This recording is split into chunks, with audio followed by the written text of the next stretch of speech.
Okay, we should be able to share, John. Okay, we've got everybody present except Stacy. She said she'll be in and out.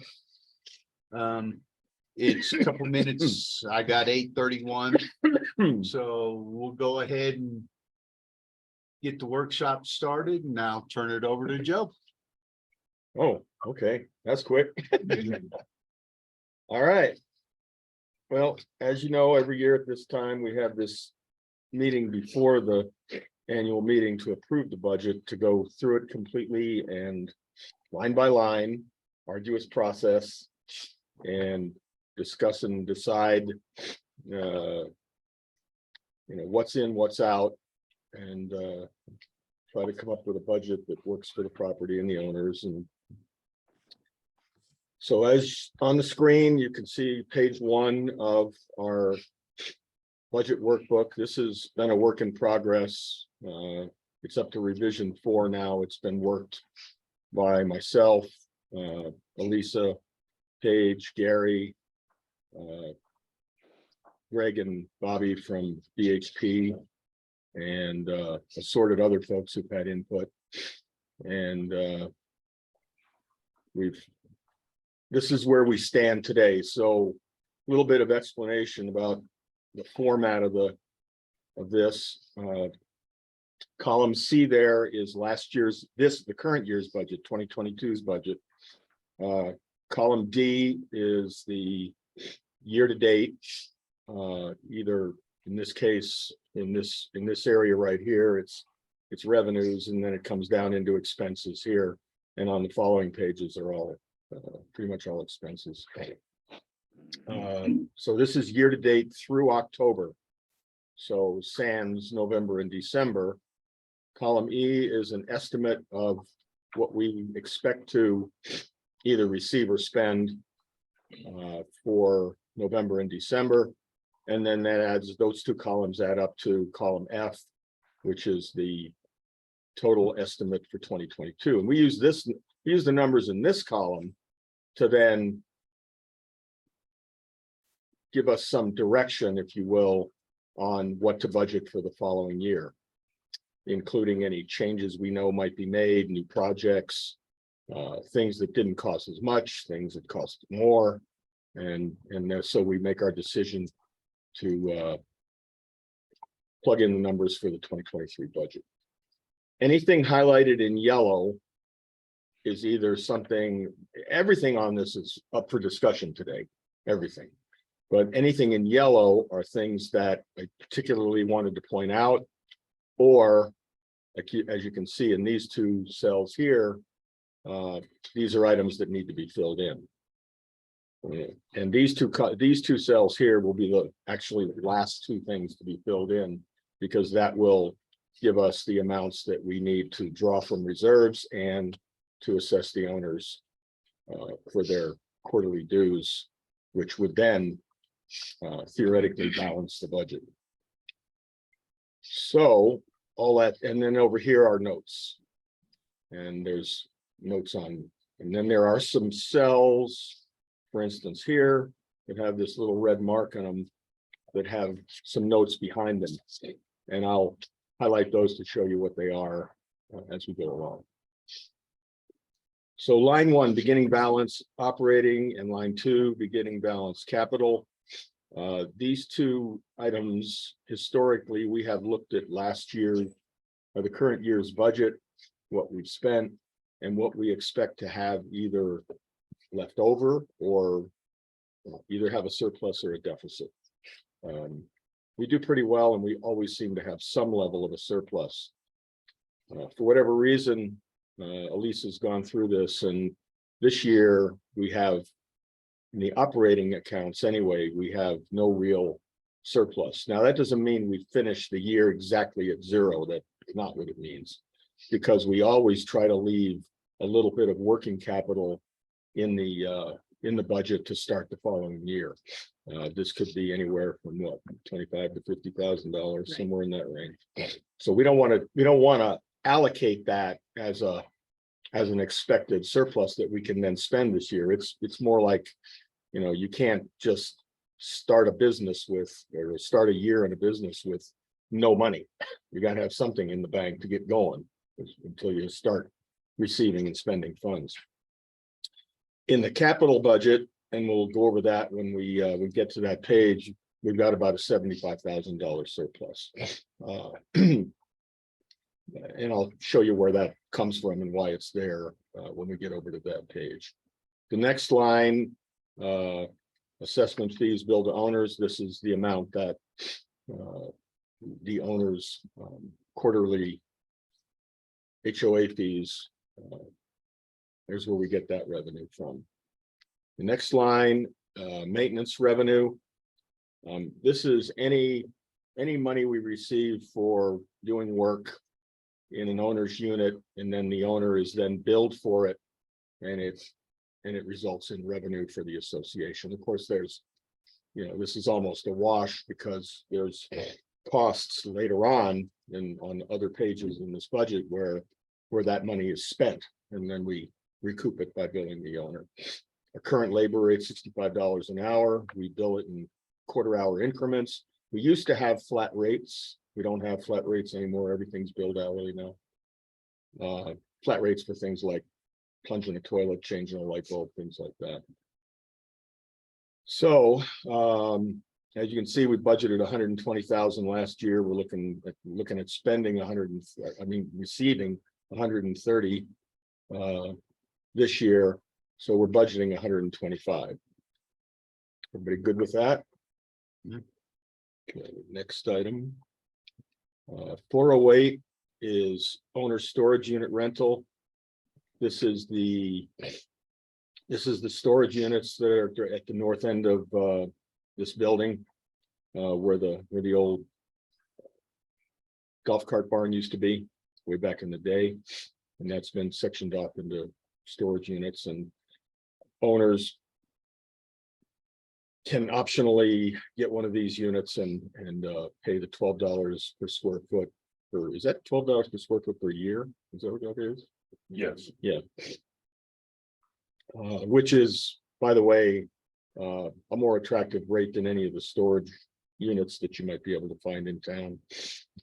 We originally, when we started to take down, and I'm sorry, I'm obviously being off last year, might not be up to speed, but wasn't there talk about doing incremental increases over time? We did, and that's what got us to the $12. And 12 is where we were stopped. Yeah, we were at, what were we at? Like six? Yeah. I think Yeah. we went up to 9, then we went up to 12, Went up to 950. 950, and then 12. Okay. And does that include all the new storage that we put in place a few years back? Yeah, it's all charged at the same rate. Okay. And it's all pretty much full, and you got a waiting list, right, Gary? Yes. Okay, commercial space rental.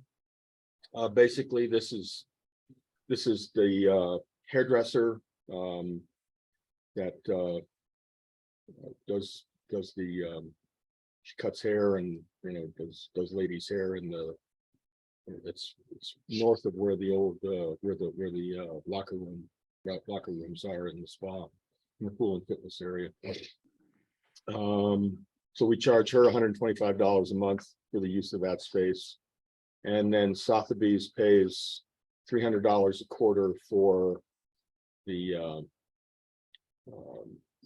real estate office space down there by the offices in the lodge entryway. And then this RV space rental, and I guess that's the 9 spaces in the 3 outlying, there's 3 each in the outlying areas that are charged for on a reservation basis. What's the daily rate on that now? $10. $10 a day. Yeah. Okay. So we budgeted 5,000 last year. We only received 2,800. I'm not sure why that disparity exists. I think Tim thought we were gonna make a ton of money on those RV spaces. Okay. So we budgeted 2,900 for this year. We aren't charging owners for the RV spaces. Not owners. We are Not not owners. charging owners for Not the RV charging space. owners, just guests. All right. But they still have to reserve the space, right? Yes, Yes. so we know that they're coming and we have enough spaces. And it's still only on a short-term basis, Correct, 2 weeks, so a maximum of 2 weeks. yes. Service and collection fees and fines, these are late fees and interest on past due accounts. We budgeted 6,000 last year. We collected 8,200 this year. And we're gonna budget 6,000 again next year. There seems to be less of this than there used to be, yeah, so instead of budgeting more based on what we received this year, we'll keep it at 6. Transfer fees, this is the $350 per closing that's assessed on the each time a unit sells. Got a note here, we had 43 closings at 350. Oh, I see what I'm saying here. What this is based on, why did I make this note here? Are you asking maybe? I think it was 350 all year. Yeah. Somebody had mentioned, oh, I know what it was. Somebody had mentioned maybe reducing that to $300. And looking at what that might, No, yeah, yeah. So this assumes 40 closings. What are we gonna hit this year, Gary? It's been really slow the last 6 weeks. Yeah. We well, had one yesterday, but that actually closed. What, 10 days ago, and we never got the documents. I've got one more that I've got to process. There's Yeah. several on the market, but Yeah, Market's gone soft. it's gone soft. There's about a half dozen, I think, that are on the market, but some have been on the market for 75, 80, 90 days. So we see that the market is slowing down. We budgeted 15, we got almost 15, $50 short of that. So we'll budget 14 for next year. That might be too high. I think it might be too high too. Huh? With rates doing what they're doing, I think you're gonna have a hard time getting to 40, and that's 10% of the units and. Yeah. And the, the, Think we should reduce that further? I think so.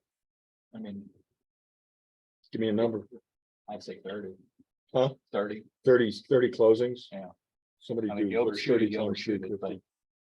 that, 10-5. Rates are about to hit 8%. yeah. Yep. So we'll do Keep 11. that in your head. Yeah.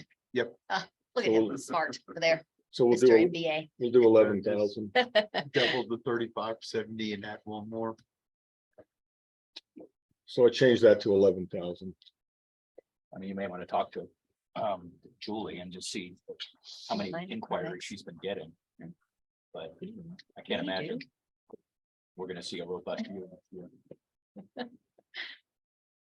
We're still, what is it, around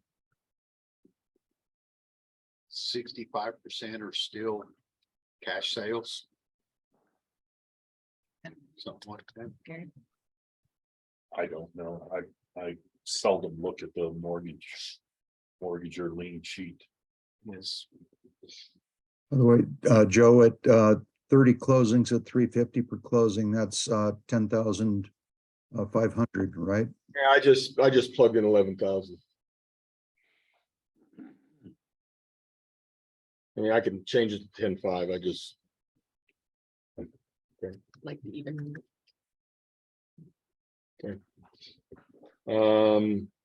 laundry machine income, this is I guess they're not coin operated anymore, they're credit You card. can You use- can use coins. Can you still use? but the coins? credit card is easier. Yeah, A lot of people still come and want coins.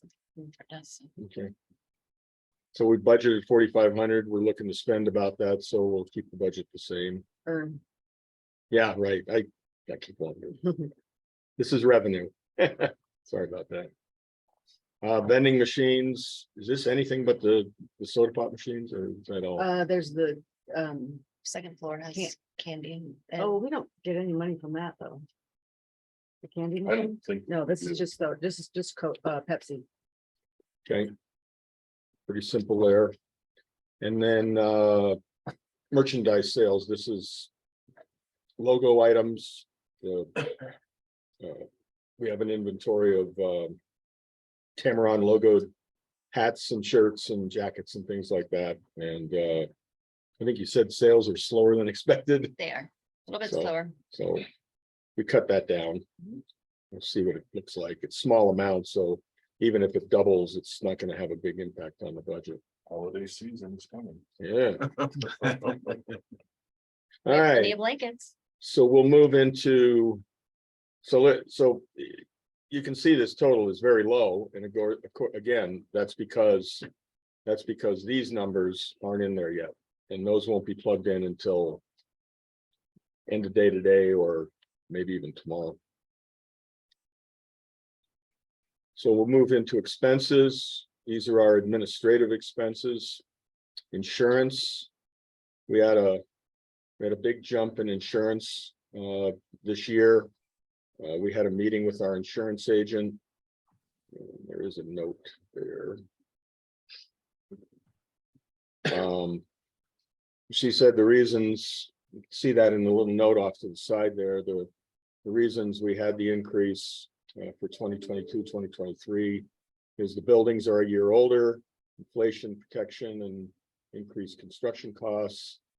And then just there was a overall rate increase across the insurance industry for property insurance.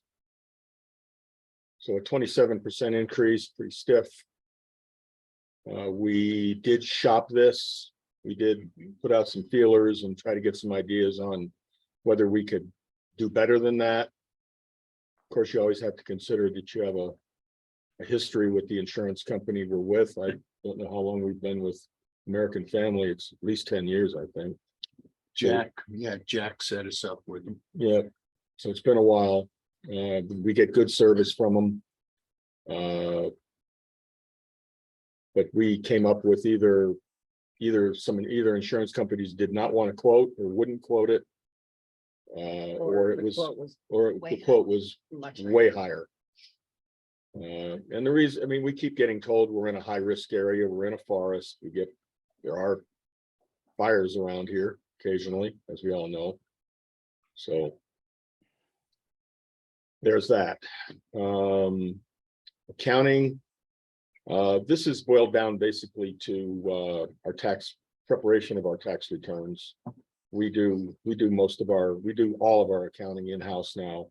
We've got Elisa doing that, and then of course we have our auditor, a third-party auditor that does our checks the books every year. So that's the mode we're in now. So this month, this amount here is just basically to do our tax returns, and we have that done by Tommy Meadows downtown. Assessment fees, uncollectible. These are write-offs. We haven't. When was the last time we had a write-off? A couple of years, right? Yeah. You carry this just because it makes good sense to carry it, but we've not spent it in the last couple of years, so no change there. Legal fees and consulting. We've seen a pretty good reduction in legal fees over the last few years. This boils down mostly to, it could include lawsuits, but we haven't had a sniff of those in a long time, fortunately. But basically it boils down to contract work and dealing with legal action on delinquent owners. And both of those things have reduced over the last couple of years. We are likely to have some new contract work in the next year or so. Both our satellite TV and our internet contracts either expire at the end of this year or the first of next year. So added a little bit more based on the spending of this year, added a little more for this for the coming year, plus the hourly rate. Our attorneys, our law firm's hourly rate has gone up from $310 an hour to $340 an hour. Just for reference, I don't want to, this is tongue in cheek, but I think if we're not Golden Land Review's best customer, we're close. And we get the most favorable rate. Their rate for most of their other customers, most of their other clients is between 350 and 375 an hour. So we're at 340, so we get a little bit of a break there. Director's expense, this is basically travel expenses for board members to get to meetings, if they're not doing it on Zoom. Auditing and consulting fees, this is all our annual audit. Our auditor, who's been with us for many, many years, Todd Beckstead up in Grand Junction, is retiring, and he sold his business to Frederick Zink in Durango, who used to be our accountant. So we are looking for a new auditing firm. We may end up with Frederick Zink because can't find anybody else. We had one firm in Denver that Looked at it. declined Mhm. to do that for us, whether it was workload or whatever. Rick and Elisa, can you remind us if you got a quote from Frederick Zink? 8,700 is the quote from Frederick Zink. Yeah, they said they would honor Todd's prices. With a little bit of a bump. Yeah. Todd was inflation. 8,000, it's there at 8,700. Well, he was gonna increase anyway. Yeah. Also, he has given all his files to Frederick Zink, so they wouldn't be starting from scratch. Yeah, There was, Jerry brought this up, there was one concern, and that's that Frederick Zink is also the accounting firm and does the audits for Elbert Creek Water Company. So there was a concern that there could be a conflict of interest there if the same accounting firm was doing our audits, as well as the audit for one of our vendors. So I think I made the point that if the auditors in-house were separate. Yeah. And they kept it separate, that I guess we could live with that. Yeah, and we did Yeah, discuss that with them. we when discussed were that there. with them, and they made a point to say they would have different personnel auditing. So that's probably where we're gonna end up. Okay, annual meeting. This is the costs for all the activities, food and beverage, the events leading up to the annual meeting. We experienced a pretty significant increase in costs for the food and beverage this last year. So the next year's budget is reflective of that. By the way, anybody has questions along the way, interrupt, please do, because I'm not going to ask for questions each time. that'll be enough of an increase. That's what Jerry was asking, if that's enough for inflation. If you think it's not, let's put a different number in there. I think that was 3% from what we From spent, 1120. what we spent, so. If we don't think that's enough, please. Okay, I'm looking for input. If you think it should be higher, give me a number. Tell you what, the world we're living in right now. So 11.5. just to give you, we experienced about double this year from what we had last year. So that's where that 11. Double people. Double amount of people. Yeah. So that's where that 11,100 came in. And then so that's where we're standing with that number. So if we think we're gonna have the same amount, then we should look at that. It's all kind of a guess to how many people we're gonna have too. So what do we think? Yeah, you could argue too that we may not have as many people. Right, that's what Yeah. I'm saying. So, Yeah, how many people are we gonna have? Are we gonna have the same amount?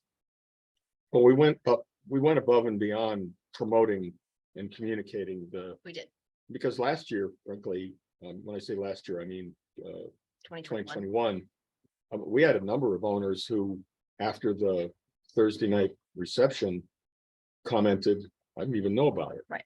Yeah. I mean, we shake our heads and go, how did you not know about it? Right. But apparently it happens. So we over promoted that. I guess that resulted in. It was a great thing. It was great. I Yeah, guess it I was would much- recommend maybe bumping that up a little bit to maybe as much as 12, which would be about an 8% increase over what actual costs were for this year. Okay. Everybody agree Yeah, with 'cause that? it seems like I saw a number that food costs overall are up like 8.9%. Okay. Where am I? Web services, okay. I think I have a note on this. No, I don't. At the beginning of it. Oh, yeah, Yeah. there we are. Okay, so here's what that includes. I think we've already discussed this. Gary, Elisa, I think we're good there, right? Yeah,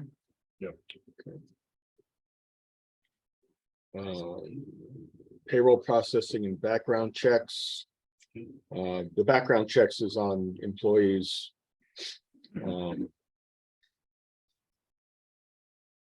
So we budgeted 5460, we spent 5828.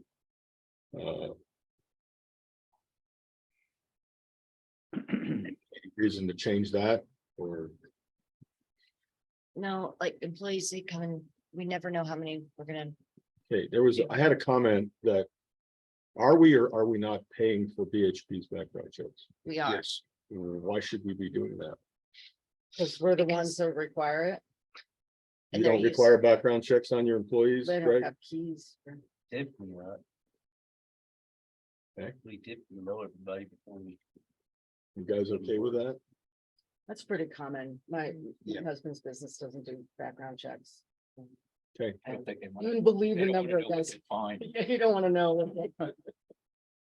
Half our staff is ex-law enforcement right now. Yeah. yeah, well, Oh, that's with flying colors. okay. Fair enough. So leave that number where it is. Are we good with that? Yeah, the payroll doesn't change. It's about the same. And 10 background checks is conservative, so. Okay, property taxes. Why would, property values are increasing. Why Well, is that number? We lower? only paid 1942, Oh, 1942. Okay, yeah, all right. so that's a little bit of a bump. It is a bump, okay. So why did we, I don't- wonder why I we don't know. budgeted 28, because that's a year over year thing. Yeah, was it more last year? It must have been. So how do they, just out of curiosity, how do they build properties? They just not like a common area type tax? I mean, It's on all of our common is areas. that what it is? Yeah, yeah. This, I think. It's on this, it's, what is it? What was it? Areas A through N and It was more last. do we year. get a separate, do we get separate property tax bills for There's one like four, 6 or 7 of them. 114 and 110? Yeah, I can't remember how they split it out, but yeah. It was 2564 in 2021. I don't know why it went down. Well, maybe because maybe that was the biggest jump in property values. Okay, You know. I mean, the recovery out of the 2008 real estate crash was basically what, the last 4 to 5 years? Mhm. It's been a while now. Okay.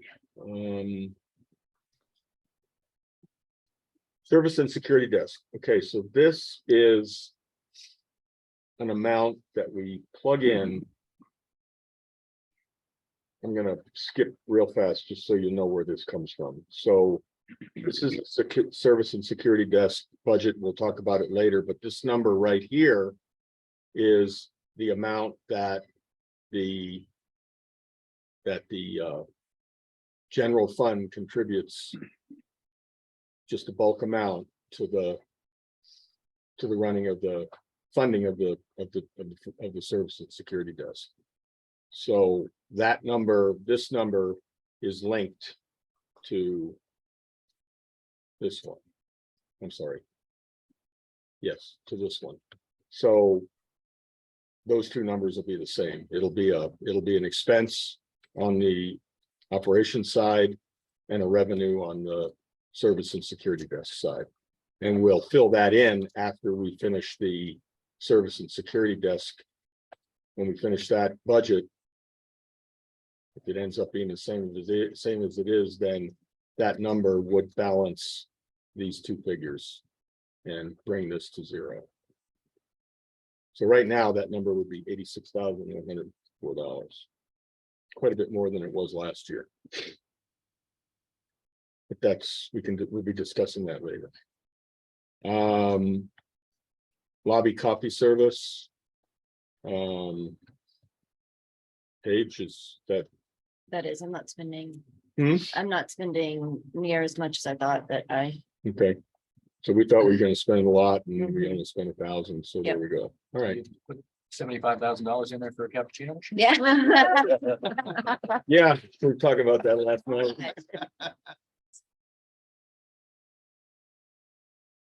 Okay,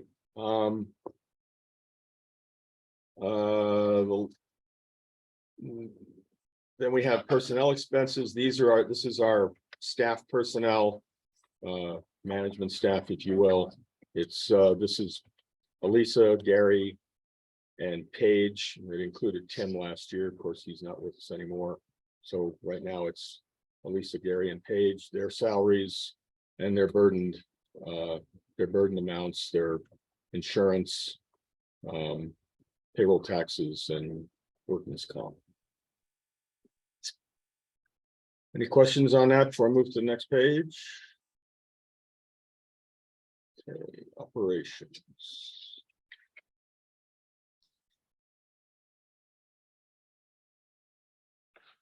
So line 8 here is a new line. This is all the labor, all the contract labor that we purchased from VHP. We will have spent about $263,000 this year. Of course, that started what, Greg, in May? In May. Was May a full month or partial month? Yes, Yeah. full month. So that's 4 months short of a full year. So the budget for next year is reflective of that. In addition to planning positions. Yeah. And they've got I guess you've got our IT hire, you've got the IT guy in there now, and so actually, how many people do you actually have working here? What, at least On our side, 30 hours a week, 9. 9. Joe, that balances out, offsets against the personnel expenses that we see down below that are going way down. Well, yeah, that figure would have, that number last year, this line would not have existed. And you can see the salaries down here, which was a full, what we had. And If you could honestly, that construe it as a full 341 might have been higher because of the increases we've been having to pay people to get them here. Yeah, we probably would have overrun that budget by a pretty fair amount. Right, just the trying to get the low hanging fruit help. Yeah, yeah, and those low hanging fruits were charging more than they would deserve. Okay, 612 is building maintenance. Now there's no labor, there's no in-house labor in this or BHP labor. It's only materials and any outside services we may have to buy. Contract labor, like for instance, if we had to hire a licensed electrician or something like that. So, Joe, why would that be lower for 2023 than what the estimated total for 2022 is? Gary, And I think it should be even lower. outside contractors are actually 613. Oh, outside services bill. Yeah, bonus. there's one. Okay, yeah, So any outside contractors, electricians, plumbers, whatever, that goes into 613, okay, right. But I, hopefully to answer your question. The VHP personnel have been doing a whole lot of stuff that we used to hire contractors for. Because their staff has the expertise to do a lot of electrical work, a lot of plumbing work. Things like that, that we had to get outside contractors for. I got a question about that. I brought this up yesterday or the day before. And Gary discovered, told, What, I was always told by Dave Dunn that because of insurance requirements, that any electrical work in a common interest community building had to be done by a licensed electrician. Any electrical work. My understanding, didn't we talk about this yesterday, the day before? Is anything that is inside the walls has to be done by a licensed electrician.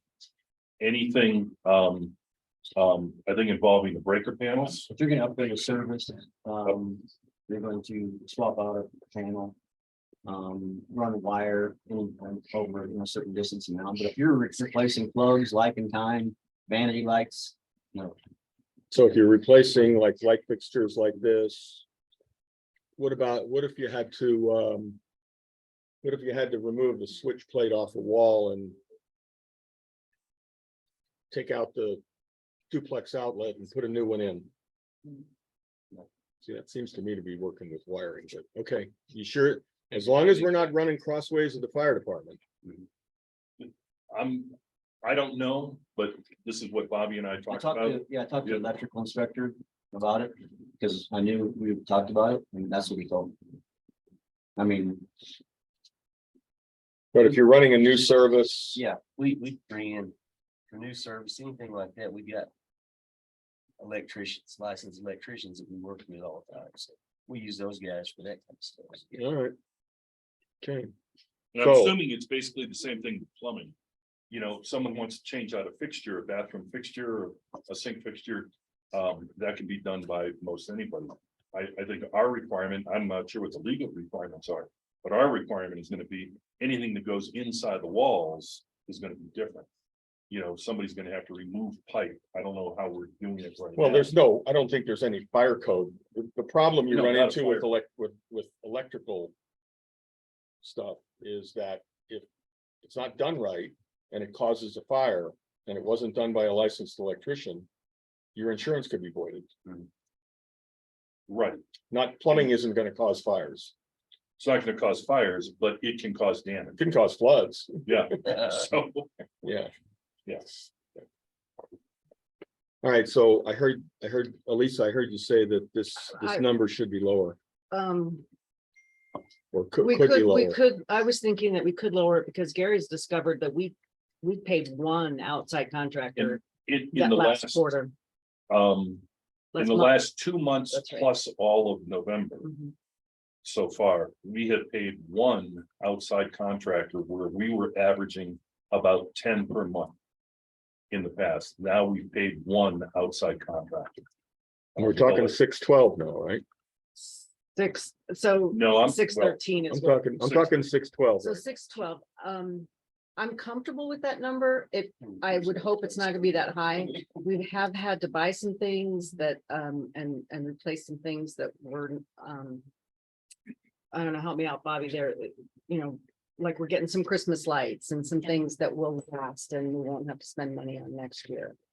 So I feel pretty comfortable with the 140. Even though we spent 150. Right, because we have replaced some things and, Heat Hey. tape's not in there, right? no, No, okay. We did the heat tapes under Yeah, it's a capital. capital. Okay. Fine, all the right. 30 might be lower because, and we probably won't spend 10,000. Mhm. And I don't know where we got the 10,000 on 613. For the next couple months, Gary, you think that won't be I can't see that being that high. that much, 613, right? So we're talking about this number, Gary. 10,000 on the.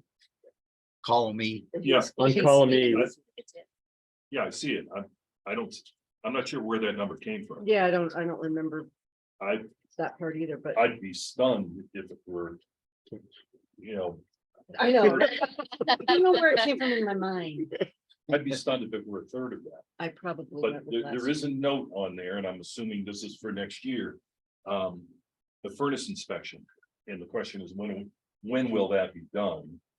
And if what we were talking about doing, I'm not sure who knows about this, we're talking about sending an email to all the owners, like we do for preventive maintenance, and say, look, we have somebody who can inspect your HVAC system, make sure it's running optimally, et cetera, but this wouldn't be a free service like the preventive maintenance. This would be something that we would charge for. And it says this is more than the preventive maintenance, right? Oh, yeah, Because the preventive maintenance, all that included was changing the filter. changing the filters. This would be I think, something. I that think would- Dave said they used to check the bearings on the fan, I don't remember on the them doing reset- that, but yeah, the guys. on the probably squirrel did. cage fan Yeah. that circulates the air within the unit. Yeah, I don't remember them doing that, but they may Because have. I think a lot of those older, maybe some of the older, I don't know the newer ones, but a lot of the older furnaces, those weren't sealed bearings. They had a little cap on them where you could put oil in there.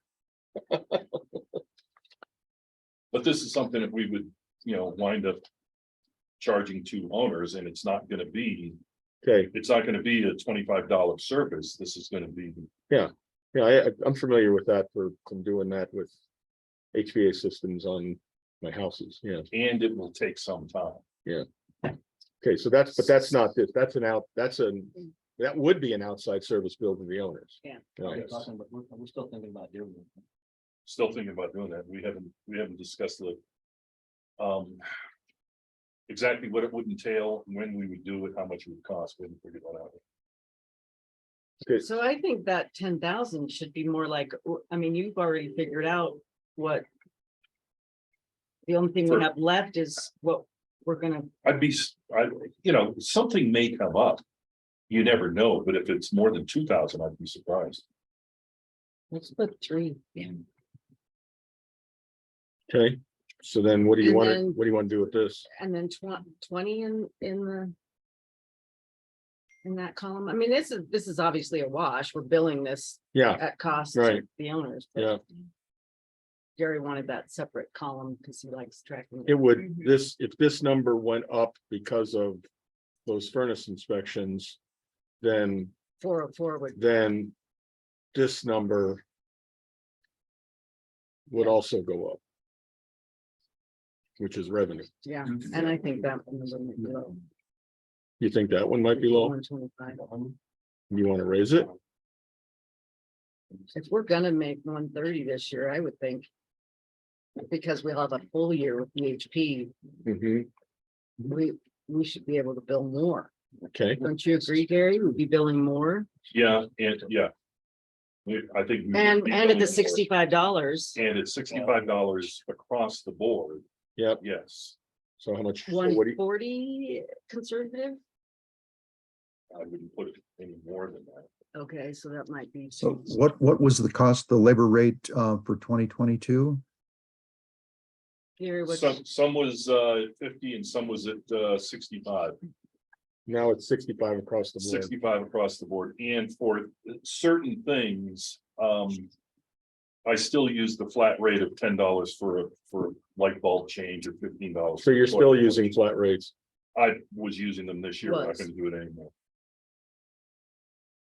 So I mean, yeah, well, a flat rate. If you did a quarter hour to change a light bulb, that'd be what, $16, yeah. All right, just 130. 130.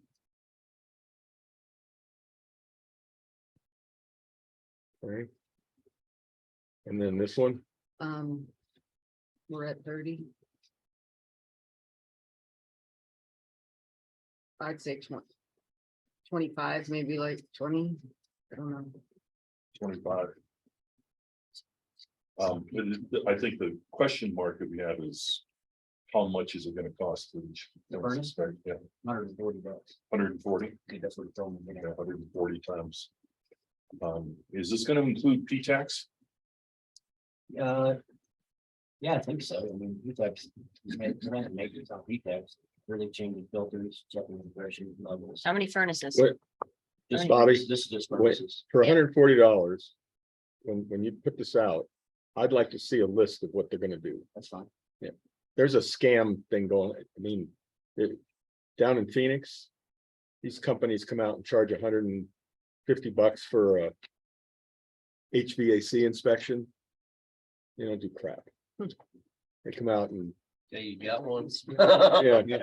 I mean, it's really it's a scam. Oh, yeah. We don't have to do it. I mean, companies are advertising, we actually get our hands dirty. Yeah, I mean, And would it be, do we have to hire someone or is it you guys? no. Yeah. You can hire. It needs to be somebody who's Yeah. HVAC Yeah. smart, yeah. I mean, you got a lot of units in these up here that aren't even vented correctly. I mean, the return air ducts just suck right into the mechanical room. They're not ducted correctly, a lot of them. Well, that's the way they all are. No, it's not the way. In the outlying units, most of the returns are drawn through the utility room. Yeah, they go through the utility room, but they're vented to the return air duct grate. Not just a hole in the top of the furnace that sucks everything through the whole room. Some are, some aren't. Yeah, I some know are, mine, some aren't. mine has a return air vent down at the bottom of a door. And then the return air on the furnace is up top and there's Yeah. no, Yeah. That's not a make or break deal, but you know. right. I mean, to have them do a maintenance thing on the furnace, we can get a list of what they're gonna do or just not do it. Yeah, and we have our furnace, I mean. Inspected every year. We've got a rental, but we have it. Yeah. Okay. So you're happy with 25 there? Yeah. Snow removal. So I did a 5-year average. And you can see right there what our bills were since 2018. We had actually I got a 2022, I've got 110 and that's, I guess I did this before we had this. Well, and 40,000 is a total shot in the dark. Yeah, right. So, What percentage of your snow removal costs is diesel? Oh, probably. 15%.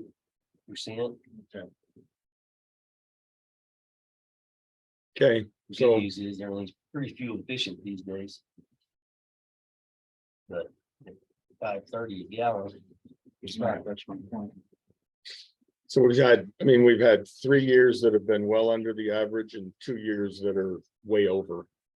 It's just Mother Nature. Yeah. So, What was the average again, Joe? 81.5. 81.5, but that's based on this year being 110, which it'll probably be a little more than, it could be more than that. I mean, if we have a light snowfall in December, it probably won't get to be much more than that. But we could get bombed in December. Who Yeah, we knows? never know. You just never know. We did last year. Always say that we'll be able to tell you what the winter's gonna be like in May. Yeah.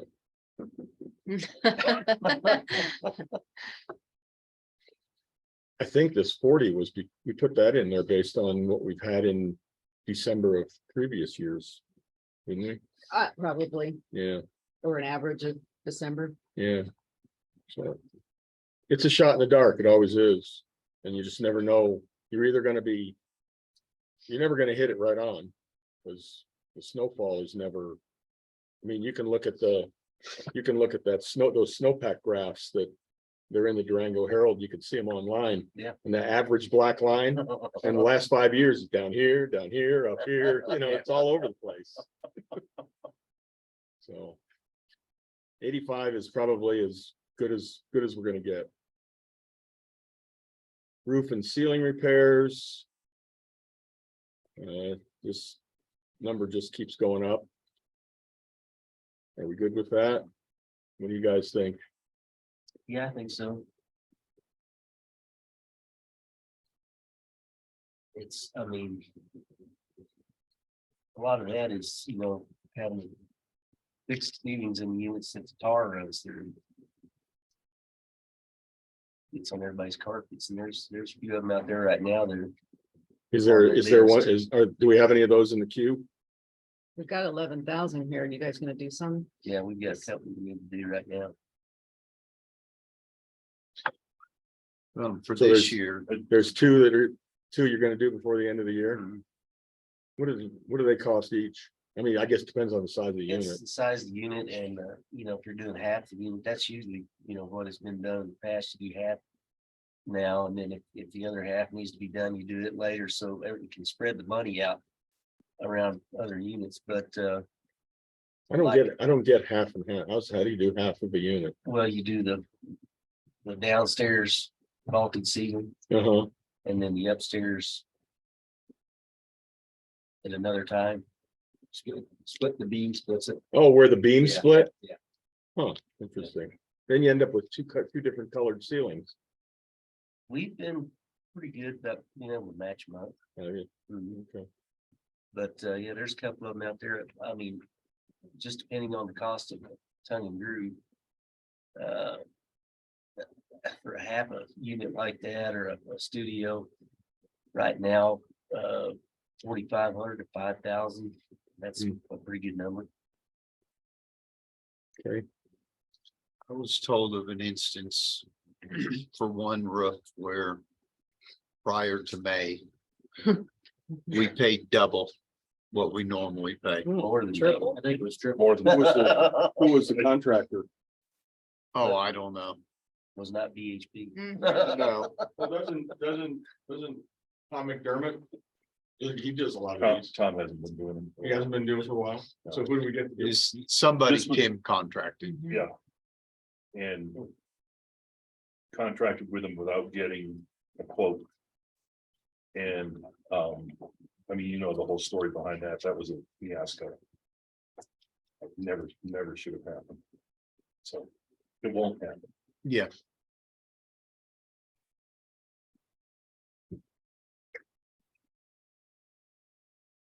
I'll be right back with you. We paid about 14.5 for that one. Yeah, goes back to how much furniture is in the unit, how much stuff you have to move around and things like that. And then we've done some back porches too. Right. And those can be easy depending on how much patio furniture and stuff's out there. You've done those, I think Dave and Mike, I think did one. They did one over there in Pine Cone. We've done a couple in Pine Cone down there. Okay, so we're done with that, leave it as it is, Yes. okay. Grounds, again, this is materials and services.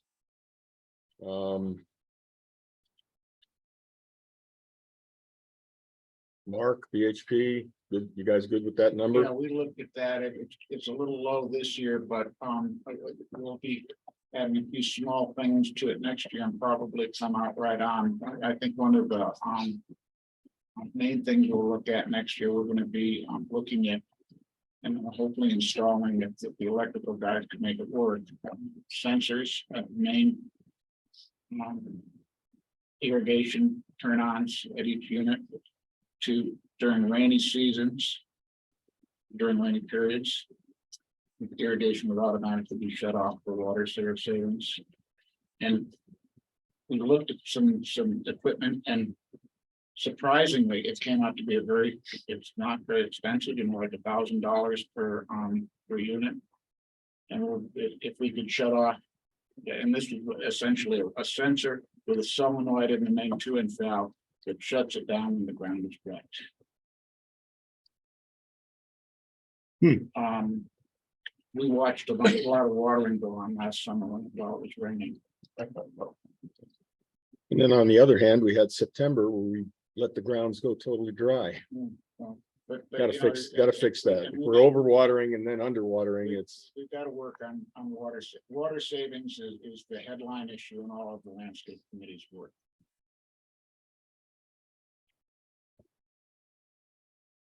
there are irrigation controllers. I don't, you're talking $1,000 a piece for these sensors.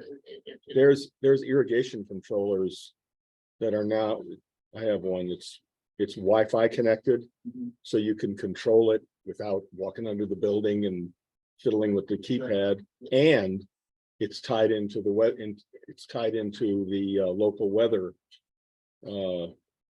Mine does that. I get notices on my phone all the time. It's gonna rain today, your irrigation is shut off. We're gonna look at everything, but, the Our challenge that systems. we've got here is there are so many controls. So you have to do it at the main, the 2-inch coming in that feeds the entire system. Yeah. Or you just make your head explode. But, you know, there are controllers out there and they're made by, you know, like Hunter is one of the manufacturers. Hunter's a good one. That, will essentially, you'll put a probe into the soil. That is whatever they recommend, that runs to a controller and it'll tell the controller if the soil is moist. It'll turn the main solenoid on. If it's, or turn it off if it's dry, vice versa. And, we may just try to gamble or High Point and see how it works at one unit. But we need to do something, you know, we need to start doing things for water conservation, and this just seems like an easy, first choice. Okay, so we're good with that number then? Yeah. Window washing. Any, that good? Yeah. All right.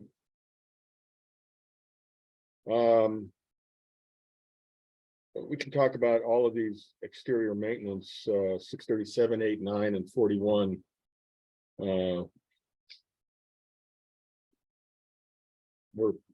We've run under budget on pretty much all of them. I know we've discussed this. Bobby, Greg. Yeah. You wanna talk about that? Yeah, we did some staining down in Pine Cone, probably did half to 3/4 of it. We'll do more in the spring, especially the lodge, Gambler and High Point. But I'd say we leave the numbers where they're at and let's see how next year turns out. One of the issues we had this year is it was so wet for so long, it was hard to get stuff done. But we also, I don't know where that came out, we did the stucco paint in High Point and Gamble Oak. Mhm, And which I don't looks know, great. You guys didn't notice they painted it stucco. so that's. What's there's High something Point? else. Which Started in Gamble. Yeah. Where does that come out of? It comes out of Gamble Those, I Oak or put those in the, Same line? yeah, Yeah. Okay, exterior maintenance, all right. Between that paint and raising the limbs on the trees, it looks like a different place. Right, Yes. yeah. Yeah, the guys did a good job. So, I mean, I'm just looking at this, I'm looking at these, you know. High Point, we spent half the budget, not even half the budget.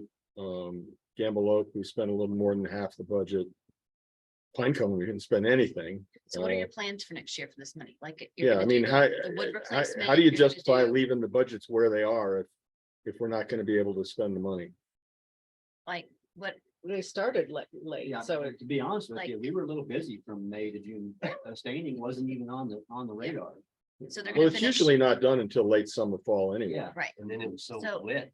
the so they're whole gonna time. finish We had staining. guys set up to do more of it, but when it's raining every day and then all of a sudden it's cold. There's some wood And once- replacements once that they have to do in above 50 Gamble Oak, during the day, Pine Cone, High Point. There's some, right, all the wood replacements that we went by and saw and, Mostly on the north side. right. yeah, the south Yeah. sides, the lodge is gonna need. a lot of lodge love. needs a lot of stain. This- We this took spring, a look yeah. at that. Enough to Right. jump the budget from 15 to 30.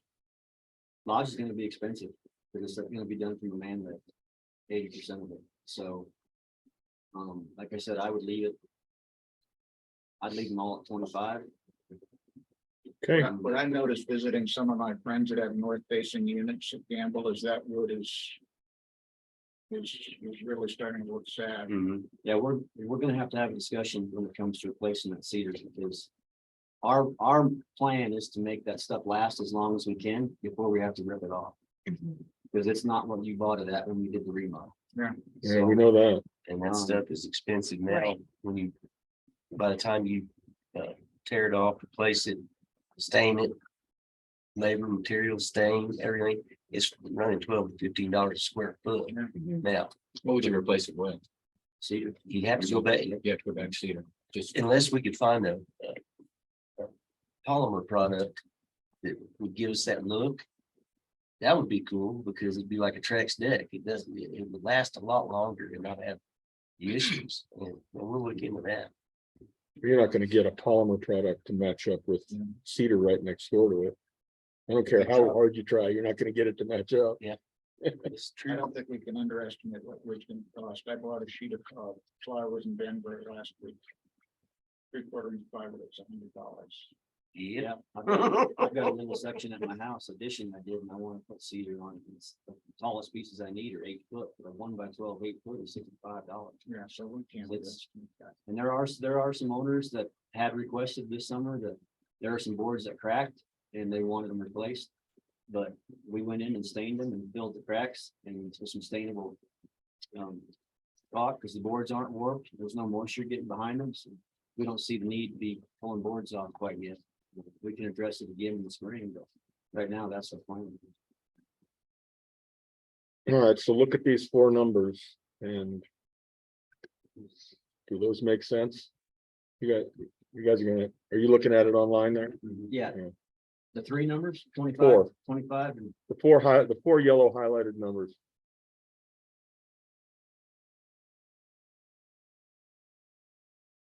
yeah, I'm good with it.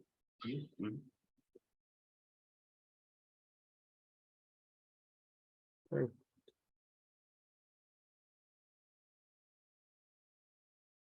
Elevator maintenance.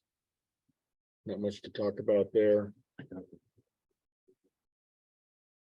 Communication systems maintenance, this is parts and service for the TV, internet and phone systems. That one came out pretty much where it was supposed to. Office automation, copiers, office supplies. That's what goes into that.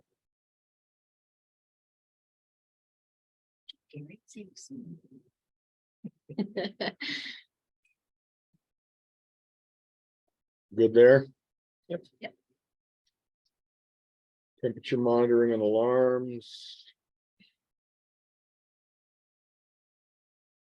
Good there? Yeah. Fogged and broken window replacements. So what's the justification for doubling the budget on that one? Well, this year we had on my spreadsheet, a total of over $53,000 in requests for fog windows. In Now, requests, yeah. in requests, and what wound up happening is we had two broken windows in Pinecone, a broken window in Gamble Oak, a cracked window up here in the lodge, and then another window. One of the windows in Gamble Oak had been damaged in the past. And all of the broken windows that we had to fix used up more than half the budget. And now we still have another broken window where a turkey flew through a window down in Gamble Oak. So that is, I'm not sure if that's on here or not, but So when you say they get broken, how are they getting broken? most of them are cracked. There's a crack that runs all through it.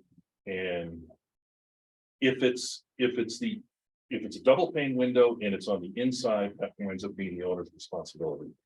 If it's on the outside, it's a taco responsibility. And especially if we can find an impact point. And with most of these, we don't find an impact point. We've had two in the past 2 years from turkeys. Yeah, it's. And so we want, and they're big windows. These are not small windows. And the price for one of the big windows in the front of a B or C unit. A few years ago used to be about $1,100 to $1,200 to replace. When this guy left Durango Glass and somebody else came on, it immediately jumped to double, and now it's way more. Fixing one of these windows is $6,000. This window up here in the lodge, Animas Glass did that, but that was 60 some odd, 6,600 just to be, part of that was because of the, they had to use the lift. But where they're all coming from, I don't know. Unless it's, and they're not all turkeys. When a turkey hits it, it smashes the whole thing. Yeah, I can't believe it. I don't, Um, how was that one broke from the one in the lodge? We don't know. That one was broke. We don't know, that was up on the fourth floor. Fourth floor. Like It's cracked, Ice, that's right, ice Oh, oh yeah, Came off. falling out. That- the icicles. Mhm. So for the And fog windows. Is a lot of that because we have so many new owners? a lot of the some of it requests. is, some of it is because they wind up being inspected more closely when we do get new owners. There was one I remember 2 years ago over in Pinecone. I happened to be over there helping somebody with their television. And open up the curtains, and there's a window that looks like milk was poured between the two panes, literally. They had never said a word about it. Never said a word. And then the other people want every single window. Other people want replaced. every single window. If there's any fogging at all, they want every single window. And I try to tell people, we can't replace. Two owners that requested, I hate to say this, two owners who requested over $11,000 each. And we can't do that. No. Especially we we had, change, we should look at. A change of policy or something where we say, you know, if you want expedited repair, you can split it with us. Because, I mean, we'll never get, That'll be up to we'll you never folks. get caught up with this shit. No, We've been it's- talking it's- about it as long as I've been. It's an ongoing deal. It just Right. keeps coming up, so. That's an interesting. Idea. Well, extends the budget, Yeah. and if somebody's that frustrated with it, I like that idea, actually. just Yeah. say, here's your option. Mhm. that's your decision. Yeah. I would like that, but maybe it's your decision. I'm gonna shoot myself in the foot because I know I've got to I go. was gonna say, you'd like that until one of your windows breaks. Downside, Well- I think you could always wait and get the full thing paid for if that's your choice. Yeah. Yeah, But I think, Joe, a broken window has to take precedence over everything. else. Yeah, that I agree with. I just, That you have to Yeah. do, Yeah, and I'll. certainly over a break my- fog window. You know, and that's what happened this year. I had a number of people who wanted fog windows replaced. We had to go with broken windows, and I think, well, I'm not sure what the numbers is right here for fog windows, but I know we went over budget until we moved one of them into capital. Was that Yeah, how? I think we. We had one, I two, think I put it so back. 6,000, we did 9. Okay, there's 20,579 estimated for 2022. And that, I'm sure, does not include that turkey. Mhm. No, Incident. yeah, No, the last thing I paid was sunglass, 8,000. To sunglass, was that for several That was for two. different? That Okay. was, yeah, that was for two units. But yeah, the broken, the turkey incident isn't on here. So, you know, we're over budget already. It's mostly broken windows than fog. windows. Are we So, gonna fix the turkey Yeah, window that- this year? So do we need to add more? is that in the I- November, December? I think that's in the November, December. Okay, Well, no, I'm at 20,579 right now, year to date. No, I know. I think that's part of the, You're at That's Gary 27, put, you're at 20, oh, you're We've today, spent that 20,000 as of, today, oh, I we've already probably, spent that. I Yeah. probably paid it this month. If I go to October. so you've already But- spent the November, December estimated is what you're Yeah, saying. do you have anything? Right, we have to replace the turkey window. Do we know how much that's gonna cost? Yeah, they sent us an estimate. You may have paid that because they require 50% upfront. Okay, And we may have already processed Okay. that one. I'll have to check. But they require 50% upfront before the order the class. And they came and did this over the weekend. This is, which 3 weeks company?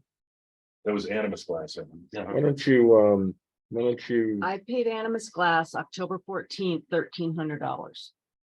That is probably it. Is that 50%? It's about right, yeah. So we need Yeah. it, we're gonna need to add another. Another. How much did you pay them? 13. Okay, add another 13. To the 890, So the we need to- 8890 gets added, so what's the number supposed another to be? 13, What is it? 8890. Plus 13? Ten. 10. Our calculator over there's got it. It's 10,190. Yeah. So 10,2, just say. I'm sorry, I already put the one. All right. on you. And So we don't have to put this budget at 40, but,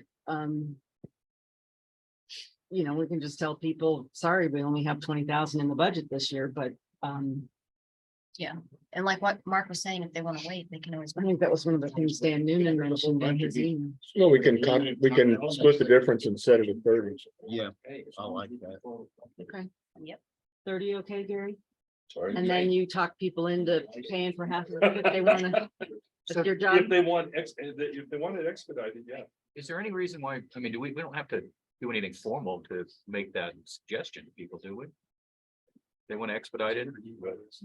No, I suppose I'll- if they I'll don't like tell them it, everything then we sell. Yeah. It's, As long as we control the quality of the render. well, yeah, we're only using two, Animus glass and Durango glass, now some glass. Yeah. And, Animus glass winds up being less expensive than. Right. I think Mark's right, though. We need to be sure that we know where they're getting it from. You don't want a homeowner coming out with a hammer and Yeah. saying, "We're gonna knock out our. Well, in our We'll control it. Yeah, It'll go through us. yeah. So it's all for same information. all right.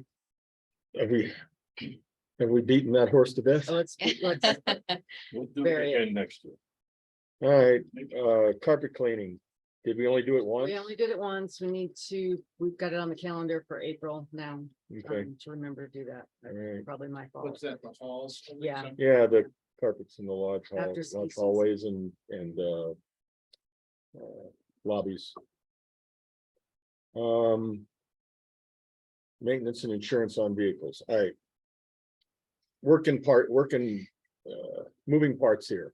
Mhm. Talk about it. So we've got 3 vehicles right now. We've proposed to sell the 2 small cars and purchase 2 Mini trucks. mini trucks. Yeah. The mini trucks are not street highway legal. They can stay on the private property. So the insurance on those go on to our property insurance. I talked to Jennifer Wade about that. So this number here is still the fuel cost for those, all 3. We keep the Toyota truck and the 2 mini trucks. And the insurance on. And the pickup. insurance on one truck has gone up. I think she said it's gonna go up like 5%. She didn't have a number yet. So I lowered that number. It's not as low as you'd think it would be, but it's because of the increased insurance. So the plan this year is for 2023 is to sell the 2 Nissans Mhm. and replace them with the Utility. the trucks. utility vehicles. On-property utility vehicles, and those are listed in the capital projects, which you'll see in a We little bit. can talk a little more about what Talk a those little bit are. more about that later. Okay, so there's that. All right. All right. Personnel expenses. This was our maintenance staff. And of course, there was a big change in that this year, so we're down to 2. Okay, is this still current? Yes. Yes, So we're down to 2 employees that are Tameron Taco employees, Nick and Vasu. Are we, where do we stand on the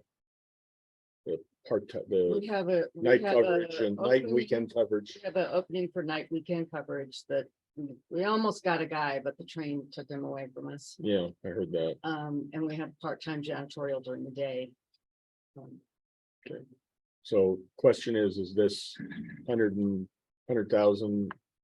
Based on good us number. hiring a, Okay, all right. And then there's the markups on that for the employee benefits Right. and payroll taxes and workman's comp.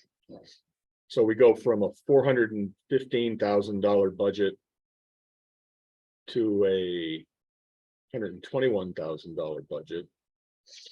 So we saved about $300,000. I'd be remiss if I did not point out that when we entered into the BHP agreement, or entered into this period with BHP, that it was advertised that this was gonna be cheaper. It's not.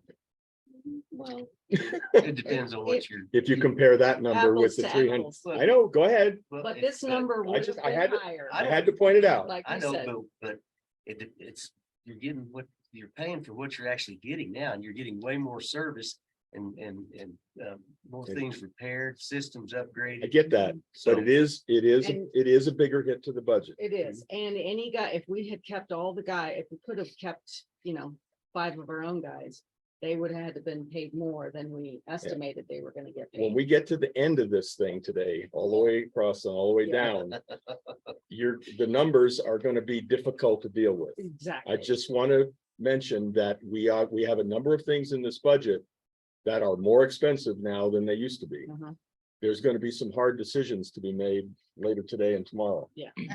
Also want to say that we also have some things on here left over from Tim that are being dealt with, I think, too, in this budget, like, and that we're having to redo, like heat tape Mhm. and some other like That's gonna be, snow removal, we've got that in the snow removal. The excessive. excessive, Oh, yeah, that's yeah. For snow removal, that'd be. and some different things that we're still kind of dealing with from his reign, so. Of course, on the other hand, when he left, we did cancel the plumbing project. Yeah. We So- also have a $50,000 decrease in personnel expenses, that's a savings too. Oh, we don't have Tim's salary. Yeah. In this line. But yeah, when we first, came in here, we had a pretty good idea of what we were working with, we thought. But when you've got a 50-year-old project and you've got a bunch of functional obsolescence being revealed in all the systems and a lot of structures that has got to be dealt with. We're stepping up and dealing with it in the most cost-effective way that we can. But it's got to be dealt with.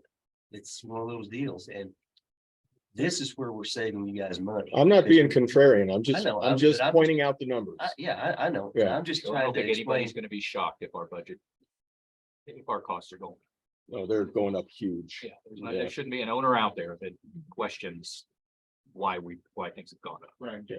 I think we just need to be real what it's gonna take to cover the costs. And keep in mind, when we took over, we had Cody and Taryn and 2 night guys that were on Tamron staff. We swallowed that cost. That was another $153,000. So I think we're a little under considering what we're spending. Well, and the services that we're providing. Quality. We have your guys' best interest at heart. We really do. They, Not challenging that. We work with And Gary. and I'm he's just looking at the numbers and I trying to agree. prepare, I agree. I'm trying to prepare these guys I agree. for the decisions they're gonna have to make Right. later today and tomorrow. Okay, utilities, water and sewer, which is finally stabilized. And the really good news is, water is not going up next year. Yep. I had Jerry, I asked Jerry to query ECWC about rates, because in our contract, it's required that if they're gonna raise rates for a given year, given calendar year, we're noticed by October 1st.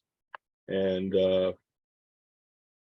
Jerry talked to them sometime in September, and the answer back was, we're gonna leave the rates the way they are. So we have no increase in water rates. We will have spent, we budgeted 370, we spent a little more than that. 388, 771 is the projected total for next year. And I budgeted 380, I put in 386 based on my calculations on what we're likely to spend. Maybe we Pretty can close. turn down on quantity.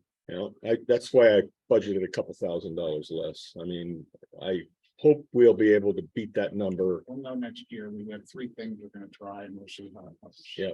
Irrigation, I should have looked at it and came up with a number, but here, our water costs in most any non-irrigation month is anywhere from 18 to 25,000, depending on occupancy.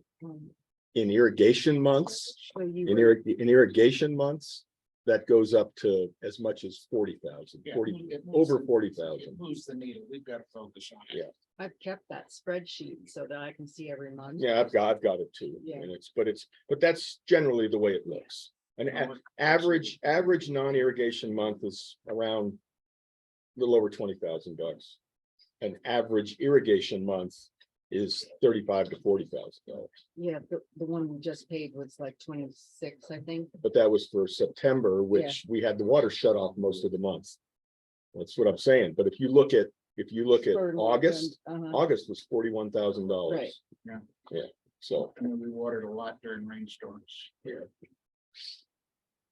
what we needed, I mean, the other thing you need to do is, and this is. I mean, I have some experience with this on a postage stamp size lot, but not property this big, but.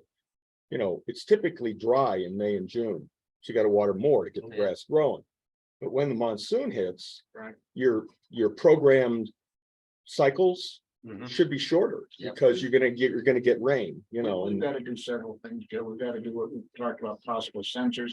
We've got to figure out a way with this complex system that we've got to go every other day rather than every day on the watering, and that right there will save half.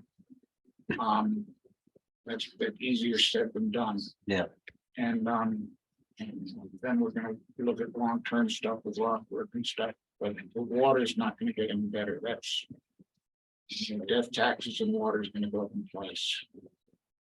okay, Quick question, Joe. I know Gonna come some other value. we had talked about this earlier in the year when Glacier Club or DCWC would notify us of high water usage in a particular building or buildings after the fact. yeah, I know that we were gonna talk to them about getting notification in closer to real time. Is there anything that's happening? they're basically telling us that They can't do it? they can't, you know.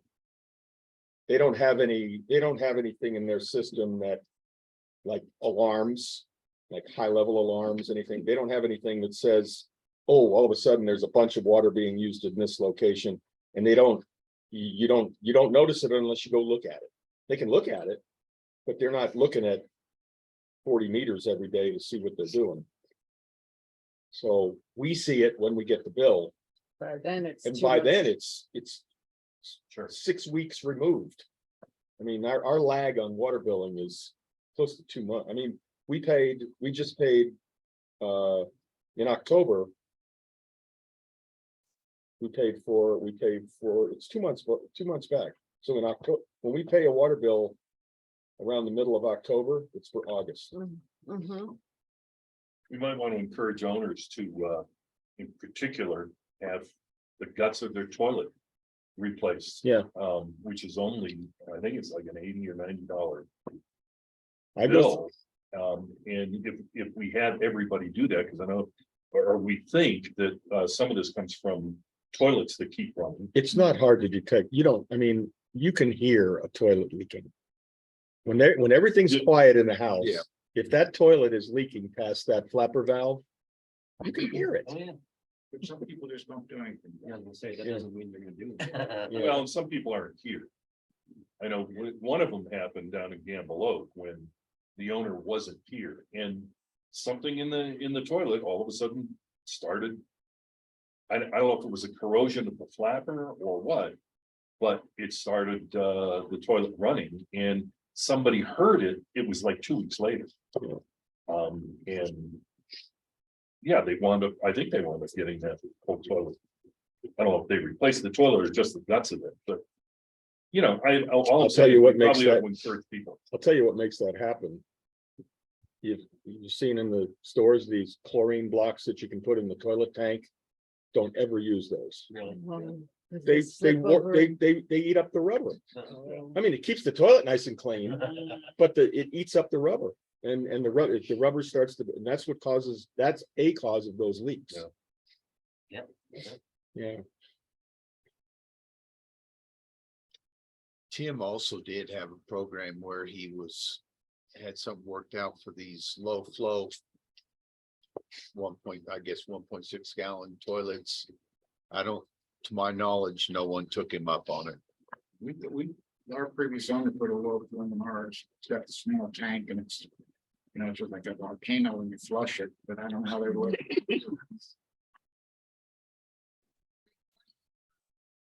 Okay, any other comments on water and sewer? Satellite TV. This is a 5-year contract. By the way, we're in the last year.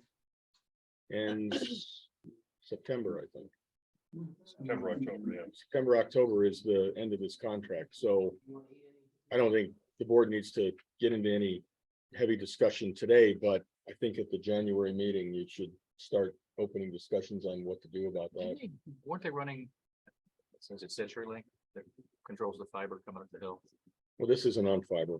I know, but I mean, do we have an option now that changed from satellite? Is I don't know. I don't know. Needs to be looked into. Yeah. I mean, the question is, do you even want satellite TV? Well, that's where I was going with it. I mean, DirecTV loses the NFL pickup, That's so right. that's gonna be gone. Yeah. Most people are streaming now anyway. We could put out a survey and see Yeah. how many people, B Madden definitely uses her TV. Personally, I like having And for Gary $30 does. a month, I'm happy to have the TV. No, I'm Yeah. Oh, not it's- suggesting we do it's away with cheap. it. I just wondered if there's another option Yeah. outside of this. I mean, $30 is cheap. I don't know that we'd get cable cheaper. You can't. No, I don't know. I know Spectrum services in town. we can't get Spectrum up right. here. We've looked Yeah. into that for some. Spectrum doesn't come up here. Okay. I don't, maybe that's changed. I don't know. That was 4 or 5 years ago when we negotiated this Right. contract. Okay. So, I mean, we should at least look into it and see if we've got other options. Yeah, we should. You get complete reimbursement through the fees on all of this, correct? oh yeah, that's a wash. It is. Oh, But the if you owners- lower something like that, then it's, The owners pay, we pay 10,000 a month, but the owners pay $30 a month per household, and that covers it. We don't make any money on it. It's a straight pass through. Do you ever had anybody question, why do I have to pay for this? Oh, yeah, We do. oh, Okay. yeah, I figured we did. what if I don't want TV? too bad. And there are people who What if I are don't want not my here for phone? 4 or 5 months and they say, can we turn it off? Yeah, you can't do that either. Well, It's a smoking deal. electricity, Gary contacted LPEA yesterday and indicated they're not gonna have a rate increase for 2023, which surprises the I thought. crap out of me. I saw they were gonna have a rate increase, at least for individuals. The woman I talked to said they do not anticipate a rate increase for next year. And you Only talked to her place in the yesterday. United States. JD Morris. It's Tuesday when we had the Oh. meeting in here, and that's what I talked. Boy, time flies. Cheapers in Texas, our rates have gone through the roof. They're anticipating a freeze. Okay, internet and telephone service. Here's another contract that's expiring. It expires in January of 2024. But again, this is one you're gonna want to start And this, looking at. we like this company. They're I don't see any reason. responsive. With the So exception of hopefully- that 10-day. Yeah. 2-week And- period over the summer. They've been really. That's the We first- realize That's the what, first issue of any kind. Yeah. Of any really significant. Anything of. it was because That we've had Marlene in wasn't 4 at her years. desk. That's right. I think changing would be problematic anyway, just because Glacier's got the same service and we're leveraging all the conduits. Yeah. Oh, yeah. And they, I mean, that was a good deal when we did it. Yeah, we still have to pay, they're paying on our behalf. Is it $5 per connection to Glacier for the use of the conduits? Oh, really? Oh, yeah. Yeah, that's in that money. Well, I mean, they're paying it, but we're paying them back, Yeah. obviously. Yeah. I mean, when we entered into this contract, we talked about, well, we'll do this for 5 years and we'll see what the market looks like in 5 years and see if, maybe satellite internet's gotten better or, what do we want to do? But, everybody's using it. If you're streaming, you need it. And we get, it's high speed. It's very, I don't know, what kind of speeds do we get actually? I mean, If you're hardwired into the access point, which I am, I get anywhere from 500 to 900, 5 to 9 5 to 9, and one time I got over a gig. over a gig. Now, what about Wi-Fi? Wi-Fi anywhere from 50 to 150, and some people have reported up to 200. Yeah, I've seen 150 plus on mine. Yeah. And that's way more than you need for For pretty just about much anything. Yeah. Yeah. Okay. And refuse service. Gary, you made a comment about the recycling. Do you want to put that out there? Yeah, I was gonna send an email out to people. I wasn't sure how it was gonna be received because we get so much stuff in recycling that should not be there. We get plastic bags, we get trash, we get all kinds of stuff, glass that's not supposed to be in recycling. And so, and there have been. And the number of impact times- of that is, I'm sorry? and the impact of that is, The impact of that is it all gets. We get charged the surcharge for it, and it all gets treated as trash. So the whole idea behind recycling goes right down the tubes. When it gets contaminated. Now, people have said, I know, well, these are probably guests. I don't believe it, because guests, for the most part here in the lodge, they throw everything down the trash chute. Yeah. Yeah. They throw it all down the trash chute. The person who vomited down the trash chute notwithstanding. what? Yeah, if you're looking for a job, Joe. That's a first. That was Really? That was a couple of It was weeks ago, right? smell, oh, I couldn't So- decide if it was calculated. Yeah. You gotta know where the thing is. Well, if Or- you're Wait a feeling, minute, if If you're it was- feeling sick and you gotta get there, go for the trash. If it- maybe it was next somebody, to the- maybe it was somebody came in drunk, drunk, didn't yeah. make it to their That's it. room and said, I'll Who just knows? do it down the trash chute. But as far as the recycling goes, we get a whole lot of junk in there that just shouldn't be there, and we wind up getting charged for it. And if that continues, then, you might want to question the whole idea around recycling. I know everybody wants to do it, I want to do it, but if we're gonna have people throwing trash in, people take the recyclables, put them in a plastic bag and throw the plastic bag in the. I've seen it when I've gone there to dump my own stuff. I've seen the bags lay. And I think, what the hell? And I've gone through there several times and pulled stuff out and thrown it in the trash. Your guys have gone through several times. But there is no reason why somebody, whoever it is, has to go through the damn bin and separate people's garbage. You got signs up all over when. There's signs all Yeah. over the place, and yet people still do it. So I don't know what to do about that, but, there's a good chance we're gonna get. What burns me is people that throw unbroken down boxes into Oh, the God. dumpster in Pinecone. All the Yeah. Oh, time. they do it every. I mean, you wonder why the Pinecone, but that's where I am. But, in the summertime, the dumpster's overflowing Mhm. and and one of the bigger reasons is because there's boxes in there that are Yeah, you can taking tell- up this much space with nothing in them. you Throwing can away tell who got air. their Throwing latest away air. report from Wayfair. Oh, yeah. It's ridiculous. There's a lot of people here that are very passionate about recycling, and I think they do it right. And unfortunately, it. this is just spoiling it for everyone. Mhm. It seems to me that what we need to do is send out maybe a letter or set from the board saying, look, recycling's the right thing to do. But if, we can't do it right, it's gonna have to be eliminated, and just sort of send out a threatening type of warning that it's costing more than just general. It's costing you money if you're Yeah. doing And, this. here's your choice, folks. We can have sloppy recycling and we'll raise the dues accordingly. That'll get everyone's attention. Or we're just gonna have to eliminate the program and let the people that are passionate about it police their neighbors. I don't know what else we can. The issue you're still gonna have with that, though, with the renters that come in, Yep. because they're not doing. Do we give anything They to the just- renters they'll throw stuff when they in check there. in? Yeah, do they get a reminder of where recycle is, Sure, what yeah. the process is? And a lot of times it's not renters, it's owners, because it happens now, it happens all the time. I had to call someone last week and say, come get your mattress out of the trash. Like Yeah, it's, we've had it's- mattresses in the trash that and happens a it lot. has happened when owners and contractors who are working for owners throw all their construction stuff in there. Yeah, Yeah, so, And so then we have to call them and then we piss people off and. Yeah. You know, and then you threaten them with a fine and then you piss them off some more, but.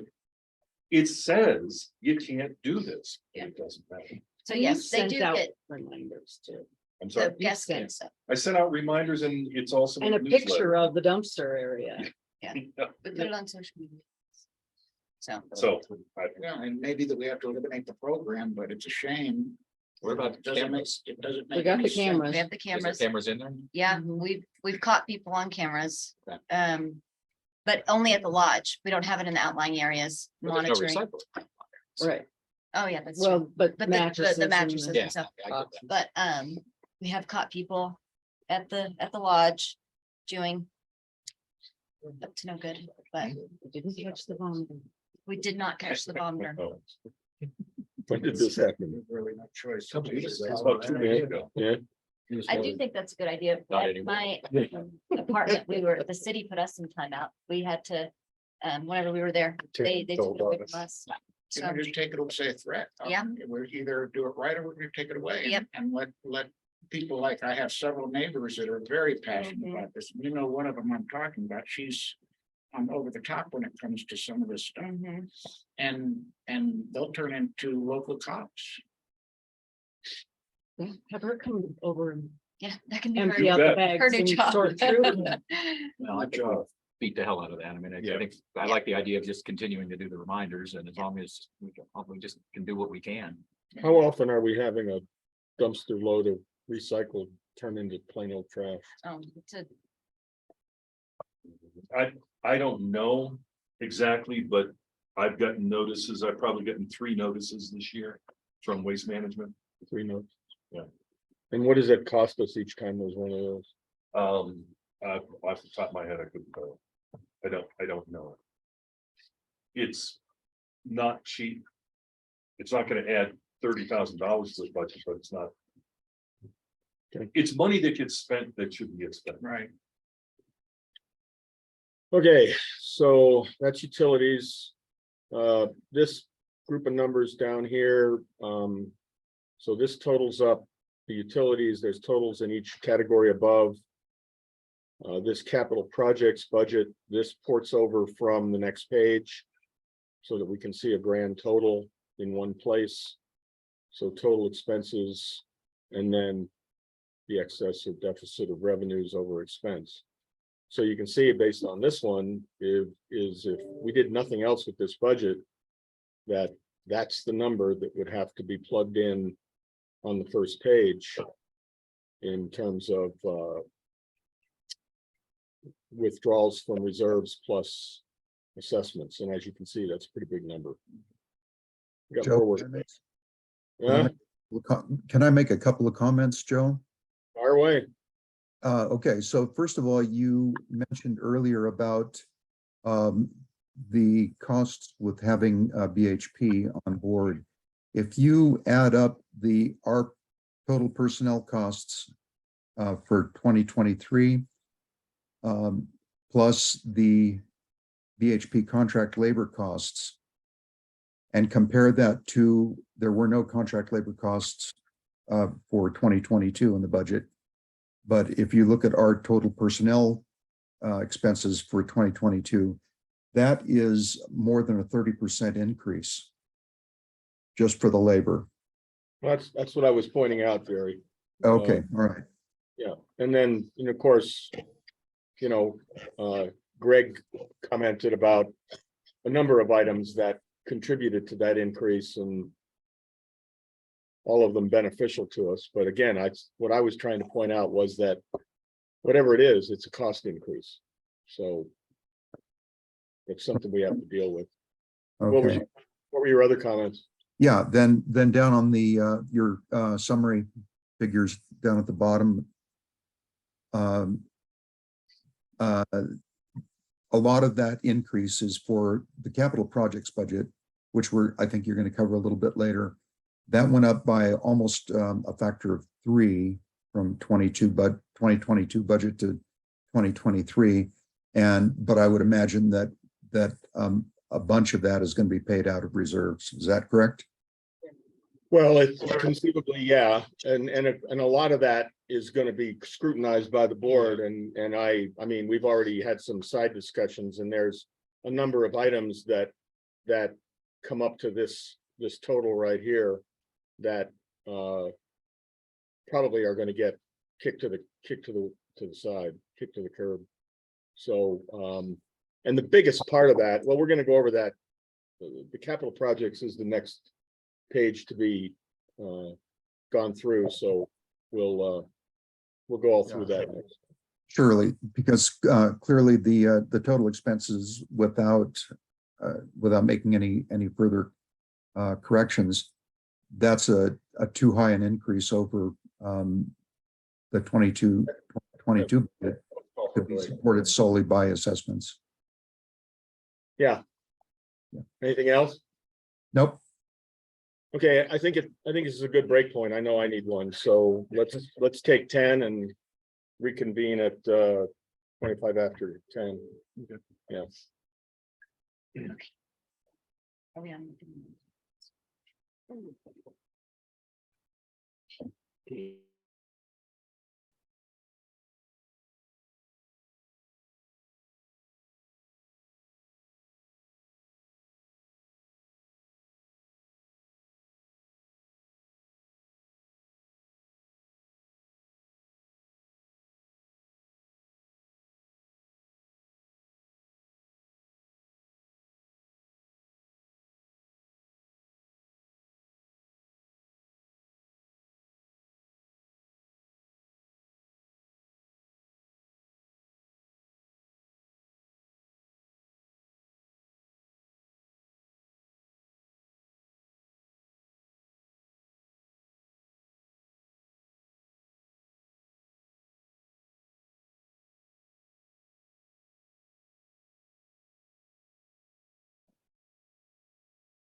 So here's.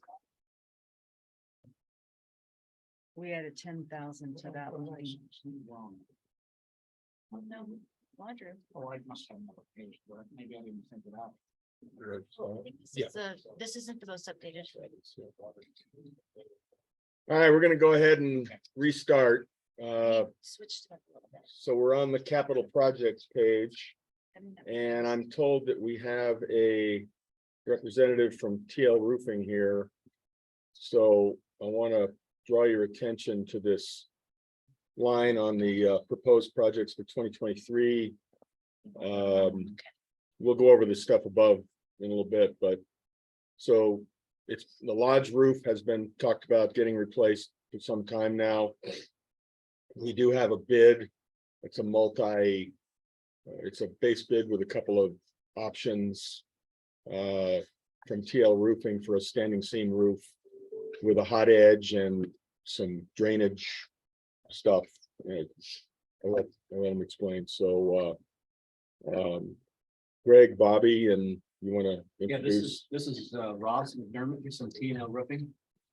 We originally got a bid from him for a standing seam roof, which is on the east side of the lodge now. When I was talking to Rick and everybody, that's what we wanted to go with first, because we knew it was going to be probably fairly expensive, but there are other options. He's going to talk a little bit about it, and you guys got any questions? We'll let you know. I think the first thing to bring up, especially on this west side, is safety for pedestrians or vehicles below. So I think any system you look at, gutters and downspouts with heat is essential. I've heard in the past that there's icicle issues off those eaves, by snow bars, and having heated gutters, it would lessen those large icicles. We did do standing seam on these lower roofs about 5 years ago. There's windows that are actually lower than the roof, so those were a challenge, but the standing seams held up well. Keep in mind that metal performs a lot different than shingles, so the snow will clear if it's not retained. So standing seam is the best metal out there, but you need snow retention and snow melt to make it effective. I brought some other shingle samples as well, just so everyone can see. There's products out there now that look like the wood shake shingle, they're a composite mold. If you step over here, Yep. then you'll be on camera, so the folks online can see you. Because I sure love the look of wood shake. Wood shake's a beautiful product. It just doesn't last. So there's products out there that give you that similar look. An asphalt shingle and architectural shingle's really flat. So when you drive up, it would just be a flat surface. I have a feeling that I can show you another thick shingle as well. You want to keep that stock share. Oh, Because otherwise you can't see. can't see them. Okay, here we go. So these are You high-end might want to do shingles. that again. Do that one. You weren't on there the first I don't know time. if they can see really. Well, they can change their. So this is kind of the new shake look. When I hold it here, you can see the dimension to it. But they're hail proof, they're fireproof, they're really a neat product. Unfortunately, they're a little bit higher than standing seam in cost. They actually slide snow even faster than metal. So again, you're back to snow retention and then snow melt. Instead of going that architectural shingle, they still make triple laminate shake shingles that are asphalt. So if we're looking to save a little money than standing seam, a product like this would work. It still gives you that shake appearance, but it's asphalt. So snow would not slide as fast on that. And is that saves a little money, you said? Or- Yeah, right now that standing seam, so your big investment up here is the tear off. Tearing off all that wood shake, it's gonna come off in splinters. You need to fabricate a piece of metal on this backside to hold all that shake on the roof, walk it over the front, build a chute and get it in dumpsters. You'll fill 20-30 yard dumpsters tearing this roof off, so. The standing seams at about $20 a foot. These are probably about $17 a foot. So it's a wood roof now on the. It is a wood shaped roof. How much is the that composite that you just showed? You said it's more expensive. Yeah, the Da Vinci gets close to $25 a foot. So the standing seam is about $20 a foot. Correct. That's with tear off, that's with dry in, that's everything included. And then the architectural grade asphalt. You're shingles. right at about 17. And then the Da Vinci is about 25. Lifetime, that Da Vinci, that's your 50-year roof. They say architecturals go 30, in our climate, they go 20. This will go 30 for the thickness it's in. But if you go just a flat grade shingle, you're lucky to get 20 out of it, especially up here. I've talked about this with some of you, just, that's what I was talking about, is this stuff versus just a plain old Owens Corning 3-tab. That's exactly right. Yeah, you don't want to put that on. It won't last. No. But that's a Owens Corning product for that shake look, and that'll give you 30 years. Yeah, and I was telling the guys that if you go, I don't know if you guys had any, A ton of them. back in the back, multi-million-dollar houses back there, they're putting these on. They're a nice shingle. A lot of And the clubhouse back there has the same thing. Correct. A lot of these homes are going to mixable because standing seam is more expensive, so they'll go a shingle and then a metal look. Combined, I'm sure. Combined. Yeah. So you think of shingles like asphalt shingles, they don't slide the snow as fast, so steep pitches, that's a good option. Lower pitches, you want that snow to move, so that's where they go metal. But again, it's up to the look that you're trying to achieve up here as well. That standing seam and that Da Vinci, now you're 50 years with the roof if it's set up correctly. So just keep budget in mind and how long you want it to last. So how would you call our pitch here? Well, it's 612. I mean, it's moderate. What you have to be careful on here is these upper roofs falling on the lower ones for snow crashing. That's what I was gonna ask you. We put the, on this side of this building, there's that, above the third floor, there's that, I call it the half roof. Right. And you guys, when we did remodel this building, you guys put that standing seam up there. that standing seam you put on was a thinner gauge than what had been on there before. The stuff that was on there before that corrugated stuff, that was like, It's 22 was gauge, this 20 is 24 gauge. yeah, it was 20 or 22 gauge, pretty heavy stuff. Correct. Now, how, you said this stuff has it taken the icicle drops on it? It has, I would suggest on this upper, if we go metal, that you do a snow bar. It's like a 14-foot fall from this upper one to the lower. That would be a big crash. Yeah, These are, I haven't seen any damage to them, but I would bar the ones that are currently there. There might be bars up there if we look. I don't know. I just remember when we were doing the remodel on the lodge, I had a concern that going smaller gauge, whether we were gonna be sorry we did that. That standing seam 24 gauge is a good metal. Pro panels 29 gauge and paper thin. Yeah, We could go 22 gauge on this standing seam as well. There's options with standing so seam. 24 is pretty That's good. a good metal. And is that what you did on this? That's correct. Yeah, okay. We would likely need to talk to the insurance folks also. About, So else, if we put standing seam on this, it's gonna change the dynamic of what they'll cover for hail damage. I've got it at my house at home and every time I renew, my either deductible goes up or they minimize coverage on hail damage. well, the thing you haven't heard this yet, or maybe you did, but we now have our new rate on the insurance. It includes a special hail damage, wind and hail damage deductible. And it's much higher than, Even though we don't typically get hail. that was the thing Statewide. that was the thing I said, we're not Colorado Springs, we're not Boulder, we're not Denver. We don't get baseball size hail here. We get pea-sized hail. Yeah. So, I mean, But if we cover that, the whole roof with standing seam, that's probably gonna alter some things. Look at that, because 24 gauge is a strong metal. I've never heard it hurting insurance. Remember should. 22 gauge versus 24, because that's a strong metal. Should be a benefit over the wood shingles. Well, well, sure, for the, fire. if you think of the fire danger, it's better, Yeah, right? So Absolutely. I would think it wouldn't, I mean, we definitely should talk to Jennifer about it, but I would think it wouldn't hurt us. It might even help us a little bit. Yeah. Because the fire damage has got to be up here. That's a much more, All you need is It's- ember landing. the odds of getting fire damage here is much Three. more than getting hail damage. Yeah. And the fire rating on metal is still better than that asphalt shingle as well. Burn. They look at these, okay, but. The Well, and I- Right asphalt, now, we have cedar shake. oh, Bad. I agree, I know. And I'd be interested to see how they look at that Da Vinci. I mean, if that's a 50-year roof. It can't be damaged by hail, I would think. Or fire. It has an extra slip sheathing that goes in between the ice and water shield and the shingle for a fire retarder. It's a Yeah. good product. Is there a difference in installation time for all of these? They're big time, yeah. Standing seam and Da Vinci are the same. I mean, a job this big, I put 2 crews on, you're looking at 3 months. If you go shingles, then you're probably 6 weeks. 3 months. Standing seams 1 panel at a time, you know. You got- So do you do the tear off as you go? We do it as we go and we dry in, so I'm always watching the weather, whatever we Yeah. tear off that day, ice and water shields down, you're safe, because. Again, you're on my insurance, it's my job to protect you. You know, and that's a big thing to note too, at a place like this.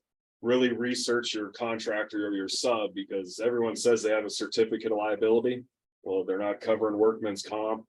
I know some roofers that pay less for their insurance than I do for my truck insurance, so do your checking, because. You know, if one of my guys gets hurt, you guys don't want to pay for it. If a customer gets hurt, you don't want to pay for it. So make sure you have the right insurance on the job.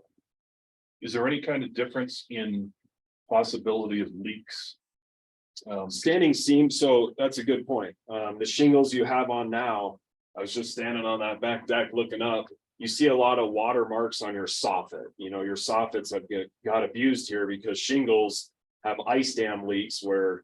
You know, that ice forms the edge of the roof, this water melts down and freezes at night and goes uphill. So metal has, you know, combats ice damming a lot more efficient. These shingles are thick, but you know, there's potential that, you know, that ice can move up them and go down a nail hole. In that regard too, no matter what system I put down, we're doing full ice and water shield, so that helps.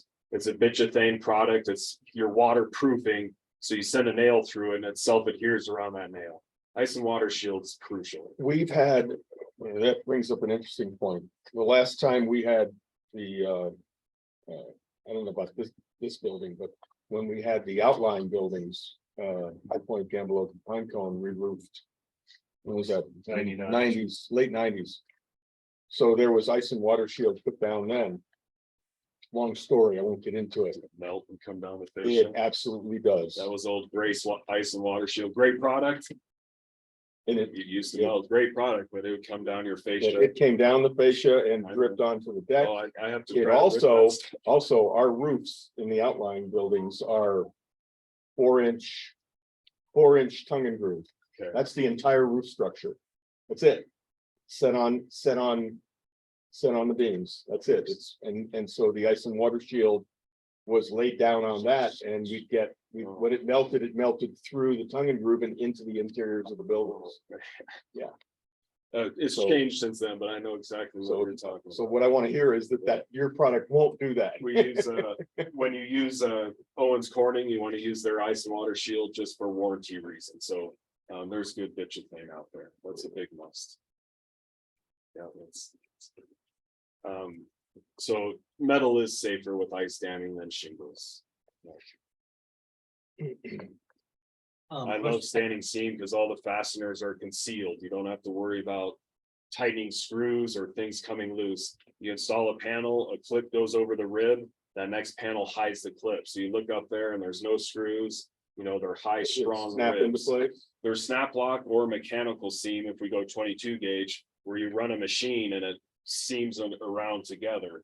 You put a bead of butyl in that, so that's more efficient. Just know that you're not getting it off without some type of can opener. You know, once those seams are rolled, they're locked. I like snap seam because it's more versatile. We've been using it for 15 years and we don't have any issues. So it better be impervious to leaks, right? But we have both options, you know, yeah. Yeah.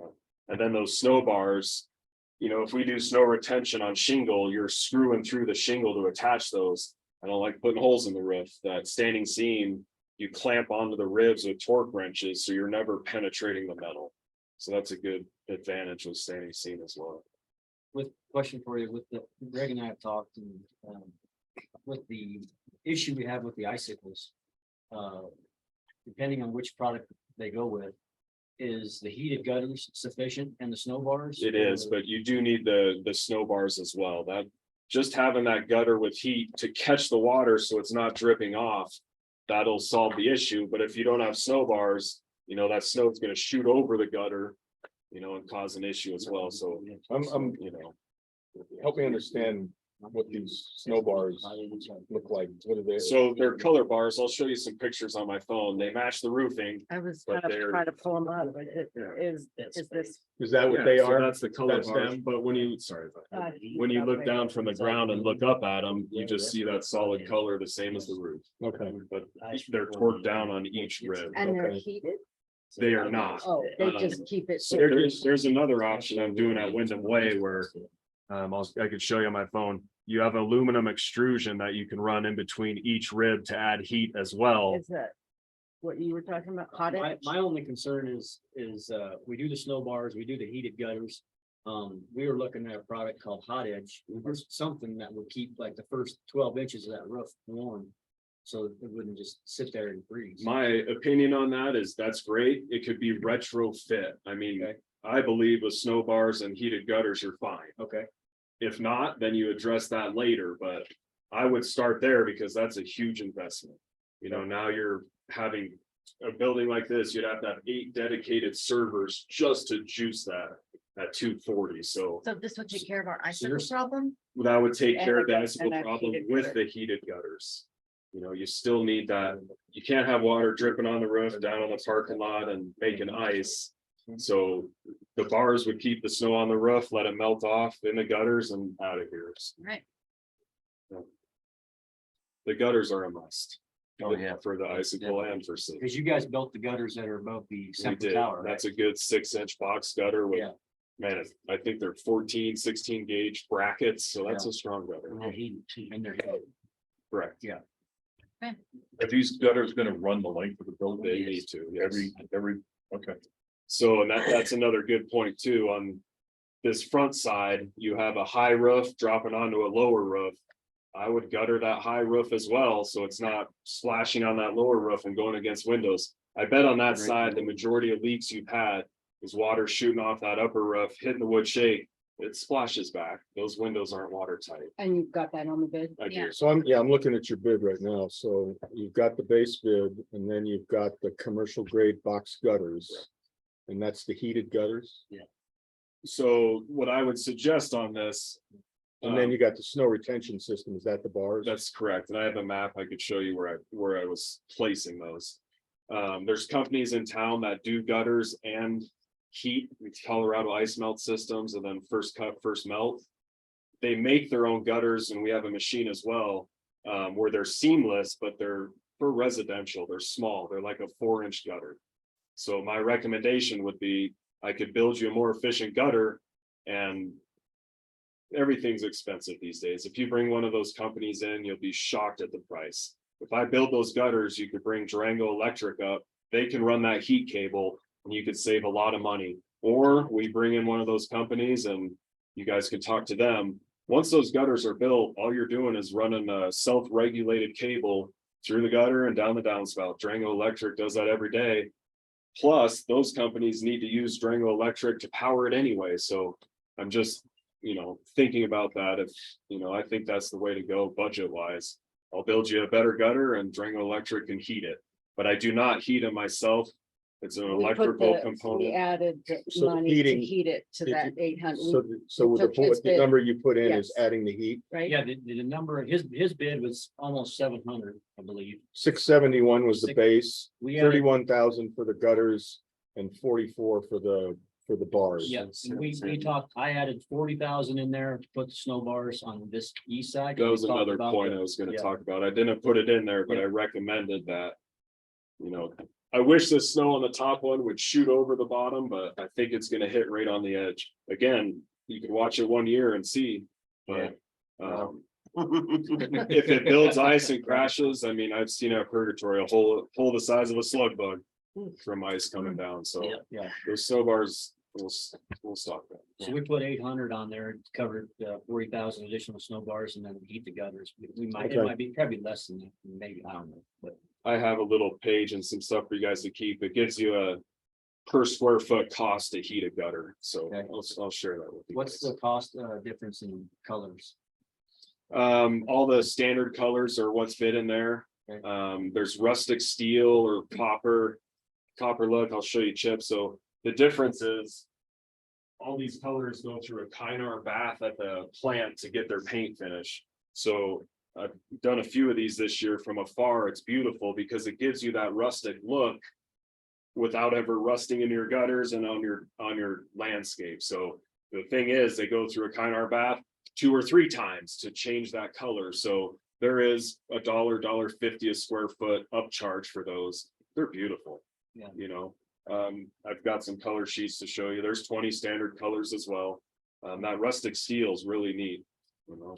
We've been doing that a lot lately because you step back and it looks like your Colorado rustic look, but it's like that forever. Yeah. What is the square footage of?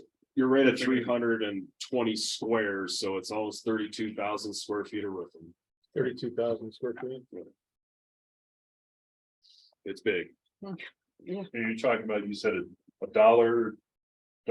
Correct. Metal right now is at like $3.50 a foot. This will bring it to about $5 a foot.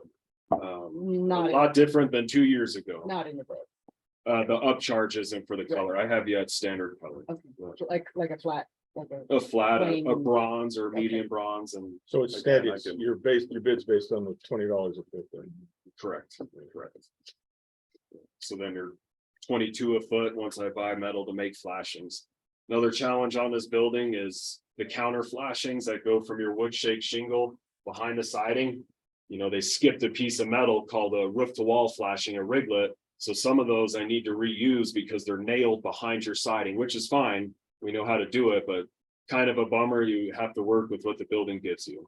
You know, these front roofs hit below those windows. Well, there's metal on top of the shingle and it goes up a foot behind the siding. And that's where it's nailed off. So, you know, to take that siding down is a risk for everybody to, just for the age, but we deal with that every day. We'll skin it with our metal, so it looks new and we make sure watertight's my job. Do you, if we do metal, do you see a need for a gutter on the upper roof for the lower? On this front side? Yeah. Yes.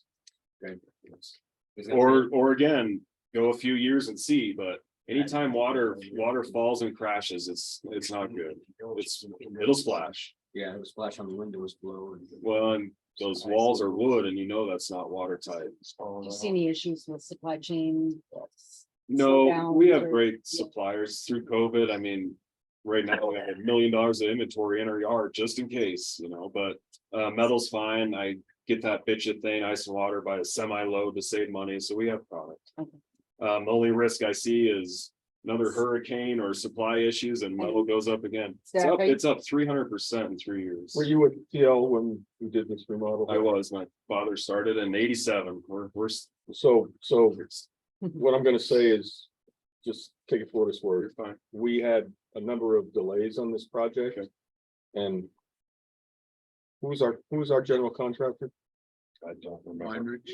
No, on the launch, the construction company, the big one, FCI? FCI. Right. Whenever there was a delay and we asked FCI what the problem was, guess where they pointed? I know the story. You remember that? Well, we were flashing windows and their FCI superintendent said, come up, we're ready for you. You come up here. It's like, no, you're not. So it was a battle. The thing we did here, we did full metal fascia around the entire building. That's a big investment. So when that roof's torn off, you've got to be careful with that metal fascia. I mean, that had to take a long time to install that. So again, we could match the roofing to the metal fascia that's out there or look at a color. You know, I've got the copper color look or some metallics, just so you can see the difference. We can pass a few around. And the quote that you have here is for which product? That's for the standing seam, For the standing. you know, 24 gauge, the ribs are 1.5 inches high and they snap together. And the color is just a solid standard color, Standard not color. the speckled. Pass that around a little bit, but yeah, then they get That's to, the, yeah, it's this side. that's the standard colors and then you get into Yeah. metallics that they have a charge as well. But I could leave you chips. It's easier to see on a chip than a duct tape. Does the bid include gutters for the upper? On the front side, you got Okay. nothing on the back. And I think you're fine on the back. Yeah. I was gonna slow And down. which shingle is in the bid? I didn't bid a shingle, but I just wanted to bring some options for you. We can figure out what the shingles would be. It's $3 a square foot less than the 96,000. standing seam. Soon as A we- little already bit, looked at little it? bit You already faster figured of it an out? install, but I don't think it's as long as the wire. And That's, yes. you're right, we don't get baseball size hail, but we do get hail and we'll get a heavy rain. Is there a difference Yep. in, Unless you wanted to add a if you're dollar. inside a unit in the sound transmission? Between the metal versus the other That product? bitch thing, that insulation and wood decking, a building like this, not at all, but you know, on a barn, Even on a if barn, you're up on the top floor. that's correct, that's correct. Okay. On a barn with open rafters, you'll hear metal more than shingle, but not here. I assume you hear that a lot in the outlying areas. Not really. The old tin, like thin gauge metal was really loud. This 24 gauge is thick. Okay. Oh, you mean if we had metal roofing? If we had it. Yeah. Yeah, I was gonna say, I hear my fireplace before I hear the roof. I can hear rain falling on the roof. Yeah. I mean, I know when it's raining and when it's not. I can hear it. Yeah. You like that sound? Yeah.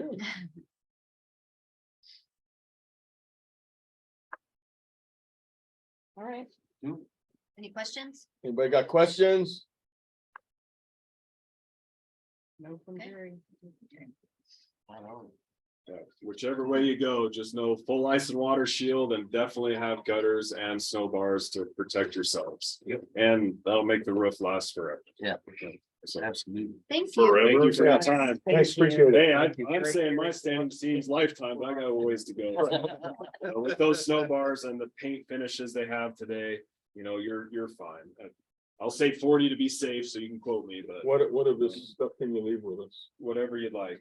I probably would like to bring those samples down. I could leave some Da Vinci. Do you want to keep those?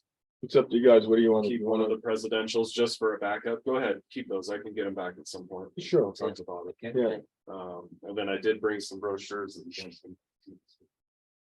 you want to keep any of the samples of the colors or no? so just for the specs, if anyone wants to see what those snow bars are about, there's some specs on them.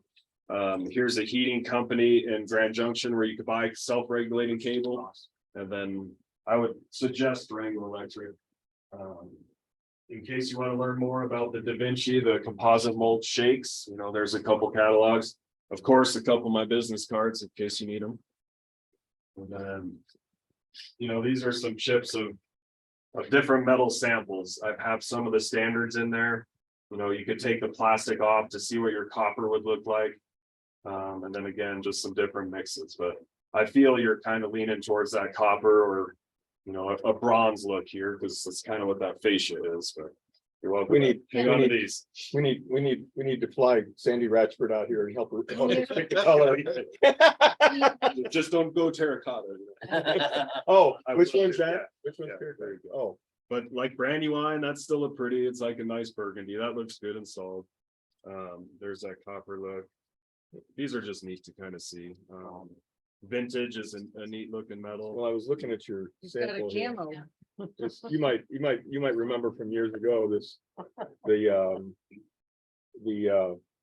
the roof over the part of the lodge that's not there anymore Okay, was that Oh, yeah. patina. And then they painted it brown, that lasted a long time, huh? not very long at all. It was awful. The roof coating never works. Do you have like a basic, like one of these basic? Yeah, so the great colors, Or that's all up the at brown. Fort Lewis is a dark bronze. That's a burnished slate that would match the fascia. Something of these basic colors that Yep, would match? Yep, so it's dark bronze. It's really pretty. That's the extra. And take the plastic off and hold it in the Yeah. light. They always look dark inside. Okay. Burnished slate. This one's every Okay, one at Fort Lewis is dark bronze. It looks good dusty, that dark bronze takes oil canning away. When you go with the matte black, you could see some oil canning, so. Okay. Dark bronze is popular. If you want to go a little lighter, medium bronze is beautiful too. yes. So then that matches pretty much extra, we have some. That's right. Ross, you Okay. can do this next year? Yeah, correct. what's your Um, timeline? There's- yeah, what would be your start time? What would you like to see as a start time? And does it change with different products? I just need to be able to plan. It does not change. I mean, right now I'm booking for next year.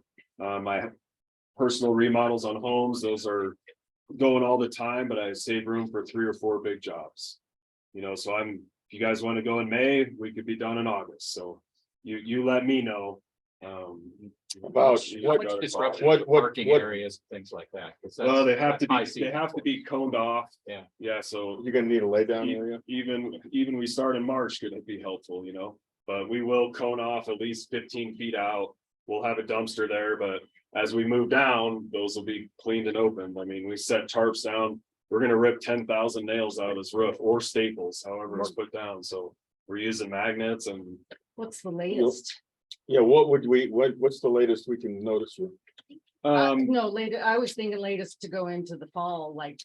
Oh, okay. if my we goal wanted to get 'em- is always to be out of here by September 1st, because once it snows and we're in it, we're finishing, and it really, Yeah, okay, that was electrolyte purgatory, even though I'm getting out of some of those now. I want to be out by September just to 1st. be safe. October 1st, then you're kind of flirting with But it. it's most of So to your- get in your queue, your schedule for that time frame, when would you need to know? It would be wise by January or February.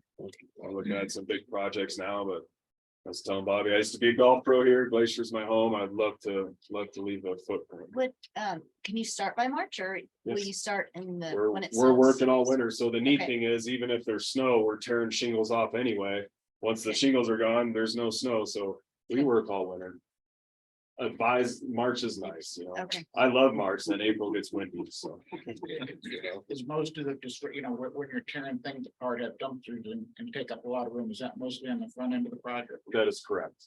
That is correct. So March before people Yep. started showing That's up for the correct. summer, you Yeah. had a lot of that. That's when that's I- the best time. that to I do it. think That's- in 1 month with the crew, we could have everything torn off, ice and water shield down, and then it looks clean, the ground's clean. And then I'll have a crew on each side going down paneling. Yep. The one problem that we would have with March, I think, is spring break. You get a lot of skiers here, spring break, so this parking lot. This parking lot in the wintertime is problematic to Plus, begin with. Plus here notoriously, you get a lot of Yeah. snow in March. Yeah, You could be Late March, dry, early you could be April. dry in January and February, and then you get bombed in March. April. April's good. you I would say depending on late- What you guys. I would say late March would be the Very late optimal March, start first of time. April, yeah. Yeah, Well, keep in mind, we're at schools and hospitals and we start, you tell me it's a busy week, we clean and make it safe and go. So we work around schedules. I just think it's the earlier you start, the better the finish is, you know. But breaks No, are yeah. part of it. If it makes sense to get done with it before the summer Yep. traffic, Get as much of it as we can. yeah. absolutely, you know, because you get summer, it gets busy. So Gary, Fall, this year is busy. you're either I mean, impeding the it spring didn't break start traffic or slowing you're down till impeding the last middle of the week. summer traffic. Yeah. Well, if we do it April, May, June, you said 3 months. April, May, June, that we avoid a lot of the summer But, traffic. I mean, summer spring traffic. break's really just. 2 Yeah, weeks. it's just a Yeah. week and June's a lot busier than March usually. Yeah, I would think we'd want to get started as soon as we can. I don't I get care. No, It's- The parking lot is just a bigger problem in March. it's not our Yeah. problem, it's your problem. I'm in Gamble Lane. I'd like to show you guys some pictures. And maybe I He can grab some walk to work. emails and send it to you. So that's that rustic steel look on the standing seam. It's kind of. We'll go later. Let me see. You can email those to Bobby. I'm just. Okay, I'm gonna email you some pictures that you can pass out. Well, also, if it's parking is a problem, we do have this unwritten agreement with Glacier that we can use their parking lot for overflow if we need it. I never said that. They did. They did. Did. Oh, Jim they- did. they Yeah, did. Jim, I talked to Jim Rick talked to Jim. They did. It was remember they were having that, after that music that, in the remember that mountains. they had that music in the mountains thing and the lady Right. was out there directing everybody into our parking lot? So Rick went and talked to all Jim the about times that. I've been telling the people Uh-huh. under the table, no parking Glacier's lot. That was good, It is now. great, fantastic. It is now. Now I can say that. I mean, we- Yeah, on the back row. Yeah, Okay, yeah. Nice. Jim said just park as far away from the building as possible and. We Yeah. just okay. courtesy to let them know. The question is, And when they- does everybody else Yeah. at Glacier Club know that? You know, does Anna and everybody else, that's a question for another And time. I think Right. a lot of We those don't know. spots will Well, still be Gary, available. I just The want answer that. to any of them is Jim said. Jim said, You see it? there was one chat question, Thank you. and the question is, can we finance? We'll get into that. Yeah. Yep. How do we get hold of these guys? That's perfect. I appreciate them. And use me as. If a we did that, resource if you Gary, have it'd more be, we questions. do it on our own. Thank Yeah. you very Because much we'll- for coming by. We appreciate it. That's the whole point of reserve, right? We have options on how to report, so. Yeah. Very good. Thank you, guys. Thank Thanks a lot. Thank you. Thank you. Thanks, Ross. Yeah. Appreciate it. Let's put this over there. Okay, thanks, Bob.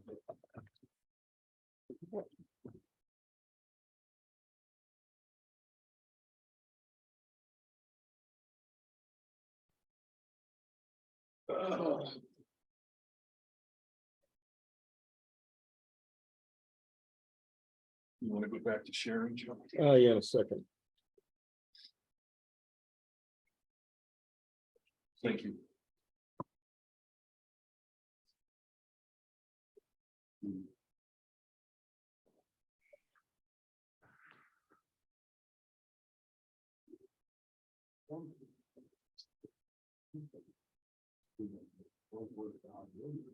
Just in case you need that.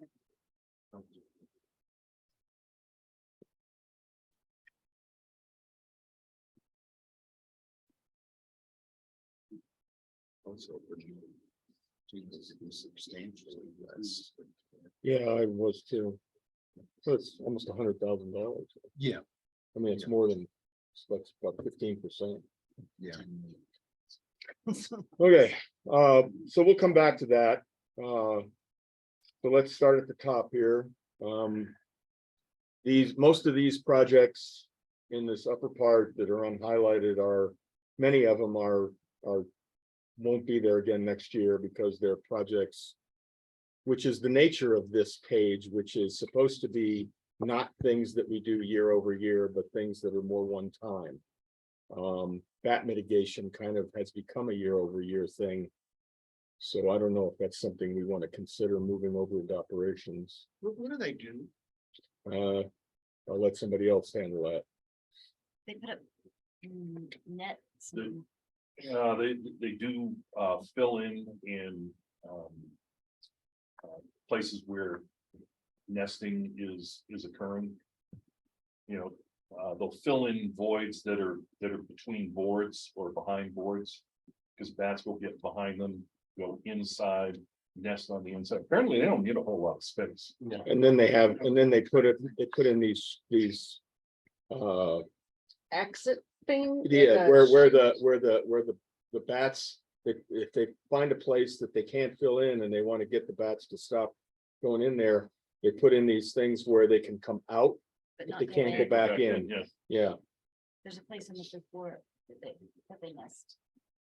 and frankly, I mean, my observation is that this couple years worth of doing this stuff has had some effect, because I haven't seen as many or heard of as many complaints. Certainly the guys the guys upstairs haven't complained in a few To years. my knowledge, they're the only ones who have ever even complained.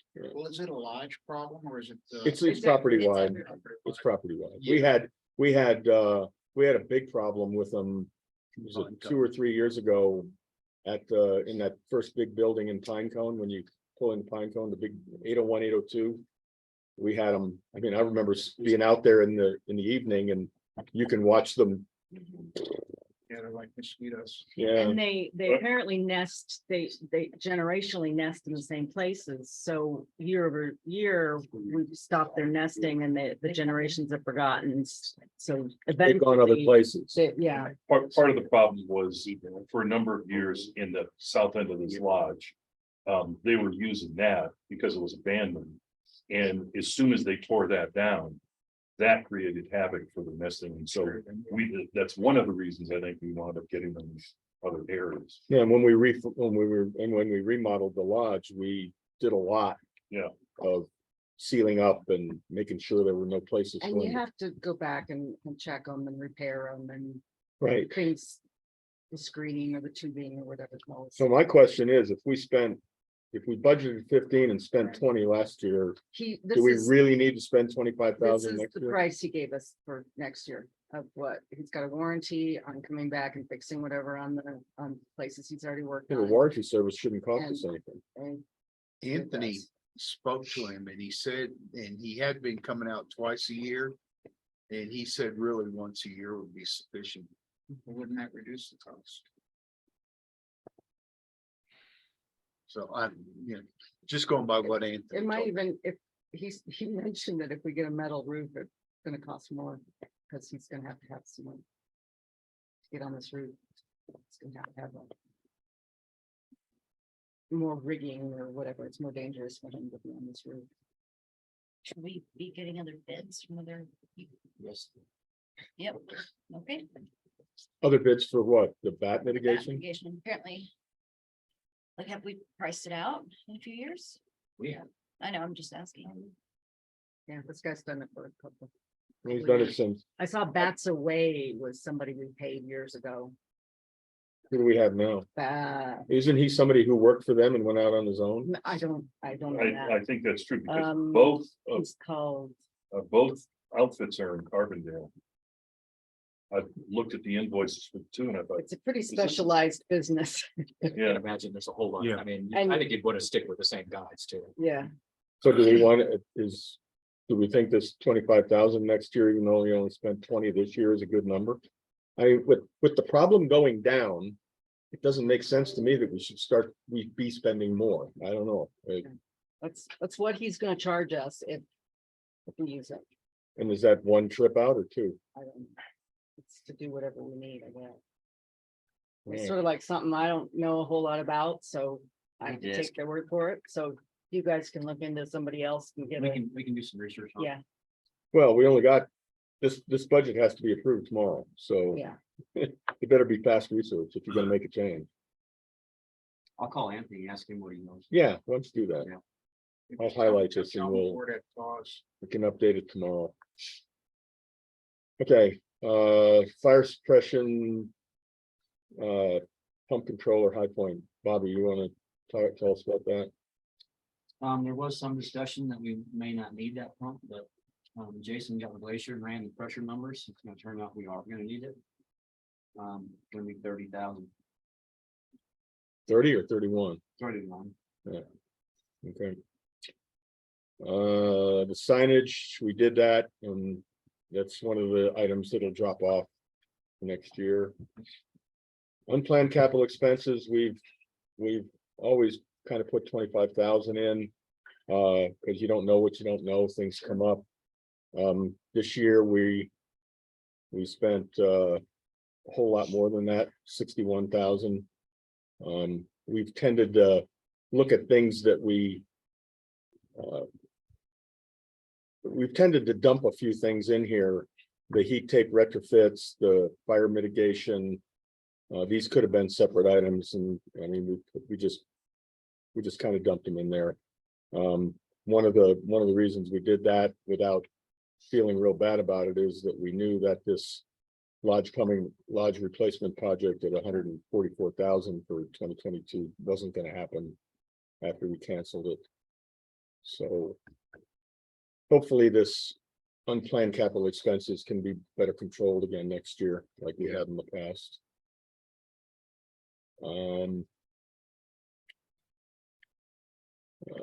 This one is an item that was completed and it won't be coming back.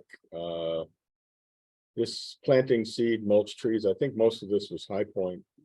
And what we've done is zeroed this out, but we'll talk about all the landscaping projects down here at the bottom when we get down there.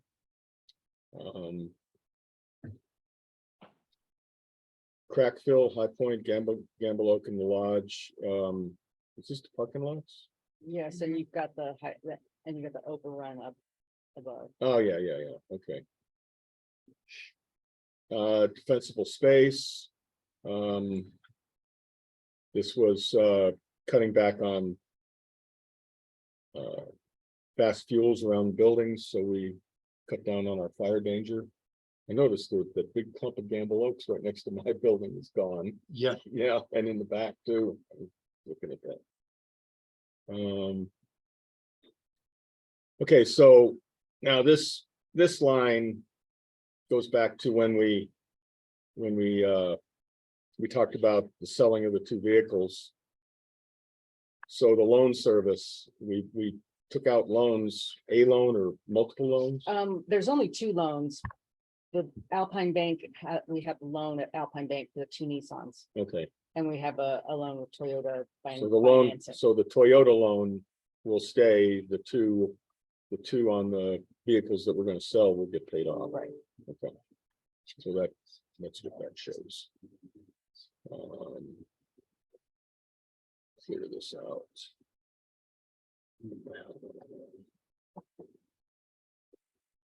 Okay, all right, so contribution to reserves, this is a number we plug in.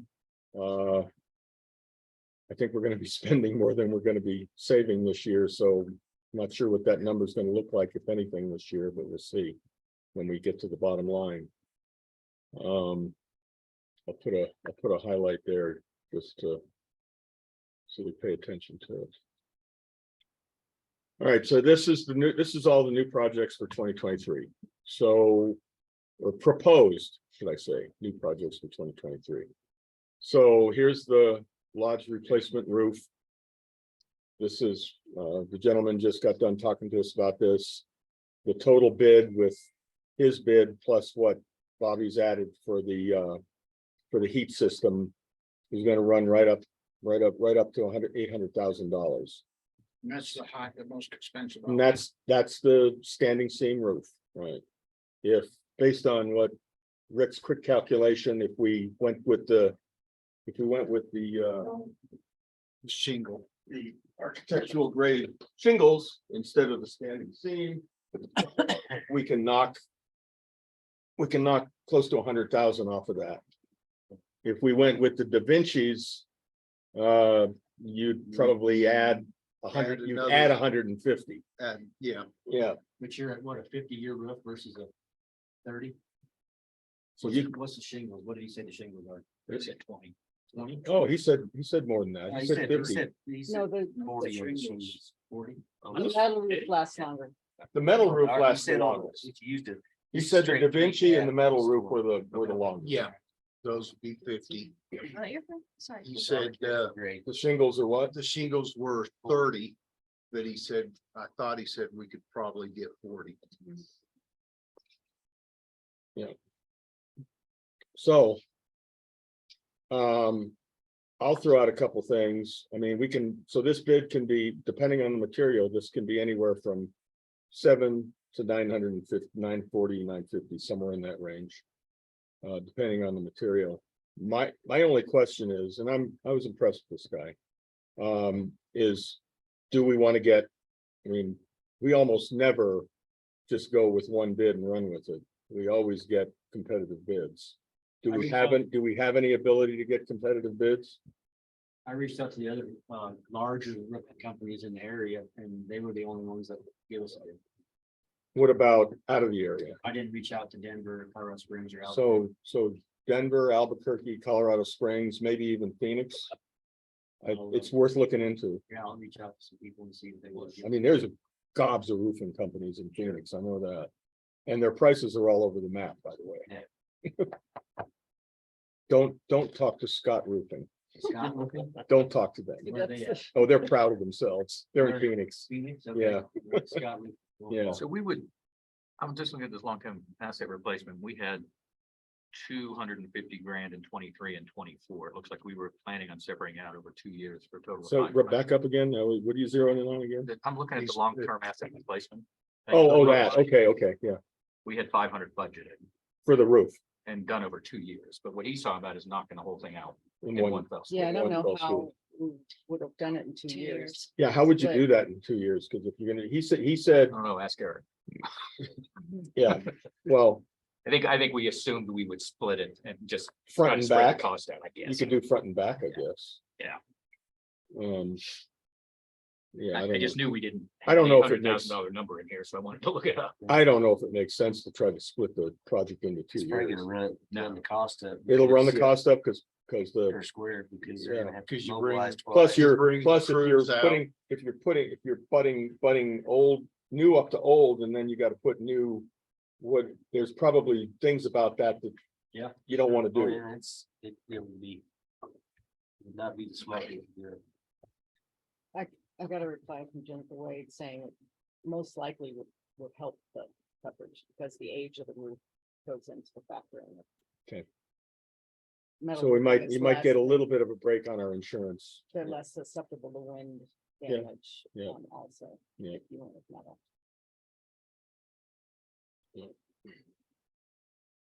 All right, okay. So there's probably more discussion to be had on that. I guess the question becomes whether we leave it in the budget for next year. And then if we do, how do we pay for it? And there's options. There's reserves. There's increases in the assessments. There's financing. And there's the big bad guy in the room, special assessments. And if you do a special assessment, do you do it to the whole property or do you just do it to the lodge?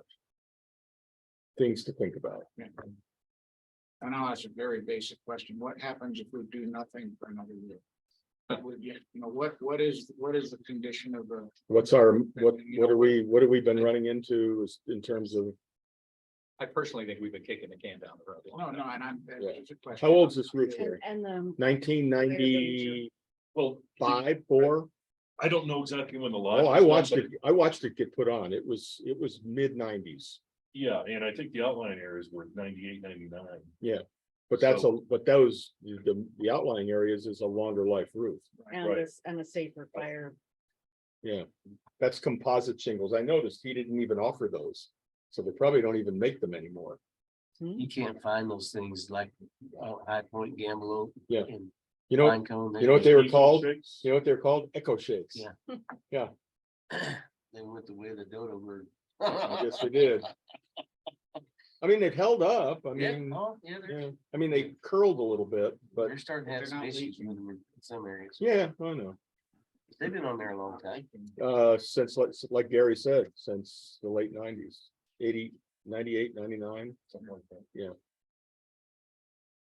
So we can come back to that. Deck railing painting, I suggested this because I mean, I've had people. It tell- needs to be done. It's- There's places where it's getting bad. Those- The north side especially, the north side of the building seems to take a lot of wear and tear, you know, like where Peg Gibson is and. Well, I've got it on I've got my back deck railing has peeling paint on it and that faces east. And Bobby, this is just This is Gamble. So this needs to be a rotating thing. I think so. We do Gamble Oak this year, we do High Point or Pine Cone the following year and so on and so Or forth. like the parking lots, they just kind of need to be rotated in there. Yep.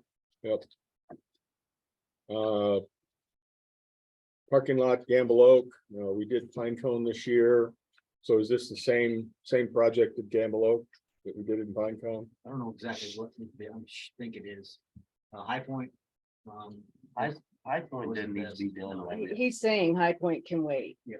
And He said- Lodge is in the greatest need if we only want. So, Excellent. so my question is, do we want to do two or do we want to do one? would I think not, that just probably do the lodge Yeah. next year and then Gamble Oak the following, and then Pine Cone and then we can. No, then We just High did Point, Pine Cone, yeah, maybe High Point, okay, and then come back to Pine Cone after that. all right, so I'm gonna delete Gamble Oak then.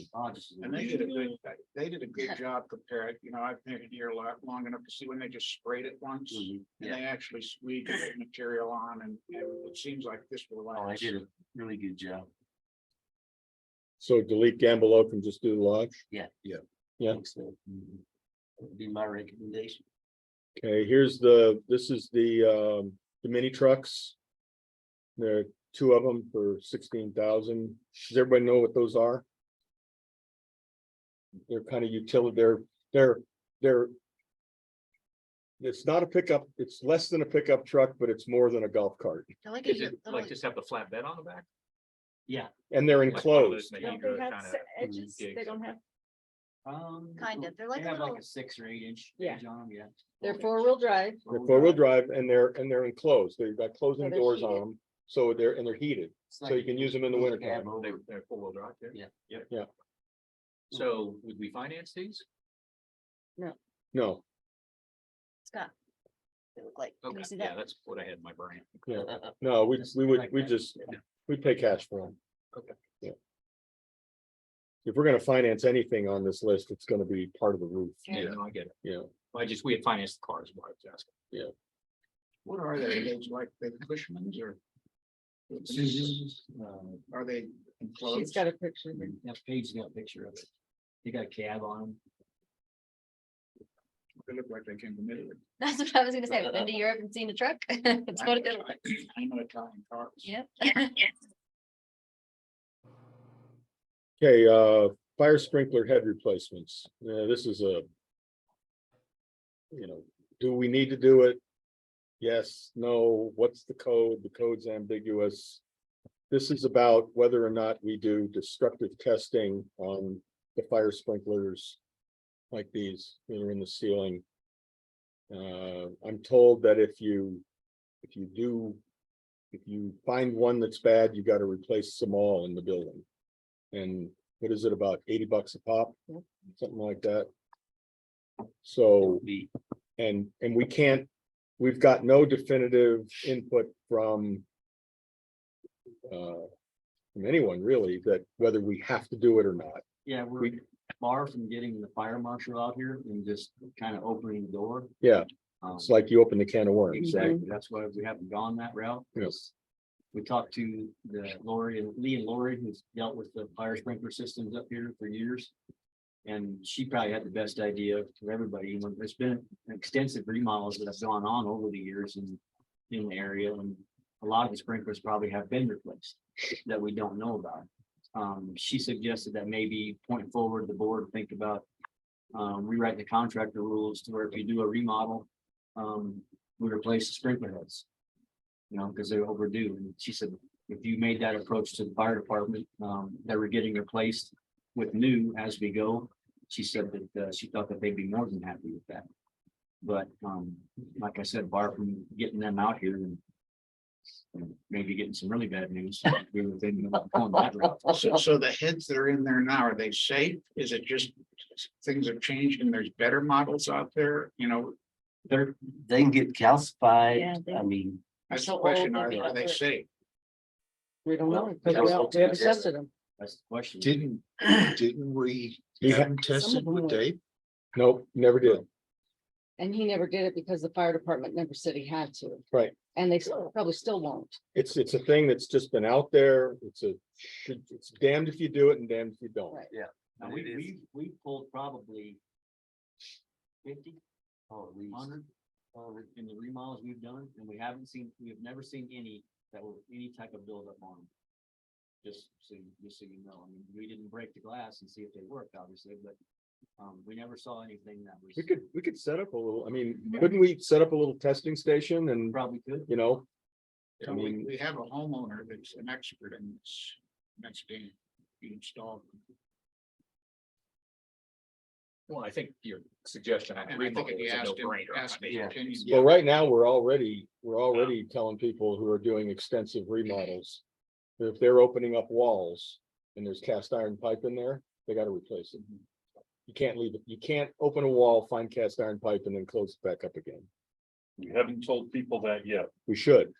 Okay, I mean, that's my suggestion. Yeah. We really need to get to know I whether absolutely they're safe or not. That's agree really with the that. only thing. If it's not, I think we need to do some soul searching. I mean, I did that on my own when I remodeled my laundry room a couple of years ago.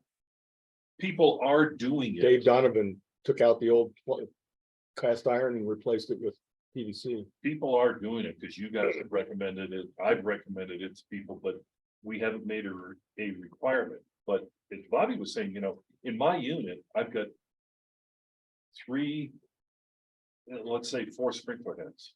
All told, I don't know how many.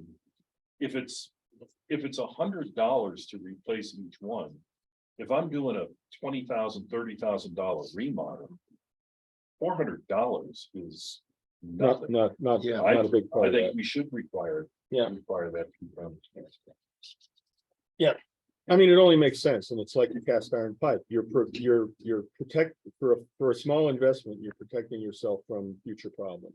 If you want to do a remodel, and then, you know, get a nice fresh drywall and paint, and all of a sudden you got water leaking through it. Yeah. Oh, damn. Yeah.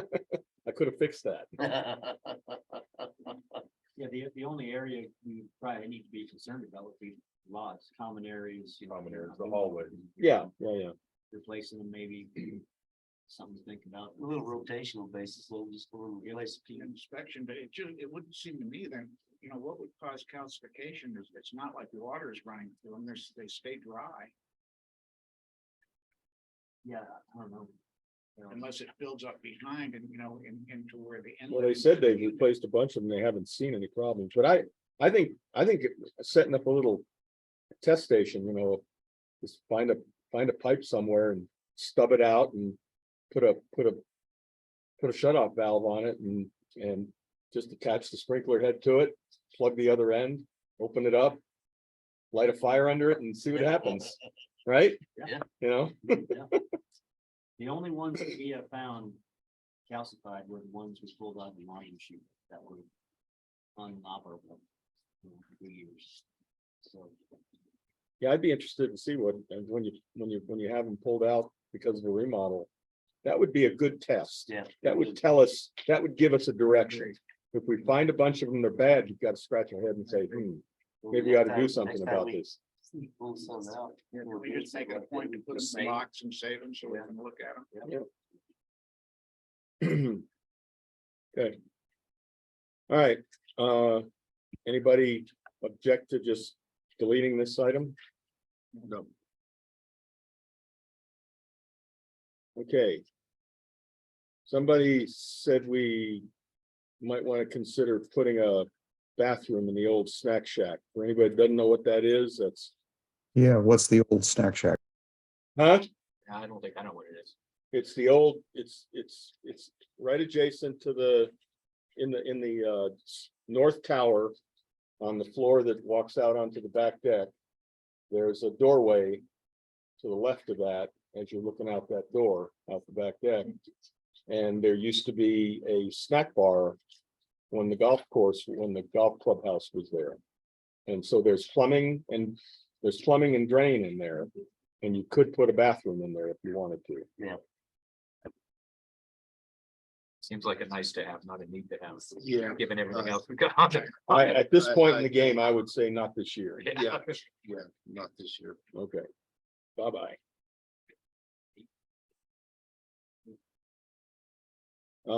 Cast iron replacements as needed.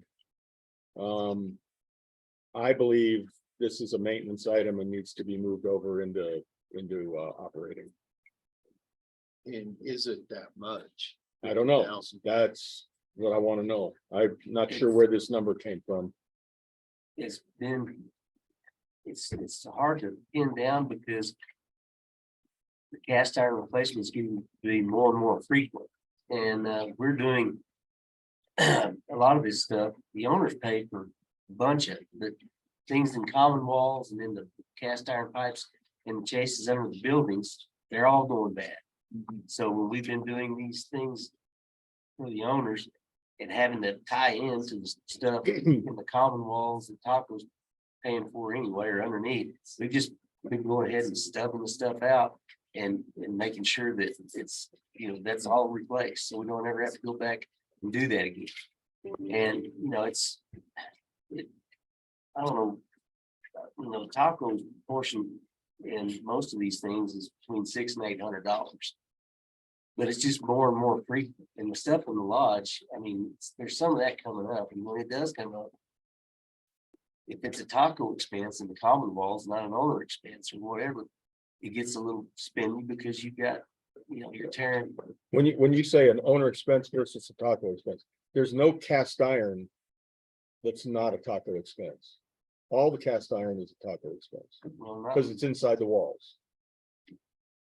Gary. You wanna- Is that, The way we've done it, till now is if it's inside the footprint of the unit. So let's say there's an upstairs. Oh, downstairs, okay, you're B talking or about C, you're talking about in the space between the, Yeah, so anything that's running along that ceiling that's in between Okay, upstairs and I get it. downstairs bathroom. Yeah. And as soon as it enters a common wall, that's where it becomes a Taco expense. so we don't consider we don't consider the space between the ceiling of the first floor and the floor of the second floor to be a common area. We have not. Unless it's between two different units. Yeah, I Right. get that. But, I you know, I wonder if that's a valid, I wonder if that's a valid way to differentiate that, but yeah, I guess I can see that. Is this proactive or is this, replacement as needed? It's pretty much been as needed, unless we've been doing a remodel, then we'll replace it, but we get people calling all the time and they're Well, I did 2 It's years. more ago. reactive.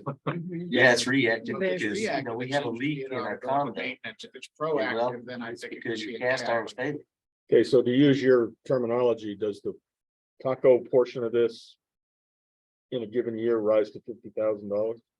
Well, it depends on, you know, where it is. And I mean, we just had the 770 down there that was all common wall and that pipe replacement was. I've asked in the past that we that's try why to, we that want we to, try to track this. yeah, that's, And are we? I think we got some numbers for 2021 that were roughly 19,000. That was the only reason I questioned 50. Yeah, and What about It's- 2022? Do we have numbers for 2022? If we're not tracking this individually, we need to be. I don't have numbers for 2022. So We can look back and. Can find- you- We could figure it out. can you guys come up with a swag at least? See if this- So they're not gonna let you keep the Check this storage bit. garage in reserve? Yeah, sorry, that was very distracting. Yeah, just Yeah. just try to sanity check that 50,000 Yeah. based on Yeah. based on what we spent in 2021 and 2022. Mhm. Okay, I'll leave a highlight on that and we'll address it again tomorrow. All right, Rick, this is yours. Talk about it. Before we start talking about the roof. Yeah, from the start, I've always thought we need to upgrade the office up there. Do we need to do it this year? Do we need to do it this year? Probably not. If we promise to keep our desks nice and tidy, or Gary's I desk. think the carpet's in pretty sad shape in there. There's places where it's real stretched out and bunching up. Replacing the carpet's an easy thing. Yeah, Have to move Bobby. everything out to do it. What would the carpet cost? You can replace the carpet in there, probably $5,000. With carpet tiles and the biggest thing is just getting all the desks out of there. That's the big Yeah. headache of it. We also have, I don't know if you guys, you should check out the counter at the front Front desk. desk. Has duct tape on the edges because it's peeled and, It's scratching and, the people if Yeah. they're working, like it's a work. and that would On be. on the employee side or Yeah. Yes, what's the material? like a Formica. Is it countertop? Is it Yeah. Formica countertop? Mhm. It, And so how much would that it's like cost to do? $2,000, maybe.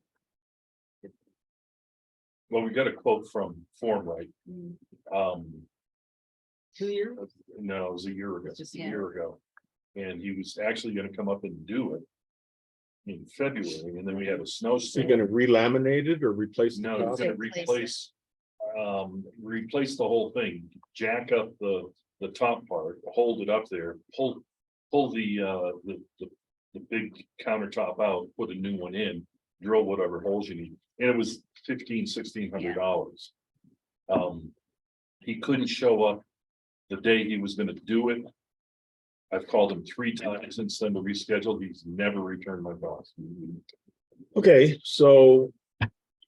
How about this for a suggestion then? Change this item to. Replace the office carpeting at 5,000 and add an item to replace the front desk countertop at what, 2,500? Yeah. What do you think?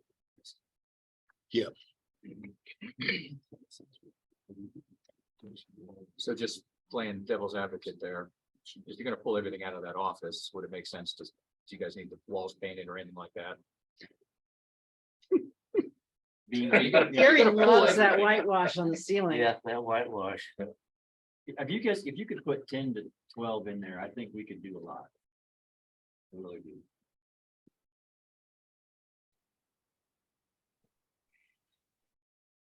Then our granite guy that might be able to do some granite on that front desk up there.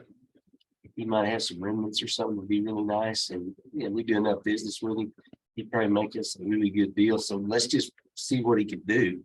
Yeah. And I mean, if it's not any more or much more than the Formica, that's a permanent Yeah. solution. And it just class it up. So Okay. he can do a lot. We'll see him today. Dave, too. How much you want in there for that? So you're putting, Go 12 if you can. You guys feel good. Well, For the countertop? No. no, that's 12. Oh, I already got the 12 in there for the carpet and the wants two paint, the lines. business office. I can, Now, what about the countertop? I think we can do everything. No, he's talking 12 for the whole. Oh, 12 for the whole thing? Yeah. So how much is the countertop?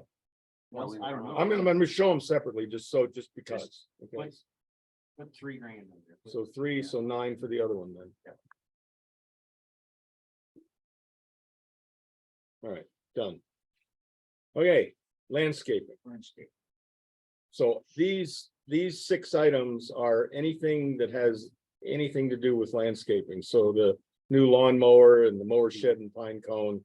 Those are landscaping related items. So talk about these as a group. Let's, or individually, because I think as a group, that there's some that have higher priorities than others.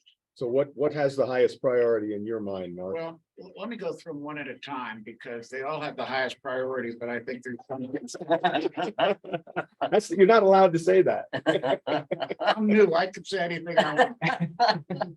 So the first thing is, and it should be for full disclosure.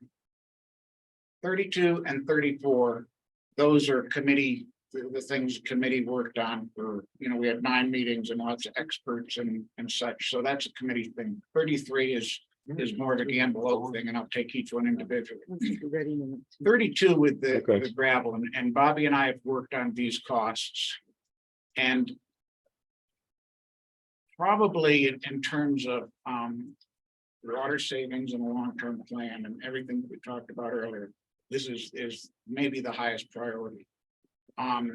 It's certainly the highest priority for a practical reason and non-aesthetic reason. We're working at getting away from grass. We're working on replacing, and that's a backhoe gravel for discouraging parking. That's really not completely accurate. It should be gravel boulders to replace grass. And the place I point to is the entrance to the Pettigrew section up there at my point, where they've replaced all of their grass with gravel, wood chips, non-maintenance items. We've got, this budget includes 500 linear feet of river rock. About 6 inches deep, about 2.5 inches, 6 inches deep, about 2.5 inches wide. 2.5 inches wide or 2.5 feet? feet. Yeah. We haven't planned it out yet. Why? Because we're gonna wait and see what the snow removal guys say we should do, and that wouldn't interfere with snow removal. But it'll generally be places where grass just hasn't grown historically. But So this is all over the property. this property wide, and I can envision, and this is conceptual, but I can envision some of the places at the lodge where right now we have maybe a lot of weeds and disheveled look, that'll be replaced with river rock. Maybe going into Pine Cone, where we've got a lot of erosion and dirt as we enter in, that might be replaced with river rock. A lot of the grass on the south side of High Point just never grows because the sun beats on it. And we would replace strips of that with river rock. At Gamble, there's some places around the mailbox and such where grass has never grown. And we might replace that with river rock. As we do that, we'll be able to reduce our zones of sprinkler system. And this is year 1 of I think 10 years that we're going to be doing this, because over the next 10 years, water is going to be getting more expensive. This is just something that is being done in Texas. We're replacing grass with river. Up in my daughter's neighborhood in Greenwood Village, their lawns are disappearing and rock is going in its place. So it's just a process that we need to go through for replacing grass with river rock. This includes and mulch. This includes 500 linear feet of river rock.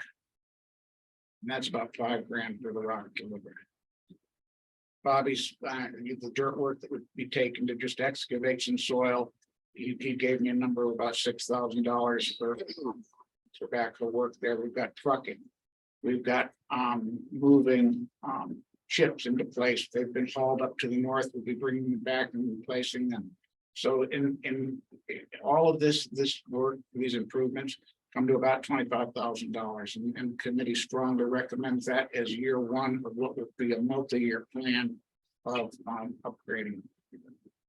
One other thing that has led us to this is if we had a presentation by our county extension agent, Darren Perimeter, who gave us some very interesting info on heat, drought, and what we could expect over the next 10 to 20 years. in terms of our climate here at Tamaron. And folks, this is just the way things are going. We need to get serious about water conservation. We need to get serious about watering less. And this is the way that we do it. So $25,000 there is an investment that in the long run, it'll make the place look better, and it's going to be centered around water conservation. So that's the first one. And I hope it's approved. I know the committee will be very disappointed if it's.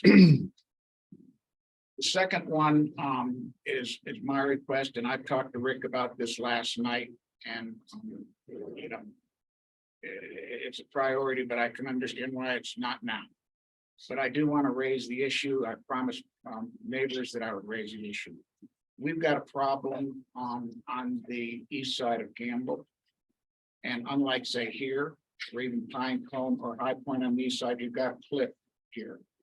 What we've got there is we've got our porches that are somewhat lower. We've got a sandy loam into the fairway. Last year wasn't bad, but boys, 01 and 2000 and 2001, it was awful. The wind would come up from the south. 2001 or 2021? 2021, 2020. Okay. The wind would come up from the south. And you know, we just had, it just blows in because the grass dies and we have no irrigation there. And it's just not good.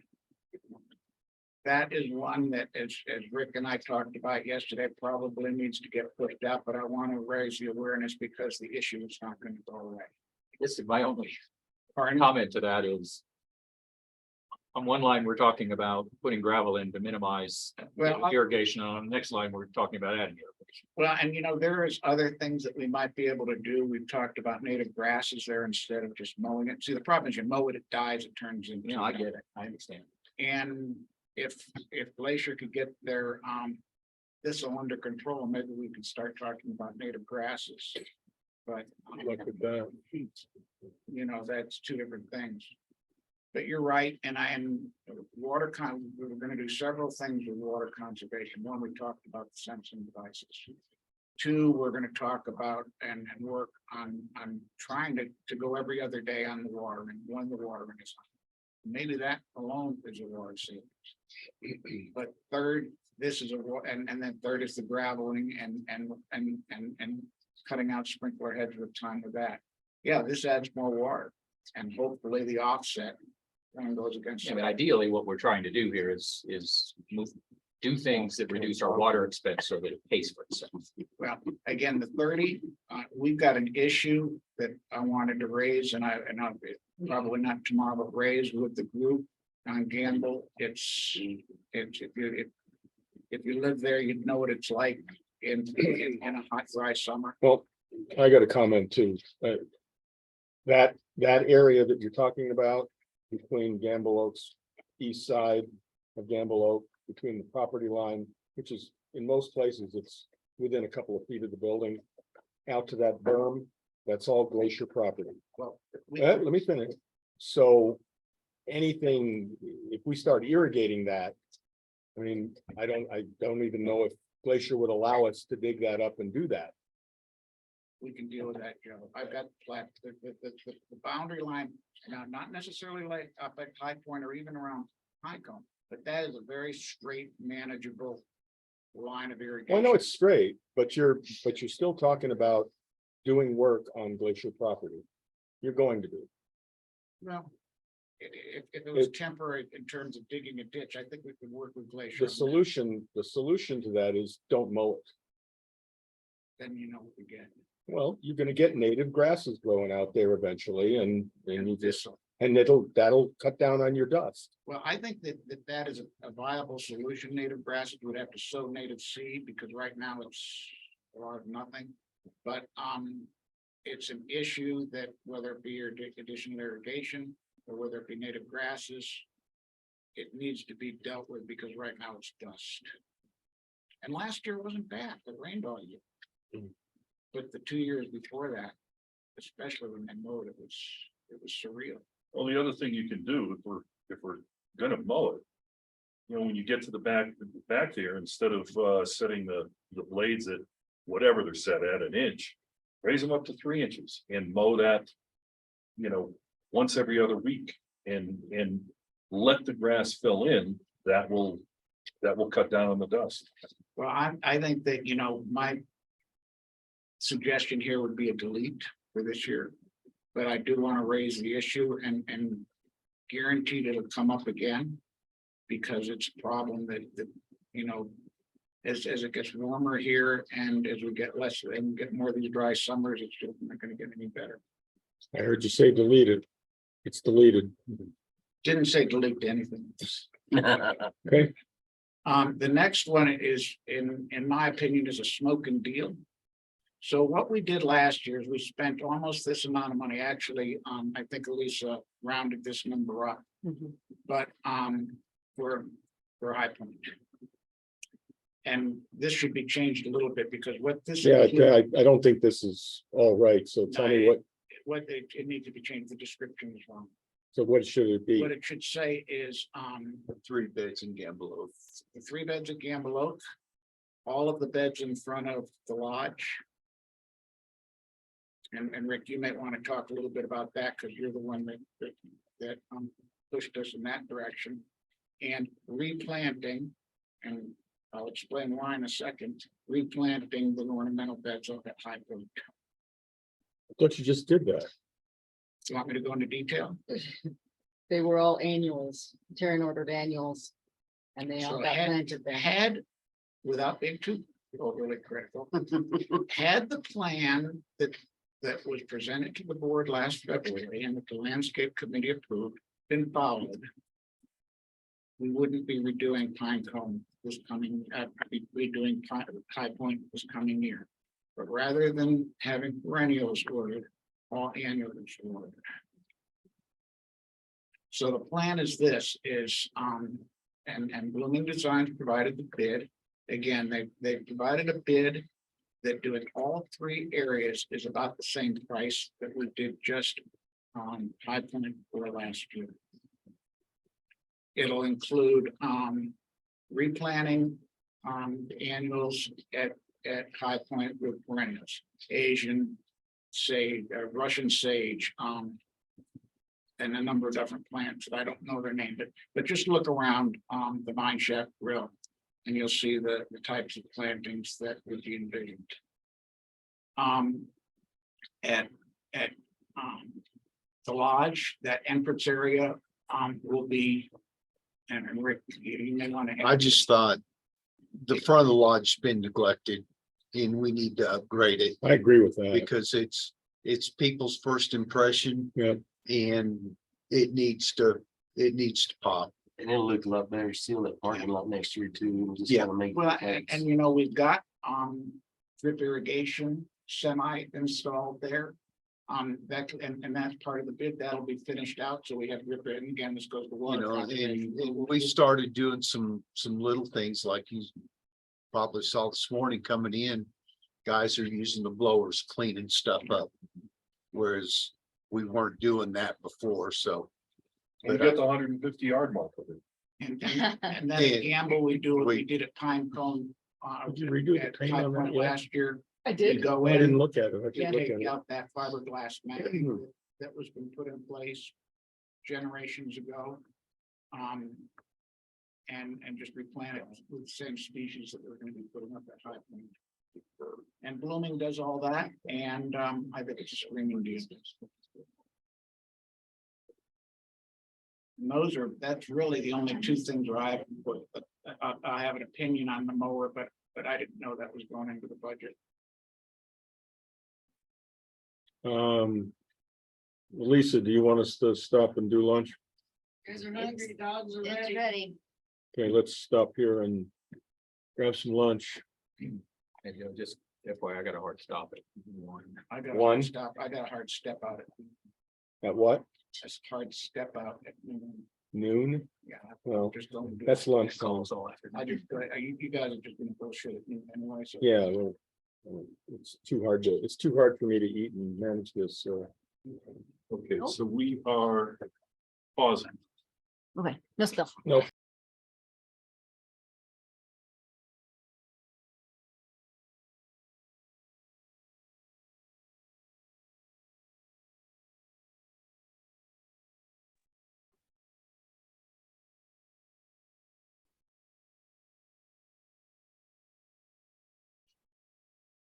Or are you still spraying?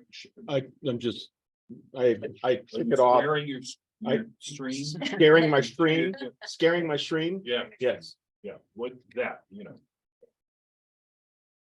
yeah, I took it off share because I wanted to check my email, because if I leave my email on, then I get the pop-ups that come up on the Right. screen, and I don't want those to show up. there, so. All right, we're gonna leave the capital projects, come back to it a little later. We're gonna go to all the way to the end. We're gonna go to the service and security desk, because Scott has a hard stop at 1, and I want to make sure he's here for this because it involves the funding of the service and security desk and the rental program and blah, blah, blah, blah, blah. And I think he's got some things to say about that. So we're going to go through that. We're going to go through this page now. So first section is revenues. This is how we fund the front desk. We've got a beginning balance, just like on the operating budget. We've got we track the surplus and deficit for a given year. And so that We should have a be- nice balance. that in- should be 2022 and not 2021. And we have a nice balance there to start with, which is good. Gonna need it. This next line 406 is I pointed this out on the administrative expense page. This is the one that ports over between the two. And so we'll fill this in to make the budget on the services and security desk balance at the end. 460 is this is our portion of the $30 a night administrative fee, resort fee, if you will, which Glacier takes most of. And so where are we at right now on that? Are they at 2625 now? 26, no, 2650. It's 2650 now, Yes, and you can guarantee that's going up 3%. they go up next year. 3%. Have they told us that? So we're Like assuming, it's- $27. Yep. So we'll get $3, Mhm. not 2. Okay. It was, yeah. It's 2650 I don't right know now. what that We number get means. 350. Can you sanity check this number and base it on, It's 30? yeah, base it on it, whatever the expected room nights. I guess you could use 2022 room nights That's I what we think we did. did. and then multiply it. Did you multiply it by 2 or by 3? Oh, yeah. You did the multiplication. What'd you do it by? Can you sanity check that number? Yes. Okay. So this should be times $3, not $2. Did we put the number of room nights anywhere? Yeah, I emailed it to you. You asked, we were talking last night, my neck is stiff. Can you see that? Oh, I can get it on it. I got something right here. We were talking last night, you were asking what amount, what do we actually deliver over there? Well, I mean. I want to show you this. Yeah. I want to show you this. I don't Where think is you had to set Joe that down. worked up a sheet before. Yeah, I remember a while back you did that. Okay, so this is in 2021, in 2020, we delivered $163,175. In 2020, 2021, That was our big year. $315,000. Oh my God. That's what we paid Glacier? Yep, Well, that was. our that's big what, rental that's year. the checks that we yeah. sent to Glacier for that Right. line we just looked at. So far in 2022, this is only through June, because Mhm. Elisa gave me this a couple of months ago. 162,000, but I looked at the same time period from 2022. And that was through June. It's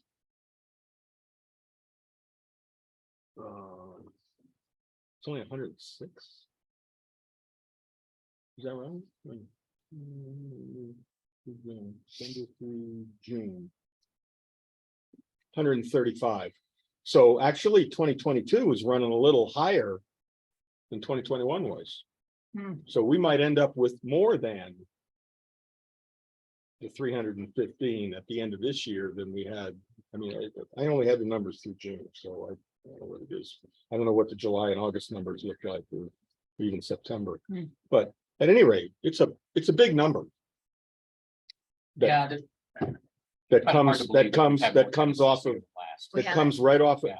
and that's, all of that is what comes from that line right there. Rentals have been down this year So they did from good. 2022 or from 2021. Okay.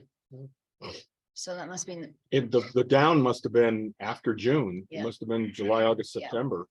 Because through June, it was a little higher this Mhm. year. Yeah, I mean, the rate increased, but They've been down here, but they've been up in Pipeline. Yeah.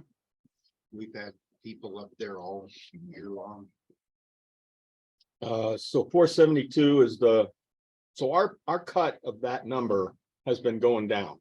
And it will continue to go down mhm, because until, Unless we unless we raise it. So what I don't understand, and I know we agreed to pay this, but that presumes that our renters are using Yep. the amenities. I don't think you can say it presumes it. I think what it presumes is that Glacier, like any other resort operation, is going to collect that fee. And it gives you access to it. If you don't use it, that's too bad for you. Yeah, I understand. So they're not going to say, if you say, if you go to them and you say, well, we want to not have to pay that fee if people aren't using it. They're not buy it. And I know we can't do it for this particular budget meeting, but I think we need to do a really deep dive into how often it's being used. I mean, keep in mind, this assumes access to golf too, right? mhm, So 6 months of the year, there's no golf, mhm. True enough, but we're still paying for it. true enough. So I asked Andrea, she's the manager of the fitness center. If they have the data for who uses the facilities.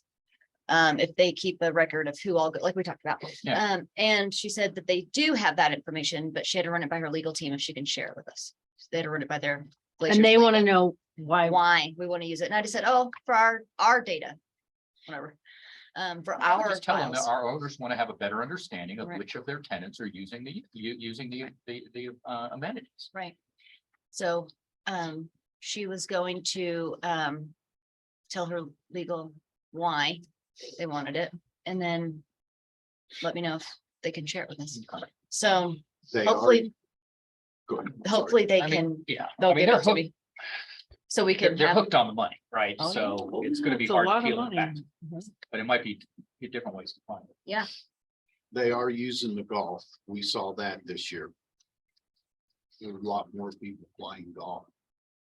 That are, renters here. Well, that's good. I mean, that's part of the attraction. Yeah, because we talked to people and we'd ask them and they'd say, oh, it's the first time I've ever played here. another thing I don't know that we can look at, but I think Elisa and I had talked about this is, so you have two owners, right? And, this owner A, might rent their unit one night a month. But owner B might rent their unit 29 nights a month. So would it be something we can look at to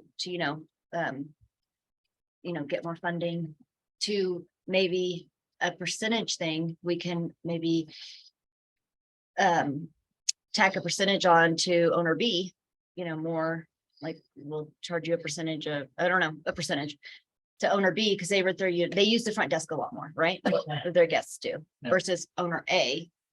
So instead of the monthly fee, well, it's not on here, but we charge a monthly fee of $35 or a month to put your unit in the That is on rental there. program. It's 472 There you go. or I know that's- 473. Yeah, okay, that's what that is. Instead of doing a flat $35 for everyone, can we do a percentage? So you use you use it more, you can do, you're gonna pay this percentage. Use it less, so you do a different percentage. Does that make sense? Yeah, I mean, I honestly kind of like the idea of having a fee charged to the renter Right, on a nightly basis. yeah, And that's what 460 is. it is, yeah. Is it possible to, No, I mean, to the renter themselves. to the renter ones. Somebody comes in here for 7 days, they pay. They do. $3 a day They do. I'm saying. For they do. what? $3 a day for what? for access to the Humidity Center. Glacier's not gonna buy that. Huh? They're not gonna buy that. They're getting $30 a day now, or 20. Oh, no, I 26. was just talking about, I'm not. Oh, talking okay, something. okay. I agree. We need to find another source of revenue. I'm talking, that's what I'm saying. I'm talking about instead of 473, 460 and 473 are two totally separate things. Instead of 473 doing a flat rate, we just do a percentage base. That could be another source of revenue and maybe changing it up a bit. When you say a percentage base, what do Yeah. you, how would you manage that? I don't know. It's just something that. Because the problem is, if you do you mean a percentage based on occupancy, Yeah, but because but it varies. You're gonna calculate that at the end of each month? We have to we calculate have what to, we they, have to calculate what they owe anyways. So, if this owner rents their unit, some renters, I mean, some units are rented out 30 nights a month. They're rented out all month long. So if they do that and they're using our services, 30 nights, they can be charged a higher percentage than what, or just a higher amount than what this owner was, because they only used our front desk, 5 nights a month. Just something to think about, something maybe go off of, I don't know. but It would be- can't we, at least in the short term, eliminate the monthly $35 and add $5 onto the nightly? So we charge $35 a night. It's gonna, I think, increase revenue. That would be the simplest way to It do would it. be the simplest way to do it. And then if Glacier Club continues to charge us and, we start inching up, then you can say, okay, now we're gonna charge $5 per month. Then $10 the next year, $10 per month. And you can reintroduce that fee. Or you can bump up the daily fee, but I would think bumping up the daily fee and to 35 and eliminating the monthly fee. I don't know, somebody would have to run the numbers to see how that. Well, I'm I waiting. don't, I think, right, I don't think the I would, monthly fee. you need it in order to calculate. In order to calculate 460 so, accurately, we need a good feel all for right, what, here's, for what the room nights. I is. got it. Okay. So as of the end of September, there were 9,617 nights. 2022 through September. How many? 9,000? 9,617. Okay, So then I looked at 2021 and what we had for the other 3 months, and it was about 1,500 nights. We're pretty slow. so October. October through December was how much? 1,500. I think it was like 1,497 or something. 300. Okay, So if you add those together and multiply by $3, that's See. 33,000. so what's the total on those? 11. I'm sorry. 10,000, 11,117 11,117, yeah. multiplied by $3 is 33,335.51. Okay, So I put 30,000 in there. So we were basing that on pretty good numbers to be conservative. I also think that the monthly fees they say, oh, $100 a quarter, whatever it is, that's nothing. That's fine. They don't complain They don't about complain that. about that near as much. what don't they complain about? The monthly The fee. quarterly on the quarter. Whenever it's on the quarterly statement, Some $100 a people month, do. that's not a big deal to people, but whenever they What's hear $100 a month? $100 a Quarter. quarter, sorry, $105. Oh, 105 a quarter, Right. okay, yeah. so I wouldn't take that out, honestly. It's Yeah, because just whenever, quick numbers, say Yeah. 11,000, Yeah. $5 a night, 55,000. right. They But whenever people hear $30 a night and they're don't like that, they don't like that. so they're gonna react Yes, more poorly to, oh, Absolutely. guess what, it's going up to $35 a night, but your monthly amount's gonna go down a little bit. And I. they don't, yeah. They don't like also that. They don't like that. remember- They like the monthly amount better. And you guys Yes, probably have heard yes. the conversation with Heather, that $30 a night is, she thinks that's all the industry Yeah. will That's all. bear. Now you. That's have all that said the you think industry for more. will. Well, I've that's seen, all that's gonna I mean, be. I paid, I paid, what did I pay in? At one of the top hotels in Times Square in New York City last month, I paid $35 a night for the resort fee. I mean, that was at the Marriott Renaissance right on Times Square. It's not getting any higher than that. Yeah. But this may be a can that we can't afford to kick down the road for much longer because Yeah. Glacier Club is gonna start charging us more than $30 a night. I don't see how they can keep doing that. Somebody's got to challenge them on that We, and we- say, we need to have that discussion over the course of this year. Sure. Start to Yes. figure out, you know, maybe it's a higher charge in the summer months when golf courses open, lower charge in the. Or Mhm. just. Some They- other. They concept. can't price us out of being able, we're doing a big service for that. We're collecting this money, we're, you know. and it's a handling it. huge, and They it's a could do huge the amount. billing themselves for all they want. $300,000 a year. No argument from me. I'm just saying that I They don't can't have to see, track it, I they don't can't have to see bill it. Glacier Club Why aren't they They trying? just take the passing check. on the opportunity to, the contractual opportunity to keep raising it by 3%. It's hard for me to see them passing on that, but you know, you Yeah. guys talk to them a whole lot more than I do. Charging more than, and we don't get any, then we make them charge the owner for it. Yeah, and I would submit to you, they're already. And I have to agree with Heather. I mean, I do think that we're pretty much at the top of the market. Mhm.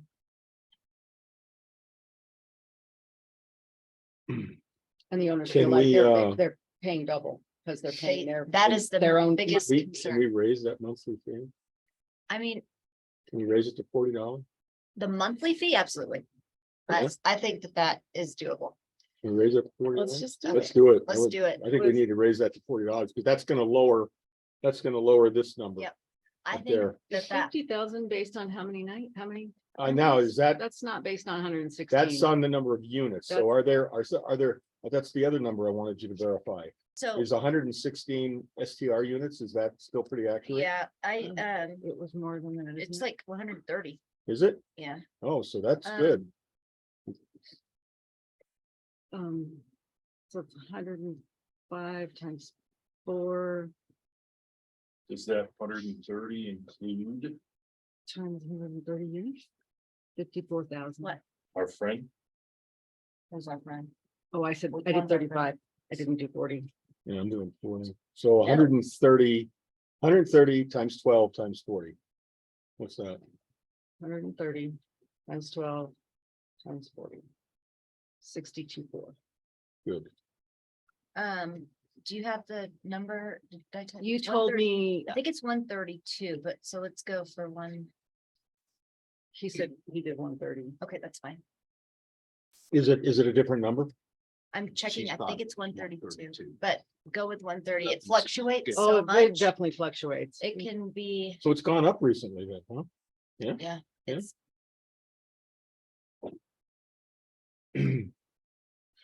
And the new people are always a pain, especially for Paige trying to get a credit card. oh my gosh. I Yes. need my credit card. And is 11 long-term rental units, is that still a Yeah, good number? that's gone low. Boy, that's gone low. Yeah. Wow. Okay. All right.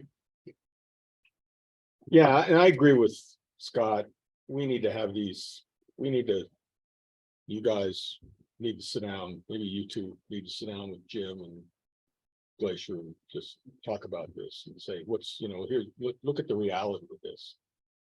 You can't just keep raising this 3% every month, every year, because then you're gonna be, I mean, we're in the mountains in Colorado and you're gonna be charging close to what they charge at the resorts in Las Vegas. Yeah, come on. Ain't the same.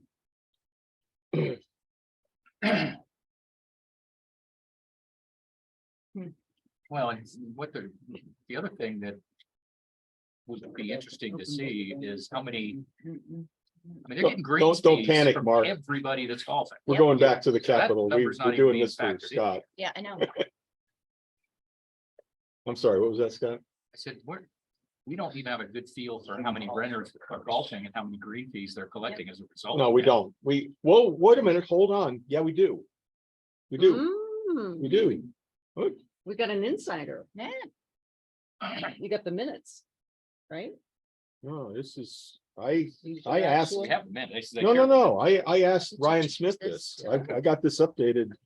oh, nice. Okay, so if we go Uh, $40, starting. think you can do Golf that easily. rental guest greens fees. Yeah. 2021, 495 rounds. 2022. Well, I don't have 2022 yet. 400, I guess I could have. At how much? The season's over. That was at It's 125. It's 130 plus. No, the one cart thirty-five. fee. That was at 135. This year, I think we had more play and it was at 160. 160, yeah. It went up to Plus they have to 160. rent a car? That includes. Oh, Yeah, That, no, it's when you, one it's, the twenty-five. greens fee includes the cart rental. Yeah. Well, So 495 rounds is what rental guests, is how many golf rounds rental guests, Cameron rental guests played on the Last Valley year. course, on the Valley course last year. time. I'll get, 80 grand. I'll get Ryan to give me the number for 2022. for our guests, for 130, did it go up? It went up, it was 309 rounds in 2020. It went up This to is 495 in 2021. 2021. I don't know what it was in 2022, but now that the golf course is closed, I can ask Ryan what the number is, and he'll give it to me. He's been giving it to me, so yeah. Do you want to know how many golf, are you interested in how many golf rounds Taco people play? 1,108 rounds played by full golf members, Like 275 rounds played by social members. I thought you were gonna say 275, played by Gary. How many of those 1,108 rounds were you, Gary? Well, that 1,108 was times $25. That's right.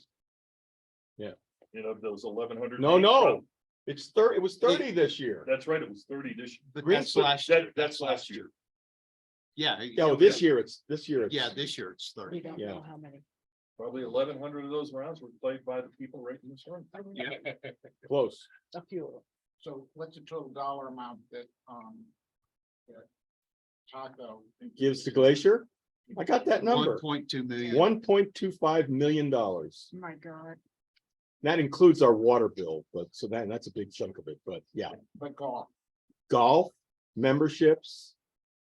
Oh, just for golf? golf. Renters was, fees, renters was cart 80 fees. grand. Well- And we just determined that there were 1,400 rounds paid at $30 or $25, something like that. Well, I estimated for 2022 that Taco people would, in their memberships and their golf rounds played, that we spent $421,000 on golf. The memberships and the cart fees and green fees, That include the social membership. Yep. Yes. all of them, 400 and what? 421,000. Money well spent. But But I again, would think it moves the needle for Glacier too. So far this year. We have paid just on our end, we. Everything to Glacier Management is 286,000. On for, just checks written to Glacier for everything. and what would that be other than? the- Admin fees. Other than the I don't admin. have, well, I don't have the water, that's Elbert Creek. Yeah, that's Silver Creek. That's, Signs, signage. And you don't have memberships in there. I got the Pay little, those. the small little memberships. No, they don't have anything to do with golf. It's it's the admin fees, the resort I'm fees. just saying that your number has to do with golf. Yeah. And I have the membership. I know, I'm saying you have it. That's why it makes it difficult to compare these two Yeah, numbers. yeah. You include the membership. The year before, we paid 318. So your number, Joe, includes the 265 or whatever you get charged for each unit on a monthly basis. Or does it not? The, No. what, Like for the You social added- membership, I've got 3 units. It's cost me $750 a month yeah. That's in the. or Yeah, it's in there. Yep, yep. That's in there. Okay. Elisa's number includes all the short-term rentals. Yeah, all because that see, stuff. here I have the numbers. As of July of 2022, there were 27 full golf members. Yeah. 7 family full golf, 17 single full golf, 208 social, for a total memberships of 252. So I have, I've got all the numbers. Yeah. Eric and I set about to do this a couple of years ago, and it's been, yeah. So basically, we send back there every year, about $1.3 million and rising. Speak of the devil, I just got my Glacier Club statement. Me too. All right. Scott's got about 20 minutes, so let's try to get through this. So, all right, so the administrative expenses for the service and security desk, it's all pretty straightforward. Personnel expenses, this is the people that sit at the front desk, provide the services.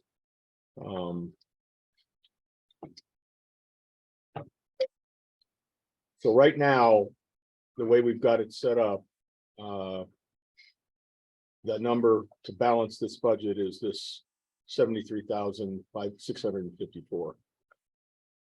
If we plug that in up here, that'll balance this budget. And then we port that number over onto the administrative expenses on the first page.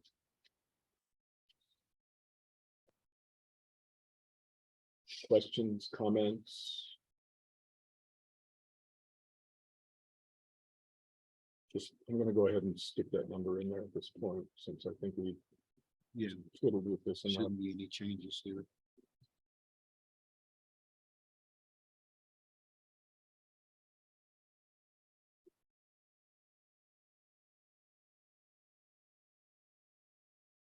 Okay. So let's, now that we've taken care of that one, let's go back to capital projects. Mark, you wanna, were you finished or? Finished with first two, line 32 and 33, and it sounds like North deck, everyone's- you can take everyone's that cool out. with that. Yeah. Yeah, this is, There won't be anything done. no, The only suggestion the committee had there, and there was someone, and I don't remember who someone was, that was talking about a gazebo and such, and we priced That that. was me. Okay, and we priced that, it was like 45 grand, yeah, and so that wasn't gonna happen. If we could maybe just spread seed or something on that upper level, just to give it a little bit better grass, but are we watering it? I don't think there's irrigation. Well, there was irrigation put in up there, wasn't there? There's no irrigation. I thought irrigation was put in up there, no? There's none up there that I can see. There was some work done up there and I thought there was irrigation put in. I I think one of the issues. thought that was there a is Tim project. It's a very, well, there's irrigation It along didn't the do it. sides, but I don't think there is on the level on the top. Is that When you correct? say along the sides, what do you The mean? steps. There's irrigation. Oh, along the yeah, steps. yeah. Oh, going up to that Yeah, level. they don't, not on the it flat don't get area. all the way up to the grass. It doesn't water that grass. And I think the other issue, Joe, is it's probably everyone at the lodge walks their dog there.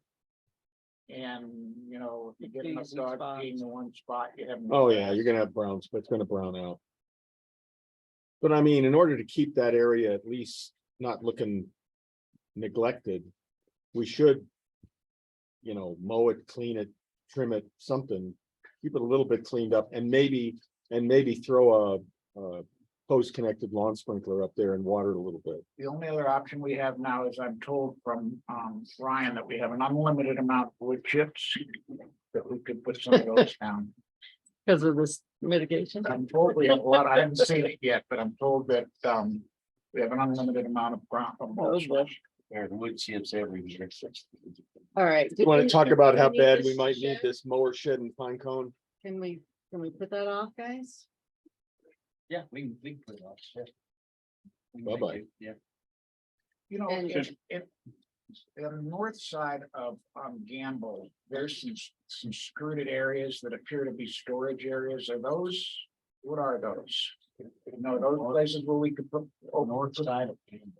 That is, North we side of- store the Not mowers. the north side, on the west side of Gamble, there's skirted areas where there's doors, and I've asked Ryan what's behind those doors. And he There's a doesn't, bunch of stuff stored underneath there. and I'm just wondering if that couldn't be turned into a good mower storage area. Too big to get through that. Yeah, There's only one building that has doors, I think. And it's under 780 something or other, but The area under Bonnie Dudley's unit has been used for landscaping storage for years. Oh, God. It's And we've got some of the machines underneath Yeah. 774 and 775, my unit. They're under there. Yeah. Doesn't bother me. Yeah, the area under Bonnie Dudley's unit is easy to get to. You just come across the grass and make a U-turn and those roofless landscaping carts easily fit under there. I mean, I can walk under there standing up pretty far back. But there's a bunch of that ought to be at least looked at for cleaning up. There's a bunch of old planter pots in there, plastic ones. I don't know if it got cleaned up yet or not. It's in Pinecone, 840, unit 840 in Pinecone. Okay. Right the where they put Oh, that stuff. the one where it's right in, it's the unit where they just replaced the fire hydrant right in front of us. Okay. Yeah, right there. Yeah, Taryn had all kinds of beauties down there. Huh? Taryn had all kinds of beauties. Oh, yeah, Taryn dumped all kinds of stuff back in there. Catfish and Brian reorganized behind the laundry area, Yeah. At Gamble. And it looks great. But B, they were amazed how much stuff that they learned we had. Yeah. Well, I know. Okay, so that's, Can I ask? a go for it, go. Okay, to go back to the very first thing here, the gravel boulders and discouraged parking, a two-pronged question. One, how do we know that the snowplows aren't gonna dig this up? Because every spring, we always see piles of sod that are around. So how do we do that? Number two, how is this going to decrease water usage? Well, two things. First, that's why we don't even want to plan putting anything anywhere until after we, Bobby can advise us in the spring where there will be problems. There are some areas that are obviously won't be a problem. They're lower, the grass is lower than the pavement, it would skid right over it. There are other areas that Bobby's gonna say, you can't do it there, we have to do something else. Yeah. In terms of water saving, it's year one. And, we may just do, some areas that don't result in a lot of sprinkler heads, removal right now. But Gary, let's just go 10 years out. It may be 10 years out, that entire island area in Gamble becomes stone.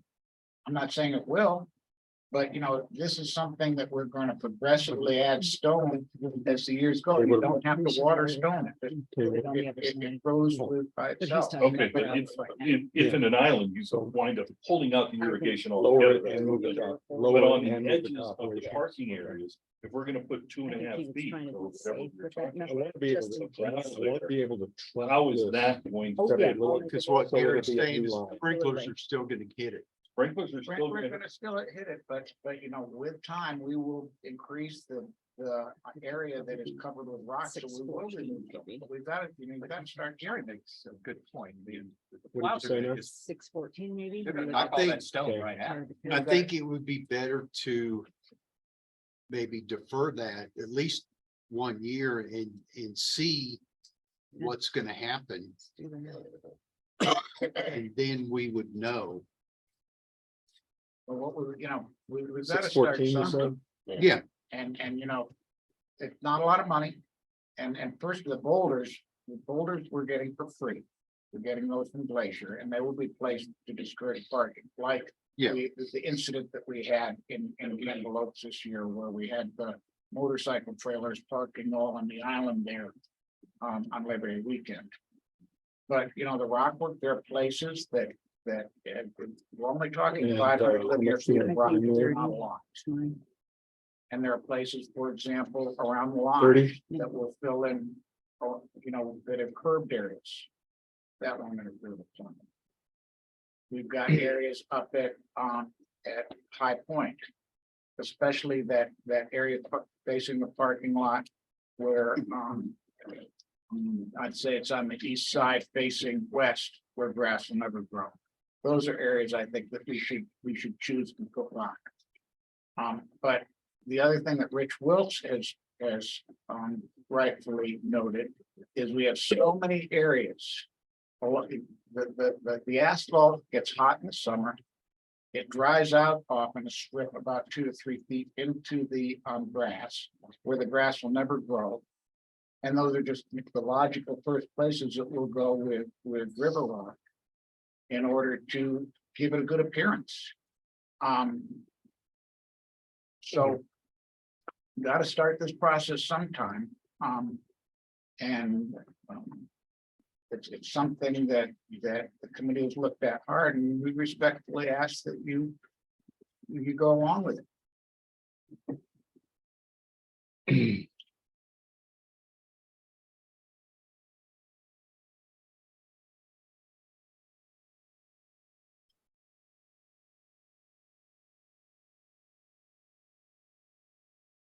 What do you think? Sharpen the pencils. I think we need to come up with a flat number and say, you know, this is the budget and we just do that annually. This, So that is, and again, what that includes, it includes about $5,000 for rock. And then it includes about $6,000 to excavate, get down low enough so the rock doesn't get hit by those plows. And then it's gonna require other areas where we just need it, we're gonna need a dump truck to move when we excavate that area, to move some of that dirt off. We're gonna require heavy equipment to move chips from the north area down. It's just the general things that we want to do this summer to start the process of giving it a zero. I don't like to use the word zero-scape because it's kind of a yeah, I think my point is, I understand where we're going, but I don't think it's a multi-year project. So if we decide holistically that we're gonna give, 30 grand a year, whatever that number is. And we just do it year over year and we pick an area and we work on that area that year and then we do it again next year. And if we have openings in the budget going forward. that's what one of the things you're right year after year. And this first year, one of the most important aspects of this first year is to pick some areas, do it properly, get feedback from the landowners to say to the homeowners what they get feedback. And what do you think of this? But What about a smaller? And I version don't of this. disagree. I don't disagree with the single thing you said. But is it the proper time when we are looking at 800,000 per roof? Any other year? last year it was the plumbing that pushed it out. So, landscaping typically gets pushed out because it's an easy thing to push out. But this is a process where we're going to improve the top priority of the committee was to go to a natural, more xeriscape type of appearance over time. And next year there'll be something else. It's just not a lot of money. I'm all for the boulders. I'm all for doing that. I'm gonna run to get on this call. I say you cut the number in half or something like that and say this is the number and we just do that annually. I don't see how. With that. Well, take it to plus, here's a compromise, take it to 15. We'll cut back on linear footage. There will be some places I can guarantee that won't interfere with the plow. We'll get to look at the results. And choose whether you want to move forward with that appearance down the road. Yeah, Like I said, would it's say, it's a 10-year deal. It's not going to be a one. Well, What do they my say? How to point eat is- an elephant one bite at a time? Yeah. That's what this is, the first bite. I would say if we're gonna do that, we would want to pick an area where we know plow will hit too. So we see how it's affected. Curious, does Glacier have any heavy equipment?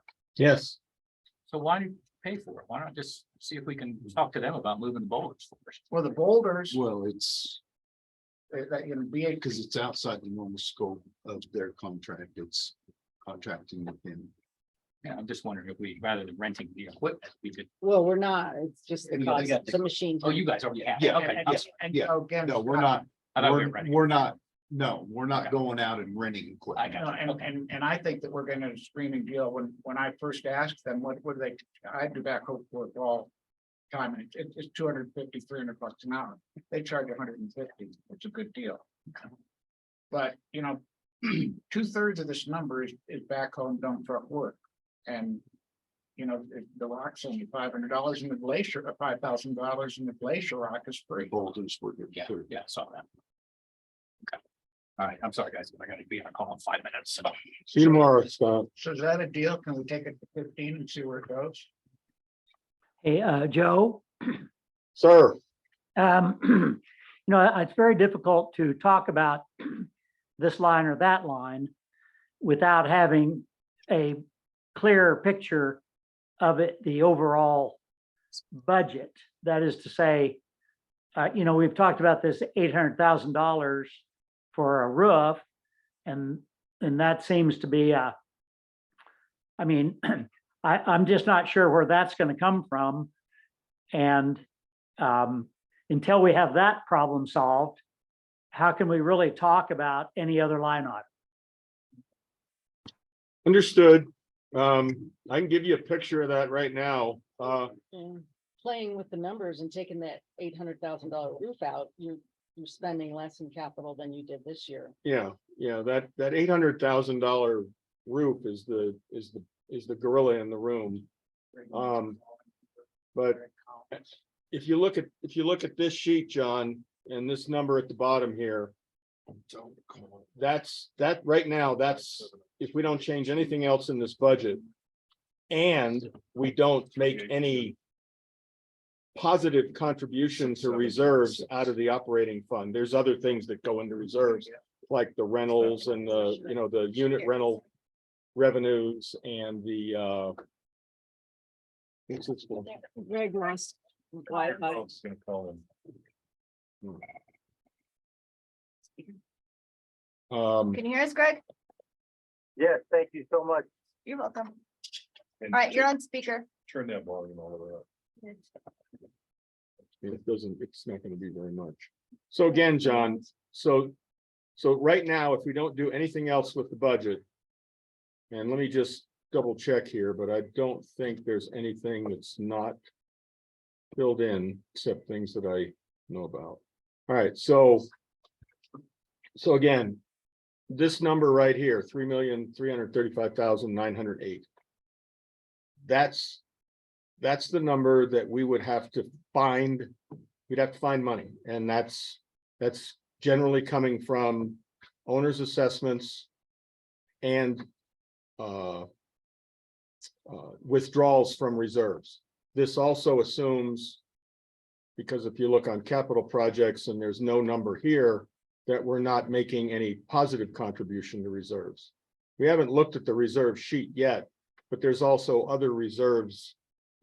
There's other money that goes into reserves that just goes there automatically, which is revenue on the 2 unit rentals we have, plus the relatively new closing fee that for new owners are required to pay that gets deposited directly into reserves. There might be one or two other things I'm not thinking of right now, but that's based on that. This number would have to be plugged in here in order to make the budget balance at this point. And right now, let's just assume we're going to draw, I'm going to say $300,000 from reserves towards that roof project. So now, if you look at what last year's assessments were, 2,263,609. Now I'm going to go back over here. We would have to raise the assessments that much. So we need to find money somewhere, and that's either going to come from financing the roof if we do it, or a special assessment. That's the challenge right now. Does that answer your question? Well, yeah, I was kind of hoping that wasn't going to be as bleak a response as it turned out to be. Oh, I knew it was gonna be. I mean, it really calls into question, I get, the point is, you put off and put off and put off. And then you're forced at some point to do something. But an $800,000 expense, even if you have some in reserves, I'm not sure that, I forget the guideline, Joe. I think we are limited on how much we can change owner assessments or increase owner assessments from year to year by a certain percentage. Is that a true statement? That's a true statement. The number's 15%. Well, and 15% would probably not be welcome by many owners, No, not at all.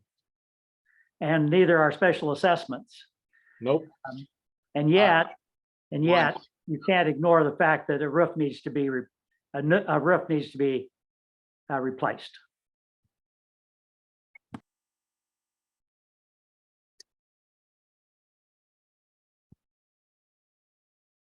Silence is definitely. Yeah, I already had. There's any chance of looking into financing options on a time scale where we could set the budget? Yes, there is. Can you increase rates or, like, I don't know, can you increase a little bit this year, hoping to plan for next year or the next for the roof? Like starting like a savings? Well, that's what reserves are. I know, can you I up think- I think reserves? it's gonna be tough to pay for the roof out of incremental. You're not gonna pay for the roof out of incremental savings, not that big. You're gonna, it's either gonna have to come from a portion of it. I mean, we can draw some money out of reserves. Of course, theoretically, we could pay for it all out of We reserves, have, and then we'd have no reserves left. 858,000. But you don't want to do that. So it's either going to be financing a portion, probably something close to $500,000 over a long period of time, Mhm. or a special assessment. And then you have to decide who you're gonna assess. That's true enough. People in the lodge a lot of them are low income. Not a lot, few. The one that talked to me today saying she already is tight because of current economic conditions. How were the roofs paid for when you did the outlying units in 99, 2000? Were those special assessments? I didn't have an outlying unit at that time, so I don't remember. They must have been done No, in 98, early 99, because I bought in August of 99 and we didn't have a special assessment. there was no special assessment. Okay, we had a special assessment for The decks and the decks. Mhm. and then the exterior remodel. And the exterior metal. We did not special assess for the And was roofs. that done on individual, Pine Cone paid for Pine Cone, Gamble paid for Gamble? There was no special assessment. For the exterior. Oh, the exterior remodels Yes. were, each complex paid for itself. I guess they decided they don't have anything else And to. the roofs were paid for out of reserves. Say it again. The roofs were paid for out of reserves Uh, for the at, outlying units. at that time, we had no Well, reserves. how did the roofs get paid for? Maybe that's a better question. I don't remember. I was not involved in the association at that I time. wasn't either. I didn't have I had a lodge unit. That's all I had at that time. And I just don't remember. Have we ever done special assessment? Oh, yeah. Oh, yeah. That's, we've done them. I think for you each get outlying a area. real hard Go ahead. pushback That's what I'm out of asking. the Yeah, not what we the just- three outlining units for a special assessment to put a roof on the lodge. I think you'd have an eruption. Well, we had that argument every time. Yeah. There's been any kind of remodel here in the lodge, and the argument, there's arguments for and against, and one of the arguments for is, well, there's a lot of common area and a lot of stuff in the lodge that everybody uses, whereas lodge people don't use stuff down in Gamble Oak. So Hey, so is it possible to do a square footage calculation of for the total lodge square footage, how much is common area? And that common area can be divided among all owners, but the rest of it is for the units in the lodge. I mean, it seems like we could calculate how much of the lodge is common area, just because there's some common area. Doesn't mean the entire roofing should be spread among ownership if the ownership in the outlying areas has to pay for their own. So, so it seems to me that if we're talking about the common areas, it'd be a very easy calculation. What's the square foot percentage of common areas? And then spread that among all members, including the lodge members. And then the rest of it is paid for by the people who occupy units in the lodge. Stacy, I already did this once, and it was when we did the exterior remodel of the lodge. Uh-huh. And I came up with a formula, so I could dig back into my records on the lodge remodel, and I could probably find that. I mean, I do think that's fair. There are common areas. Some people, and you know, but it shouldn't be the burden of the entire ownership to put a roof on the lodge. there were some people in the lodge that didn't think that was fair. Is There are going to be people all the time who think something's not fair. the roof over the glacier area, end of the lodge, that's new and exact glaciers? In other words. It is glaciers. I don't know. We if wouldn't it's roof new. that. No, That's my point. So no, we wouldn't roof that. that's out there, that's all glacier. It ends at it ends at the south tower. We end at the south tower. Okay. So the common areas are really on the you know, like the lobby, the conference room. Well, there's a lot more. There's all the maintenance areas. Like I said, Stacy, I had it all calculated out, and I could dig back through those records and figure out what it is. Here's what Yeah.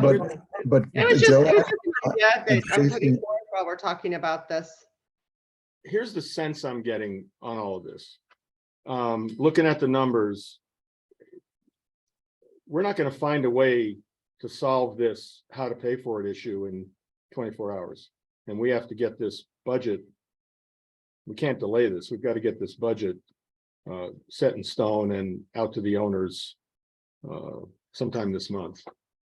I'm almost thinking that, you know, these are discussions we probably should have had coming in way before this meeting. Yeah. We only just got this bid, what, within the last couple of weeks? Yeah.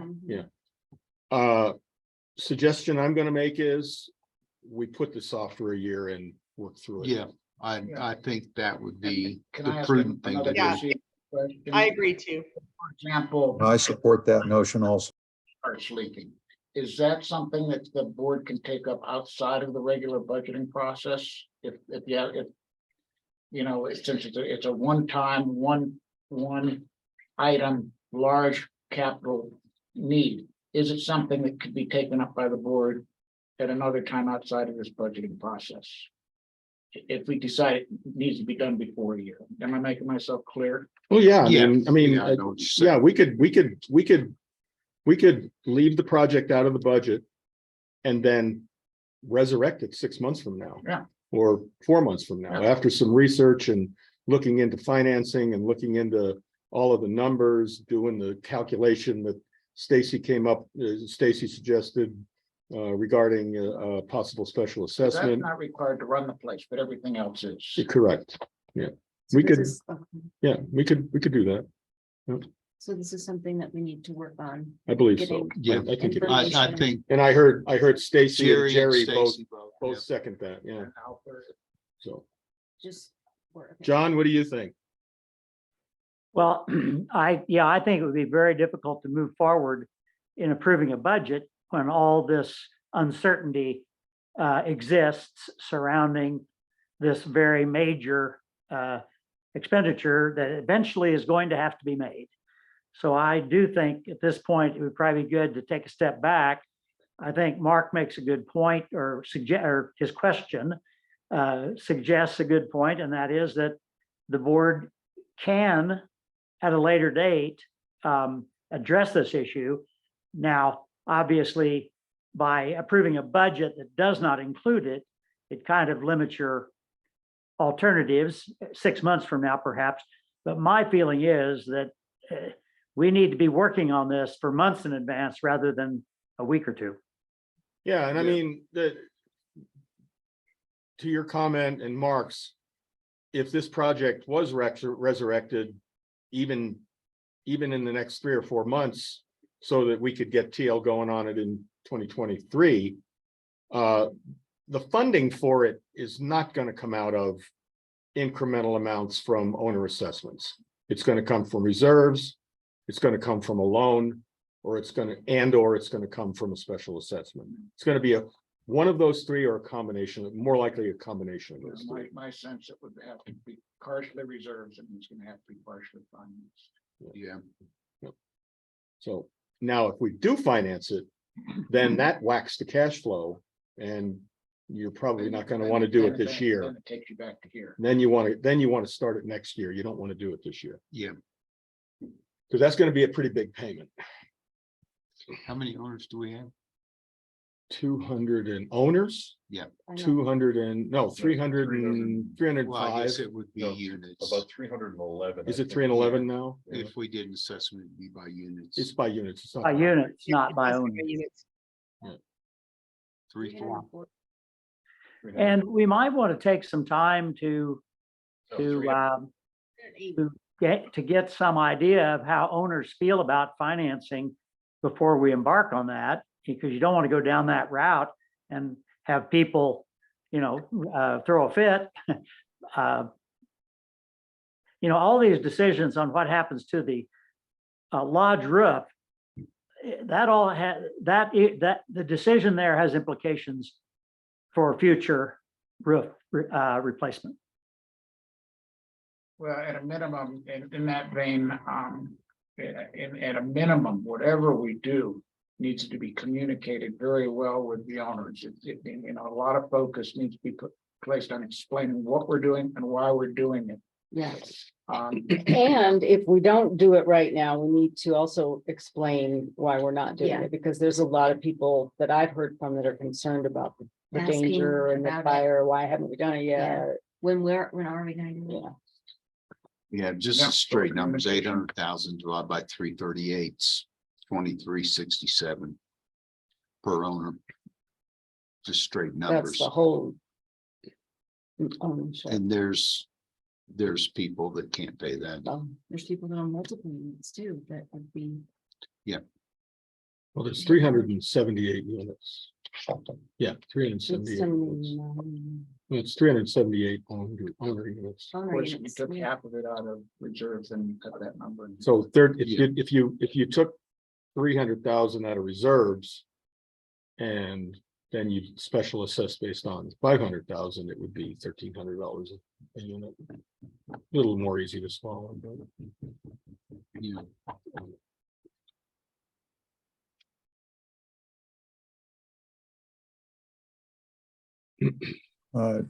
Joe, I think, and Stacy, regarding assessing only the lodge owners for a portion of the lodge roof. I think we need to go back and review what's written in our DCCRs. I think it's section 9, where it talks about maintenance of the common elements being the responsibility of the association. So I think we need to review that pretty carefully before we start thinking about trying to apportion the costs more heavily toward the lodge owners only. Thank you, Jerry. That's a good suggestion. You would have to spread the common area out. or just making a special Or, assessment yeah, across the board, across the board. because sooner or later, there's going to be roof replacements on Pine Cone, High Point, and Gamble Oak, and then you're going to be In the same. in the same discussion. boat. Well, then Yeah. you're gonna have, you can always flip with the goose, flip with the gander. Right, Yeah. you establish the precedent now, or you follow it later. Right. Yeah. Okay, so taking the 800,000 out, What is that? where are we for? sitting at? I don't think it'll like. I'm not gonna remove the line, I'm gonna just zero it out. Yeah. Just for now. Okay.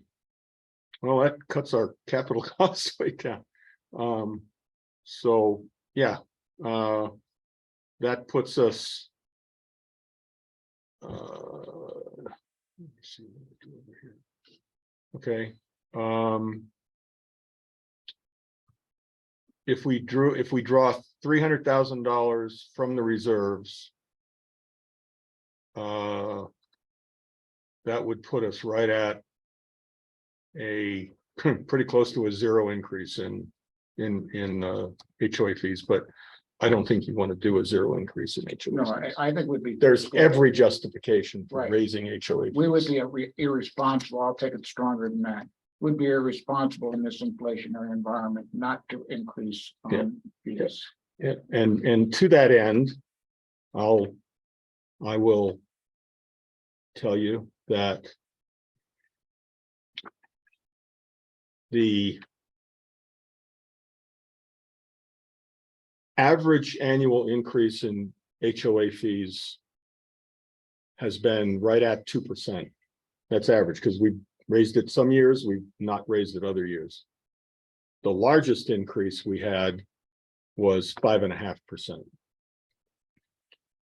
So, When was that? 2020 to 2021. Hmm. We didn't raise it last year. Last Right. year it stayed flat. Hey, Joe, Yes, why are you still talking about taking 300,000 out of reserves? because I had already plugged it in. I can take it. I can zero that out. And so now we are. So Because we have to contribute to reserves. Do you already have- somebody do you do have this that in there? calculation for me. Yeah. 2,535,908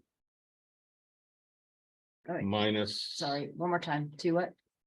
2,535,908 minus 2,263,609. You did it. Everybody wants it. I'm. Sorry. I can do it. I can do it. Let me do it. Okay, 2, 5. No, I'm looking at the numbers. I'll do it. I'm a visual person. So you're looking for a shortfall, Joe? Give me a second. I'll tell you what I'm. And that will give them a percentage increase of what the assessment Raise that. would be if we took it all out Cover of the shortfall. raising the assessments. And somebody made a remark about contributing to reserves. I think under the circumstances, it certainly would, if it's possible, it would sure make sense to try to build the reserves.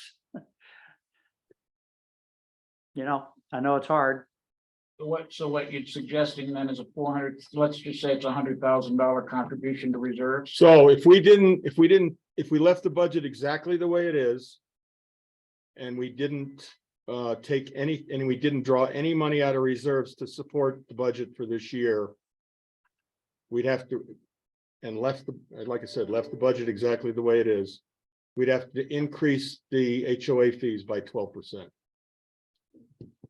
Ouch. Yeah, but I'm thinking that, yeah, using a substantial amount of reserves, maybe 400, half of the cost of the roof replacement. Oh, taking it- no, Jerry, that's, the roof replacement's already been zeroed out. That's without the roof replacement. Wow.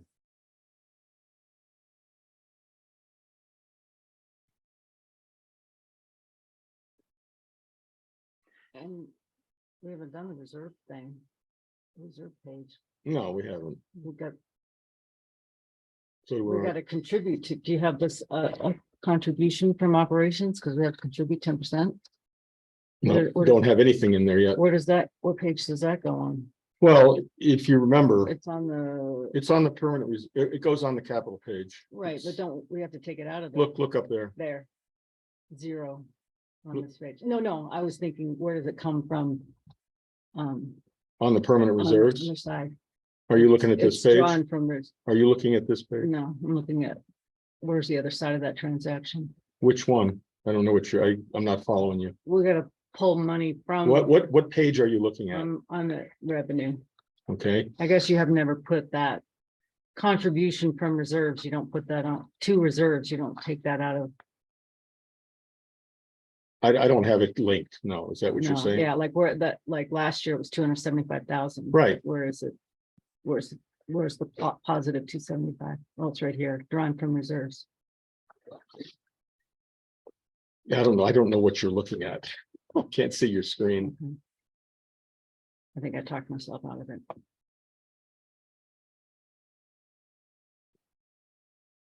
Okay, Joe, can you figure out where the big contributors are to that 12% increase? Well, I mean, you can look at it. I mean, look at the screen. Insurance has gone from 109 to 100, from 99 to 135. You can see where the jumps are. Service and security desk contribution has gone from 57 to 73. There's other incremental increases. I'm looking for the big ones.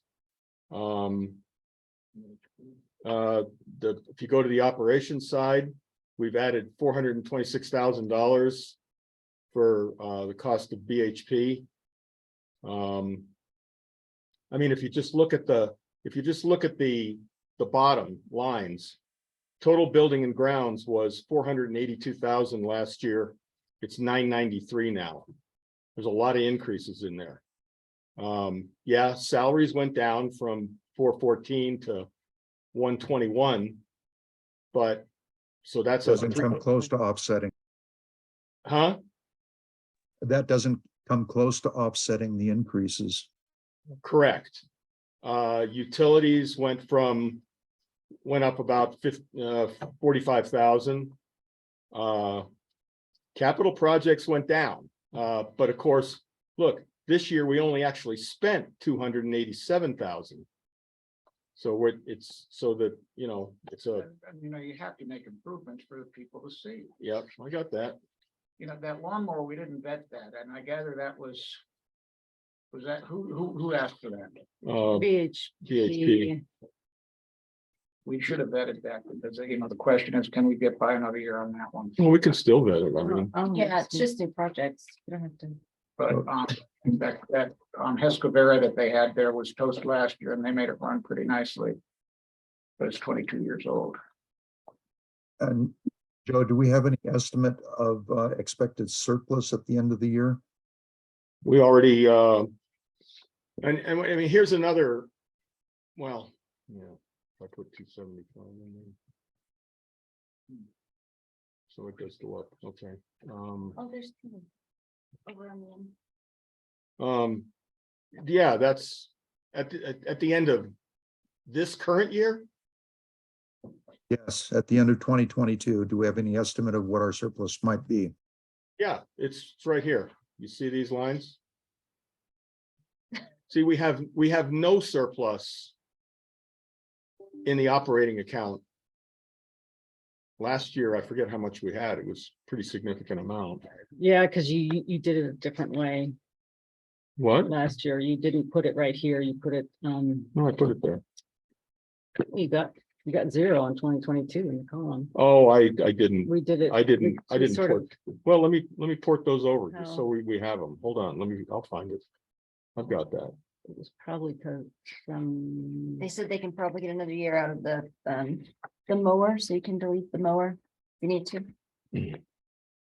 Is it the 145,000? But that's just chicken feed. I would have had my. Yeah. Worksheet here for you for last year. Yeah, you can cost. I'm looking at what I did last year. I'm not. Hang on.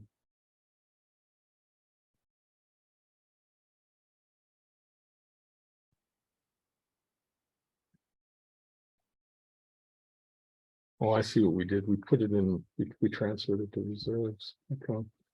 That's. So last year it was 20,000. Yep. In the operating and 125,000 in the capital. So. And the reason that's not shown is that shown as zeros there is because it's on the reserves That's page. that, So this total right here of 75,000 for this year, for coming into 2023, last year was 155,000, or Mhm. 145,000. I'm And looking that at. all went into reserve. It all went, we just dumped it right into Now, reserves. that can add 75 going to reserve. What's that? That's, or is that already built into these? Well, numbers that you got the deficit? It's puts and takes, Mark. I don't want to call it funny money, but No, I know. you can put it. What we'll do when this is finally approved is we'll just take this 75,000 and just put it over in reserves. So there's 75 in the reserve. Yeah, When in your formulas there, is that $75,000 included in your bottom line? yes. Oh, yeah.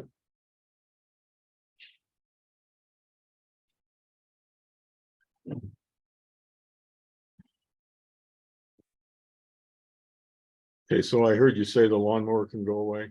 Well, I don't want. We just texted. I don't want Ryan to disown me. Bobby and Greg said yes. So take it out. Yeah.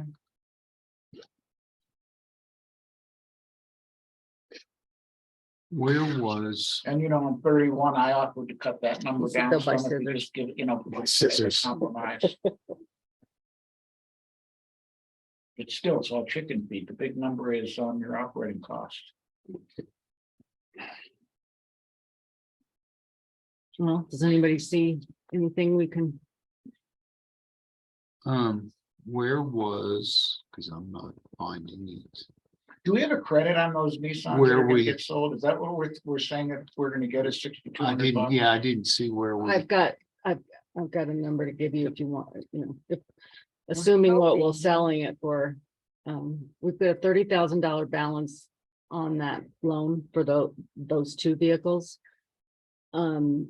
Maybe we assume we get 23,000 for them. That's Kelly Blue Book. We're gonna try to get 25. So that would be 46,000 total. We could put 16 of that into reserves. This the excess after paying off the loan. So that's not very much either. No, it's an amount that can go, it's amount that we can plan to go into reserves. um, Rick, what did you? do? Underwood. That's what I was asking about, where, Underwood? He has no money next year. There's no. No we're done. fire mitigation. there's nothing planned in it, We're done. because I thought I saw where we spent 18 and had Yeah. that planned again for No, next no, year. that was zeroed out. I believe. And I was gonna say, we could take that out. Maybe a little bit of the, we got the exterior maintenance. Okay, right here. Okay, I see, I see. Okay, never mind. Yeah, it's just estimated. One total big chunk of estimated. money that you could save is to take out the surfacing on the parking lot. Can't do that. Can't do that. If, I'm just- I mean, if we don't keep up with those parking I lots, agree with you, but I'm just. We got really- Ideas. really close to having to spend 300,000 on the Pinecone parking lot because Right. we didn't keep up with it. So I mean, you That could is- you could take fog windows back down. That's A little bit. 20 grand. well, let's look at the permanent reserves page, which I have up now, and let's see where we get with that. So I added 16,000 sale of two vehicles. Joe, you can be able to get more interest out of reserves this year. oh yeah, we're gonna get, our CD rates are going up. But of course, they rotate And they're laddered, right? they're laddered, so they rotate every 6 months. Yeah. So it's gonna take a couple of years before we really see a big bump, but Hey, Joe, yeah, hang on, John. All right. What do you have? 16,000. 16. Okay. And then, so. Okay, so we don't know what we're gonna do here yet, That's so, not added it because you added the line. It's not adding to the bottom. Your formula is improving. what's that? Oh, yeah, I'll fix that.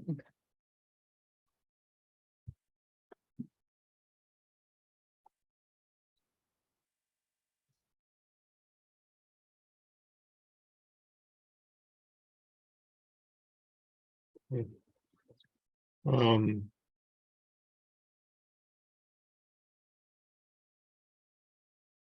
Drawn from reserves. I think we can raise the interest. I think we can, if we're gonna collect 2,700. I think we can raise that a little bit. Probably should do the calculations on it and figure out where we are with our CD rates, but I think we can raise that. Okay. Maybe.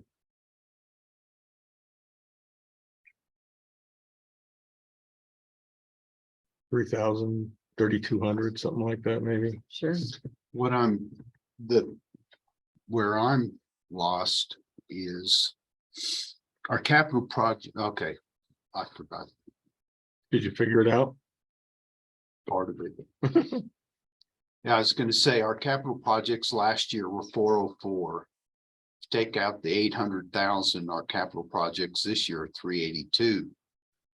But you gotta take out the 144 for the sewer, That we didn't spend. yeah. So that would take that down to 260, so So that's 75,000. So far, we've The got. surplus is 75, right? Mhm. From this year? Yeah. Okay. Hey, Joe. Yes, sir. Yeah, so remind me again, when you did the quick calculation and realized that it would take a 12% increase in owner assessments to cover it. What was that raw number again? What was the raw number? Yeah, what was the result of that subtraction? 300,000, 400,000, what's the deficit? Do you know what he's Oh, asking? How much? What was the spending over resources? I heard you say one thing, Yeah, and he said did something say else. something different. Okay, if we don't raise owner assessments, how short are we? Oh, okay, How if we much do we don't have raise to cut? assessments. All right, now I'm with you. Uh. 263. They subtract the 2263 in assessments budgeted for last year from what the deficit is now. And What so the- 100,000. Joe's doing that right now on his calculator. okay, with what we changed, we're still only looking at $27,000 difference in capital projects. No, that's not gonna fix it. You know, here's the problem, and, you know, All right, I'm gonna interrupt you. The answer to your question, John, is 265,000. Right, okay, so the question is then, as you go back through this budget, where might there be areas of discretionary spending? You know, we've said many times that the problem we have with our budget is so much of it is really locked in. You can't negotiate your utilities and et cetera. So we don't have a lot of wiggle room. The question is, unless the board feels it has to raise owner assessments by far and away the biggest annual increase that I think in anyone's memory. I don't know how you avoid that unless you find ways to, well, in two ways. You either find things you can do without for a year, or you do borrow some of the reserves to get through this year. But generally, taking reserve money to meet operating expenses is not a really good idea. Well, John, you and I have had this conversation, so I've got the capital projects page up, and this is the area where we have discretion, right? We've always talked about that. Correct, yeah. The operating, anything over here, operating expenses, you might be able to Trim a little off. trim a little off and hope that comes to pass, right? Uh, especially in this, building and grounds, but most of those numbers are what they are. And we're not gonna vary too much off of them. It's over here where we can trim things. So, I mean, we could say, don't put $25,000 in unplanned capital expenses, and when something happens, don't fix it. We could do that. we could not buy the mini trucks and Mhm. keep the Nissans. Well, but that's, And that only increase, but we've already said Well- we're gonna make money by doing that. So we want to do that. Get the, hold off on the mini trucks, just have the one truck. We have a small staff. BHP uses their own trucks. We can do that for a year. See how that works. Good. That saves 16,000. You have one vehicle. Sell the trucks, sell the Sell the Nissans, cars, have one have vehicle one and vehicle. tell BHP, you got to work with the one pickup truck and the two landscaping carts, and Yeah. that's it. They what you drive get. their own vehicles anyways. But the problem is that the operating costs are going up so greatly, and what's happening is by not raising. That's fine. We're not talking about not raising the dues. But what I'm Mark. just saying, point We're is, gonna raise the dues. and, We are. and you have to, you just have to. We will. And that's the only. We will. fix that- So you're preaching to the choir. We will. But It's we're just trying how to find much. Ways It's how much. to come down a little bit so we can, because we have like 200,000 that we have to find ways to cut, and then we'll talk about raising the dues. But by not raising the dues last year, it sort of started to build the wave that you're facing right now. We had years before where we didn't raise them 2 or 3 years in a row. But you didn't have an inflationary year like last year. No. At the 9,000, we'll have to go with our carpet for one more year. We can. right, What about So cut out the mini trucks and the carpet. That's definitely what something about the that bat mitigation? we can. Well, I do mean, that on those two I things. don't know about that one. I voiced my opinion on that earlier. I mean, could we go a year and see what happens? I think Bats, so. is there do bats bite people, do they bite animals? Bats Bats are eat, bad. Yeah. bats eat mosquitoes. They're a protected Yeah, they- species. No, no, Yeah, We're just we're not killing them. We're just trying to keep them from getting in our buildings. Yeah. My That's all. point is if we went a year and all of a sudden everything went to hell with bats. Is there a health hazard? I don't know the history of the bats. it's No. the noise. It's annoyance more than anything else. The only health hazard we had was when we found all the That- bat guano piled up in the central elevator tower. Oh, yeah. Yeah, Well, because that's really the controllers. If you got a health issue, then you can't cut. it's corners. it's not really a health issue. It's more of an annoyance issue. And again, Yes. this year, you have very little problem. Yeah, I didn't see hardly any this year. Yeah. I Can think the question is there any, if we go through the budget again with a fine tooth comb and single out all the things that are in fact discretionary, and obviously some of them would be more painful to cut than others. I think I just heard Paige say that she could walk on that carpet for another year.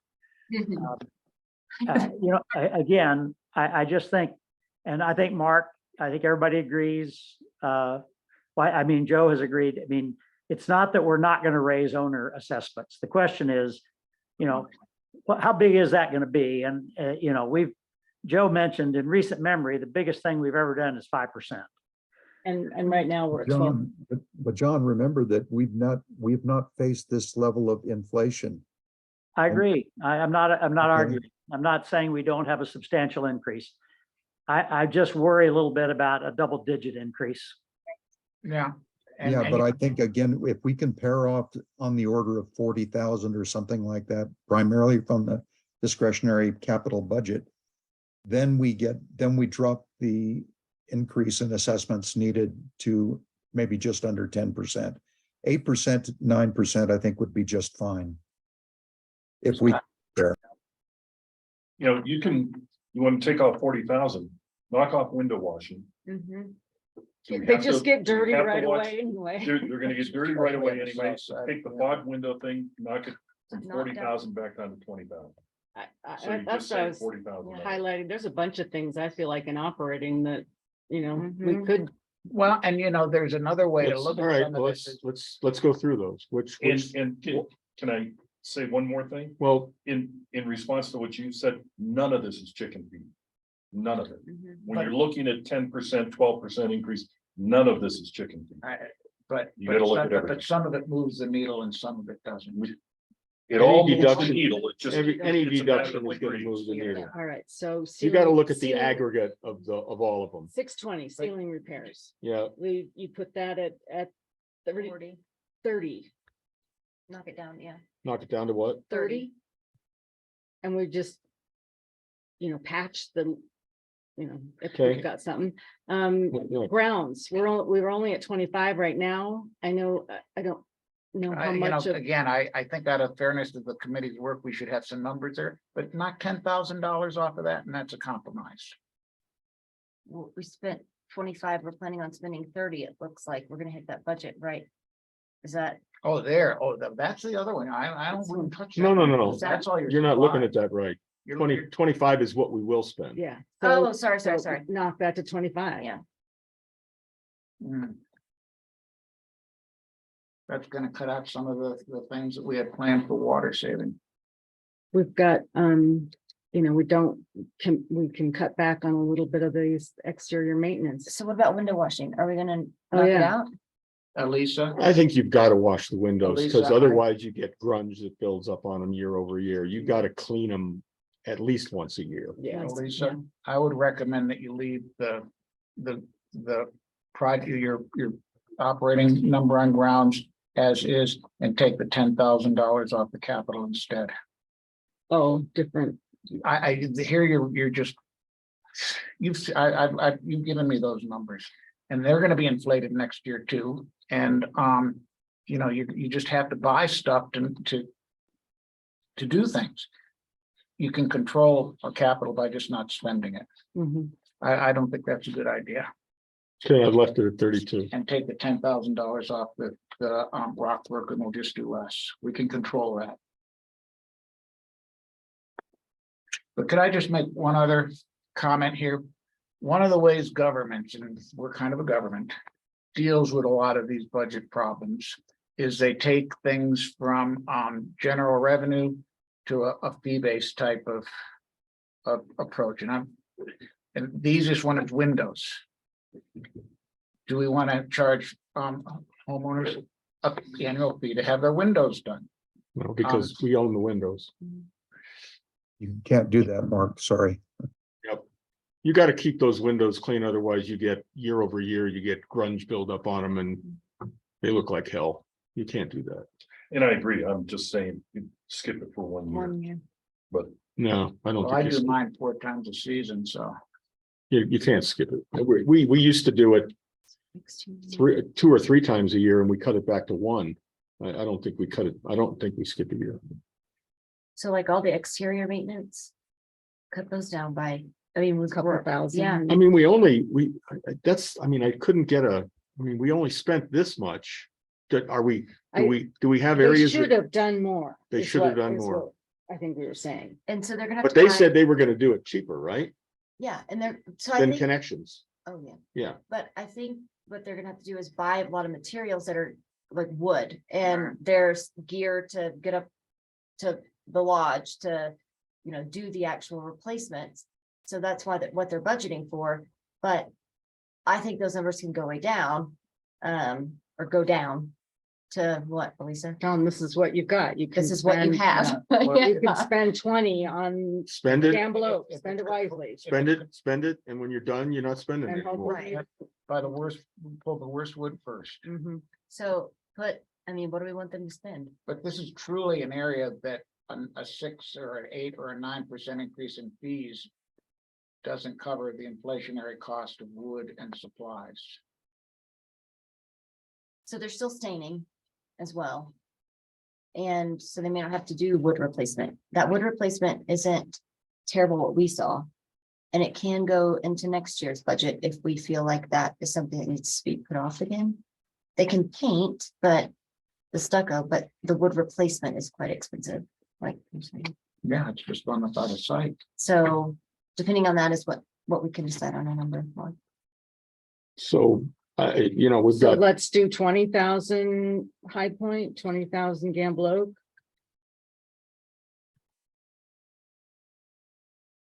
Should, Pinecone got neglected this year, so leave that where it leave is. it.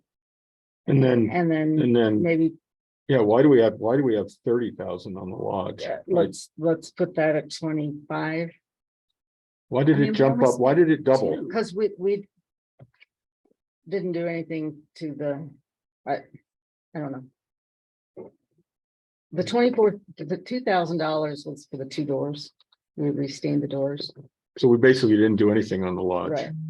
So what we need to do is make sure we do the normal Stain amount on and- the lodge. Yeah, And and you gotta that's- stain everything, every area, because if you just do a little bit, it'll look, you'll be able to tell. what's Well, the been done. 15,000 was supposed to cover, because remember, the only one side of the lodge gets stained. The backside doesn't get stained, Yeah. only the front. Mhm. So 20, Okay. see what they can do with 20. And they're doing it cheaper because connections, Chuck, the hourly rate we paid connections was higher That than, was a lot higher. yeah. Okay. Anything We else you see can't do there? anything with the elevator. what we about can't- fogged windows? Fogged window Oh, yeah. replacements. I mean, take that back down to the maybe 20? to 20 20. and they'll just have to wait again. They'll have to You wait. know, What about cleaning the carpets just once? We do have a little machine that we can do the little bad spots. You think it It- works? We got away with it this year. I mean, walked we down had that to- hall, somebody mentioned how bad the carpet looks. I don't know what There floor was- it's on, but I walked down that first floor hallway, looks fine. it- And it that's gonna does. get more traffic than, Yeah, than I third mean, the floor. carpet looks fine. That carpet is Yeah. really Third floor. wearing well. The, our, night crew vacuums it every night. It doesn't. If you vacuum it, that removes all of the grit that's in there, Mhm. and that's what wears a carpet. Right. Yeah. All right, what does that do for us? Oh, did you erase the capital? No, I haven't got there No, yet. so we haven't Let's gone make back to sure we capital can't yet. do anything with utilities. Capital projects, so Let me just ask one question on capital project. By definition, aren't capital projects something that we ought to be coming out of reserves? well, it eventually, Yeah. it kind of does, but it's, again, Mark, it's Yeah, puts and takes. It all comes out of the bottom line. I understand. Moving from the right pocket to left. Yeah, left pocket, right pocket. It's, yeah. Well, like I said, So what do you want to do with bat mitigation and control? I say defer a year.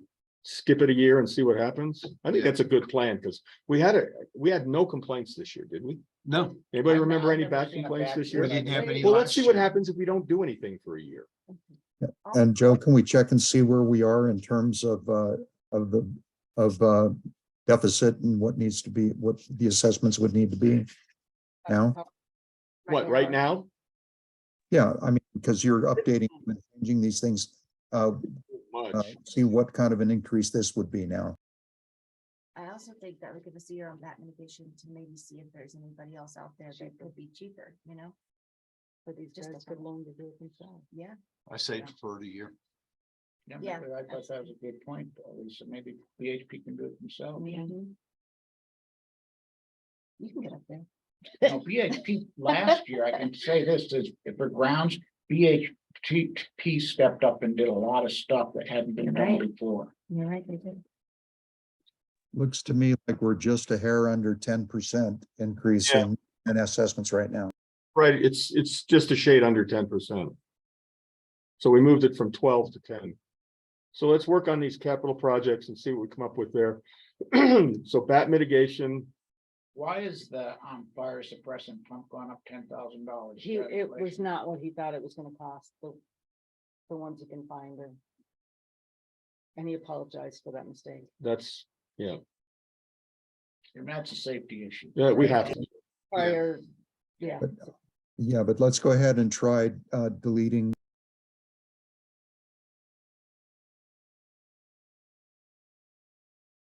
All right, all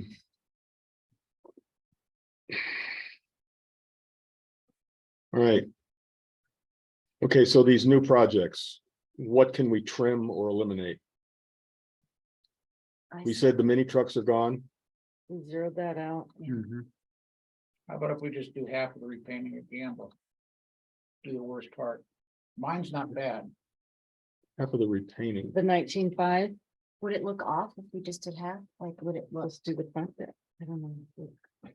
How would that look in terms of matching I paint can colors? say that my paints are not in bad condition. No, I'm not. Neither is mine. It might be on the sunny sides or. I don't have a sense of. Well, I asked, It's the fronts down by Layfields, Mm, Boyd, mm. the fronts there that I've seen were chipping. On the north And the side, price of this could be South side, just to redo thought. the stuff that the looks north bad, I'm side, not sure. because it's always, it doesn't get sun, gets a lot of rot and it gets a lot of, like Peg Gibson's wood on her deck. It's just horrible on the north side. Ours looks like new. Take out the carpet. why does the north side look bad? The north side should Well, look I think better. it's always wet Oh, for rot. because it's south side what gets the Yeah. sun. That gets the sun. That's where paint would fade, but the north side gets wood rot. Hmm. And I see it even in Dallas, like the north side of my house, I've had to replace my siding 3 times. The south side I've never touched. And you might want to just do a building by building assessment. And see if this building needs to have. it Well, that's done, what I this one asked, doesn't. I asked for a survey to be done, Okay, and I thought that's what this resulted in is, Why don't you cut that to in half? Since nobody's here to say otherwise. I texted Bobby and asked him what that included. But cut it in half, cut it in half. Yeah. 25 or 10. It's not half, but it's Yeah. close. And I suspect we're getting down close to the 9% increase range, which I think would probably be okay.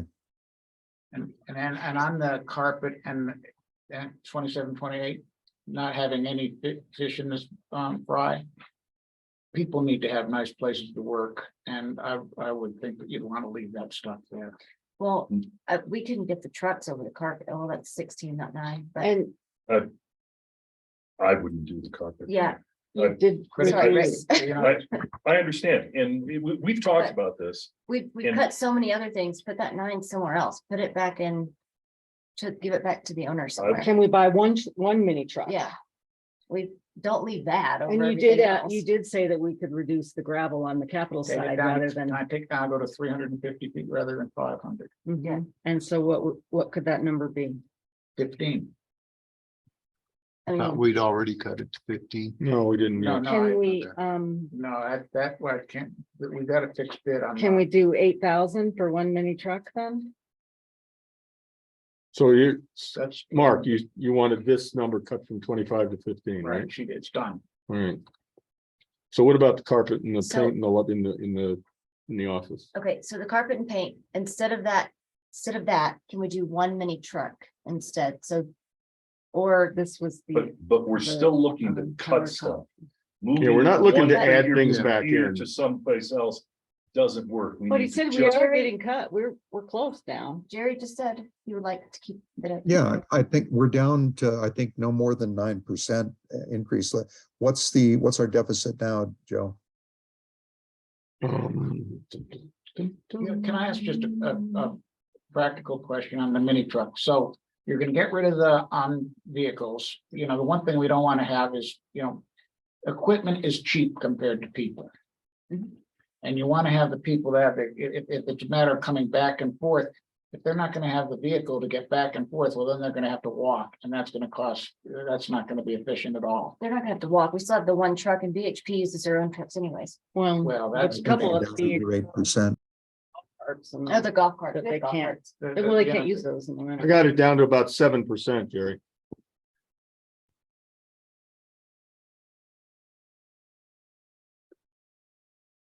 And here's another reason why I would just soon get rid of the carpet and painting in the office. Yeah, and I don't want to speak for Elisa or Paige, but for me,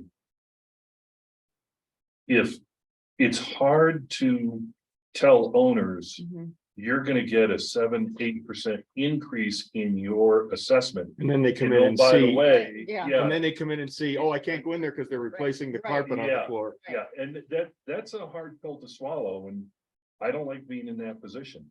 I don't care if the carpet is the way it is for another year.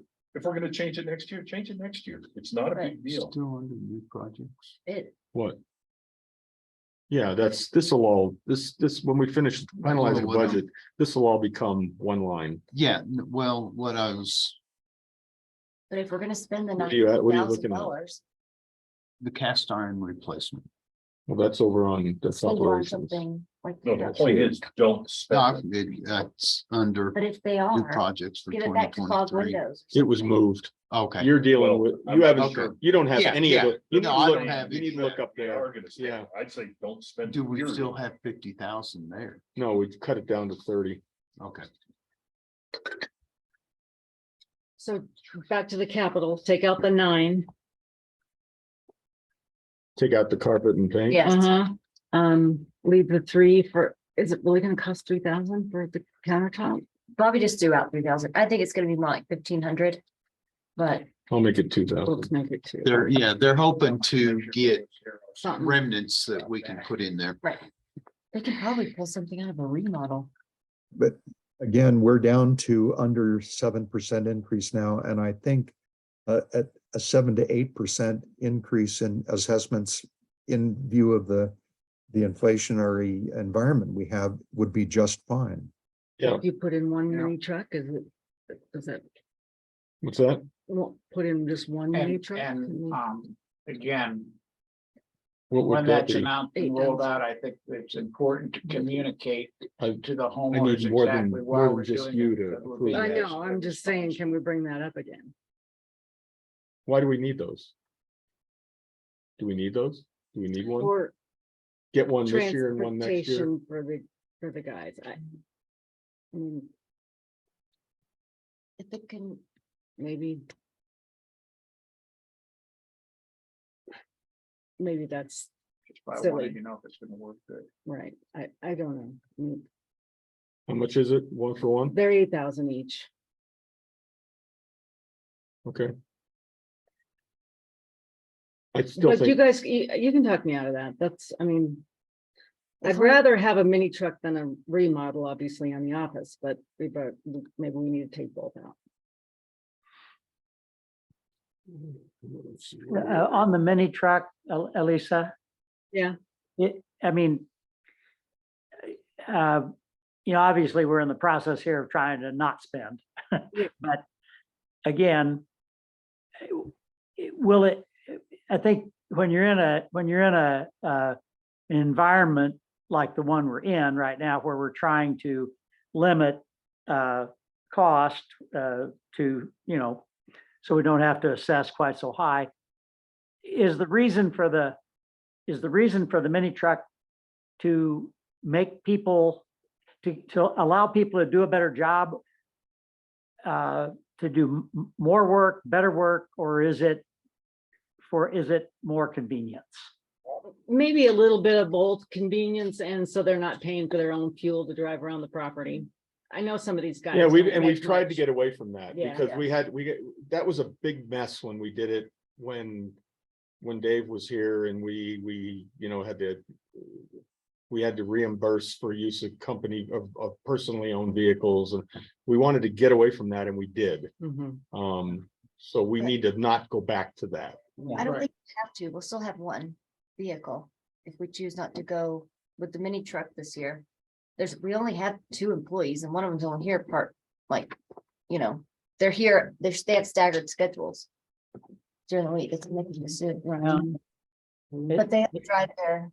And the way we got away from it, Joe, if I remember correctly, was we gave those guys a bump in pay and then cut out all the mileage reimbursement. We did. Yeah, And for the first 8 years, I've been here on the job over 10 years now. For 8 of those 10 years. We had no company vehicles at all, I know, none whatsoever. except the one landscaping cart. One landscaping car. Yeah. That's why I'm saying, personally, I don't think we need the truck. If we're looking for places to save, that's one place I would say. That's also why I think we don't need the carpeting and the painting in the office. We don't need it. I'm Um, okay with that. I think this year you're fine. You still have one car, you still have one truck, and BHP can figure it out. I mean. Sorry, they can, like, they can figure out their own transportation. We have transportation for our people, so. Yeah, Joe, it sounds like the mini truck could go. As long as it doesn't Maybe affect he wants to buy productivity, that's the himself. only thing, you know, is this a matter of convenience or is this a matter of productivity? If it's just convenience, it should go. But if it's gonna affect productivity and they're not gonna be able to get as much work done, then we need the mini truck. It's hard to say. We have golf carts, I mean, maybe cold, but. Sorry, So where are we? Still have the Toyota. we do. They can share rides, it'll be fine. All right, I'm just thinking about the. so little ones. with taking no money from reserves. And no operations money from reserves. And not contributing anything to reserves, but bear in mind, we are gonna have a reserves increase of. A fair amount of money because we're adding money to reserves from other sources. You can see that on this page that I'm looking at right here. We're gonna increase our reserves this year. From this to this. Is that 75 grand? If, Well, that's 75,000 comes.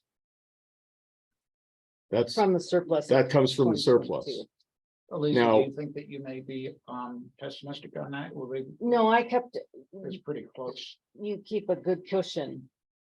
And this is the difference. So between the surplus, the sale of the two Nissans.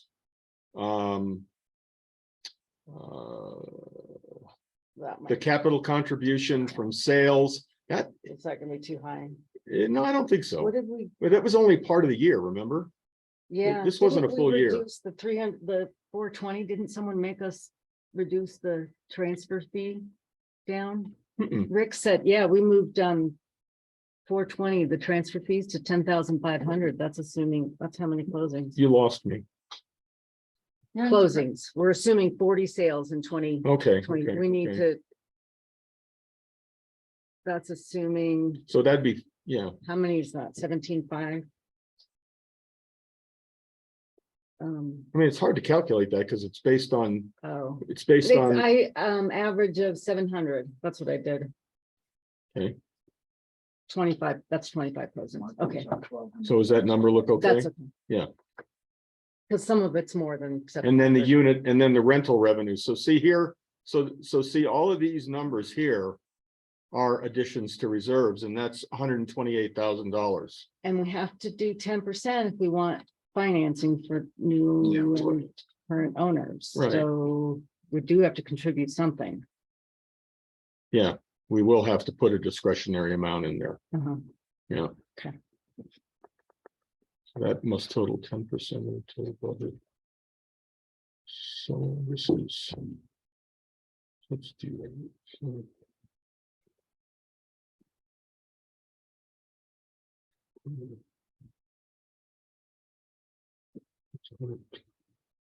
And isn't total budget now for 2023 without the roof? Like between 2.5 and 3 million? 2.6, so the total budget is 268, 2,688,000.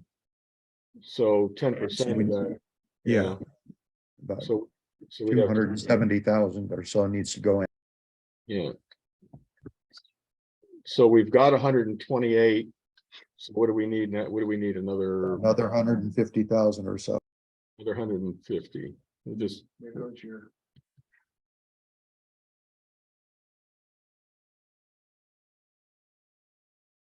okay. Now, here's the kicker on that. The law says you have to contribute 10% of your budget.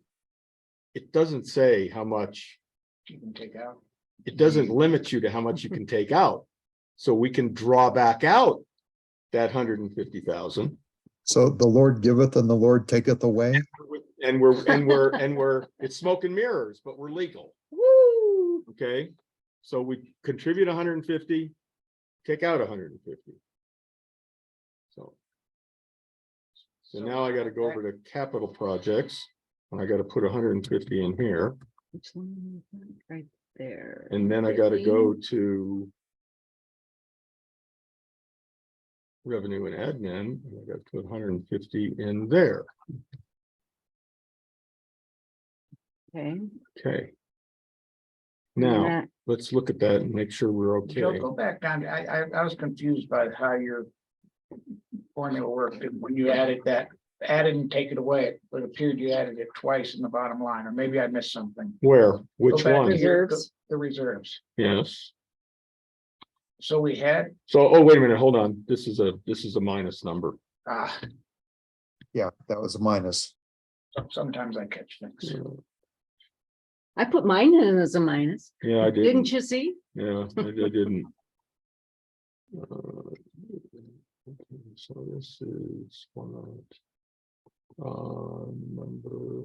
So Rick, it didn't get us over 1 million. I think that's kind of what you wanted, where you wanted to go. Close, but Yeah, sure would be nice to tell the homeowners that we've exceeded our like $1 million on a reserve. Well, we're up to 987, That's so what I I mean. mean, it's an increase. I don't. Form over substance, but So I want to see where we're at here. So That's the number that goes into assessments, which one? the 25, right there. Yeah, I just- We're under 7% now, Joe. I have 6.7%.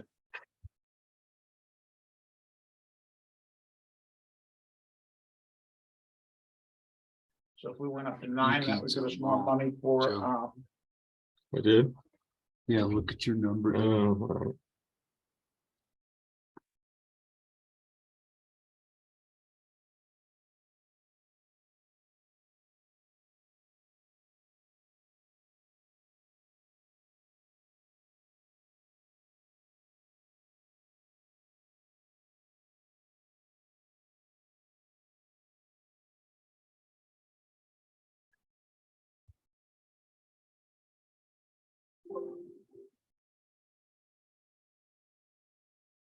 Yeah, we're at 6.7%.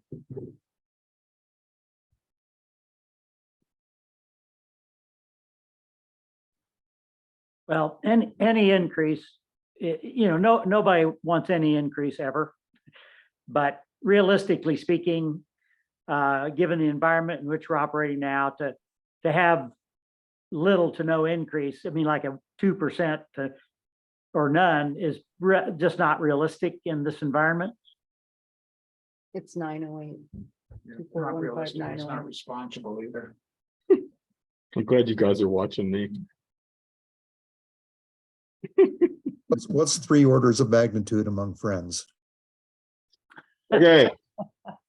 There it is. Are we done? I think so. Are we done? So we put in a 6.7% Forgot increase. That's what it's gonna look like, yeah. Do you have anything else? And you can tell the owners, look, our increases That's is less than what inflation. inflation is. It's less than inflation. What's inflation now? 8.5? Yeah. Yeah, it's still like With government numbers, yes. Yeah. Well, current is somewhere between 12 and I can 13. guarantee it's not But- 8.5 for plywood. no, I mean, Yeah. it's not 8.5 for a lot of things. Yeah, Um, year over year, it's 8.4, but current month, we're still up around 12.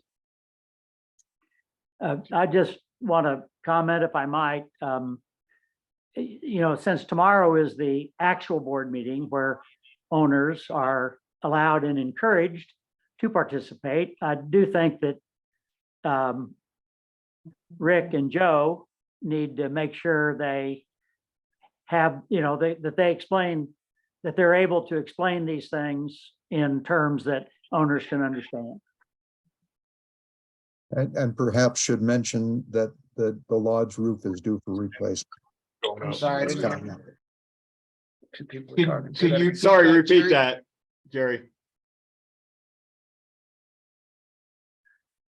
Jerry, can you repeat that? I'm sorry, you didn't know, and also point out that in order to keep assessment increase modest, that the lodge roof replacement was deferred. Yep. That's beyond modest. It's be, you know, you may want to use a stronger word than that. Everything's going to be a matter of communication to the homeowners. Anything I heard here right today is reasonable. It just needs to be communicated as reasonable. Yeah. Who's that? Or recognize that phone number. That's Andy. Hey. How's everybody? Pretty good. We just finished. You're a little late. to the Finish up. I had a dentist appointment that lasted forever, but I will be on the, I'll be on the call tomorrow for sure. Yeah. Yeah. Great. Well, I guess I think I'd rather been you in the dentist chair than what we've been through. I don't know about that, John, maybe. Different kind of pain. Okay, so I just got on, so can somebody bring me up to date? Well, You guys have been doing it all day. tomorrow, Andy, tomorrow, or call me personally. Andy, you're not even allowed to talk, so, yeah. So I missed all the fun, right?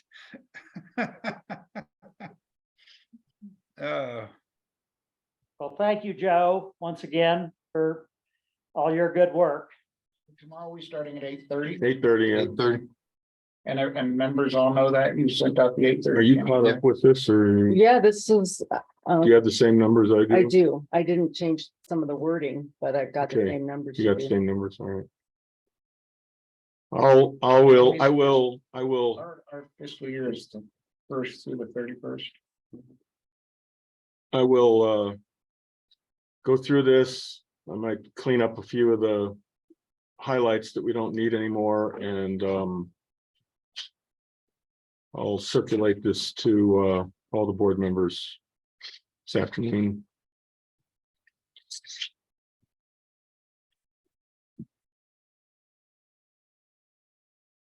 Okay, Hmm. Are you done sharing, Joe? I can stop I short. can go to my next meeting. Okay. Mhm. Okay, Too many we stop meetings for an old recording? retired That's, guy. yeah. Yeah, I mean, Okay,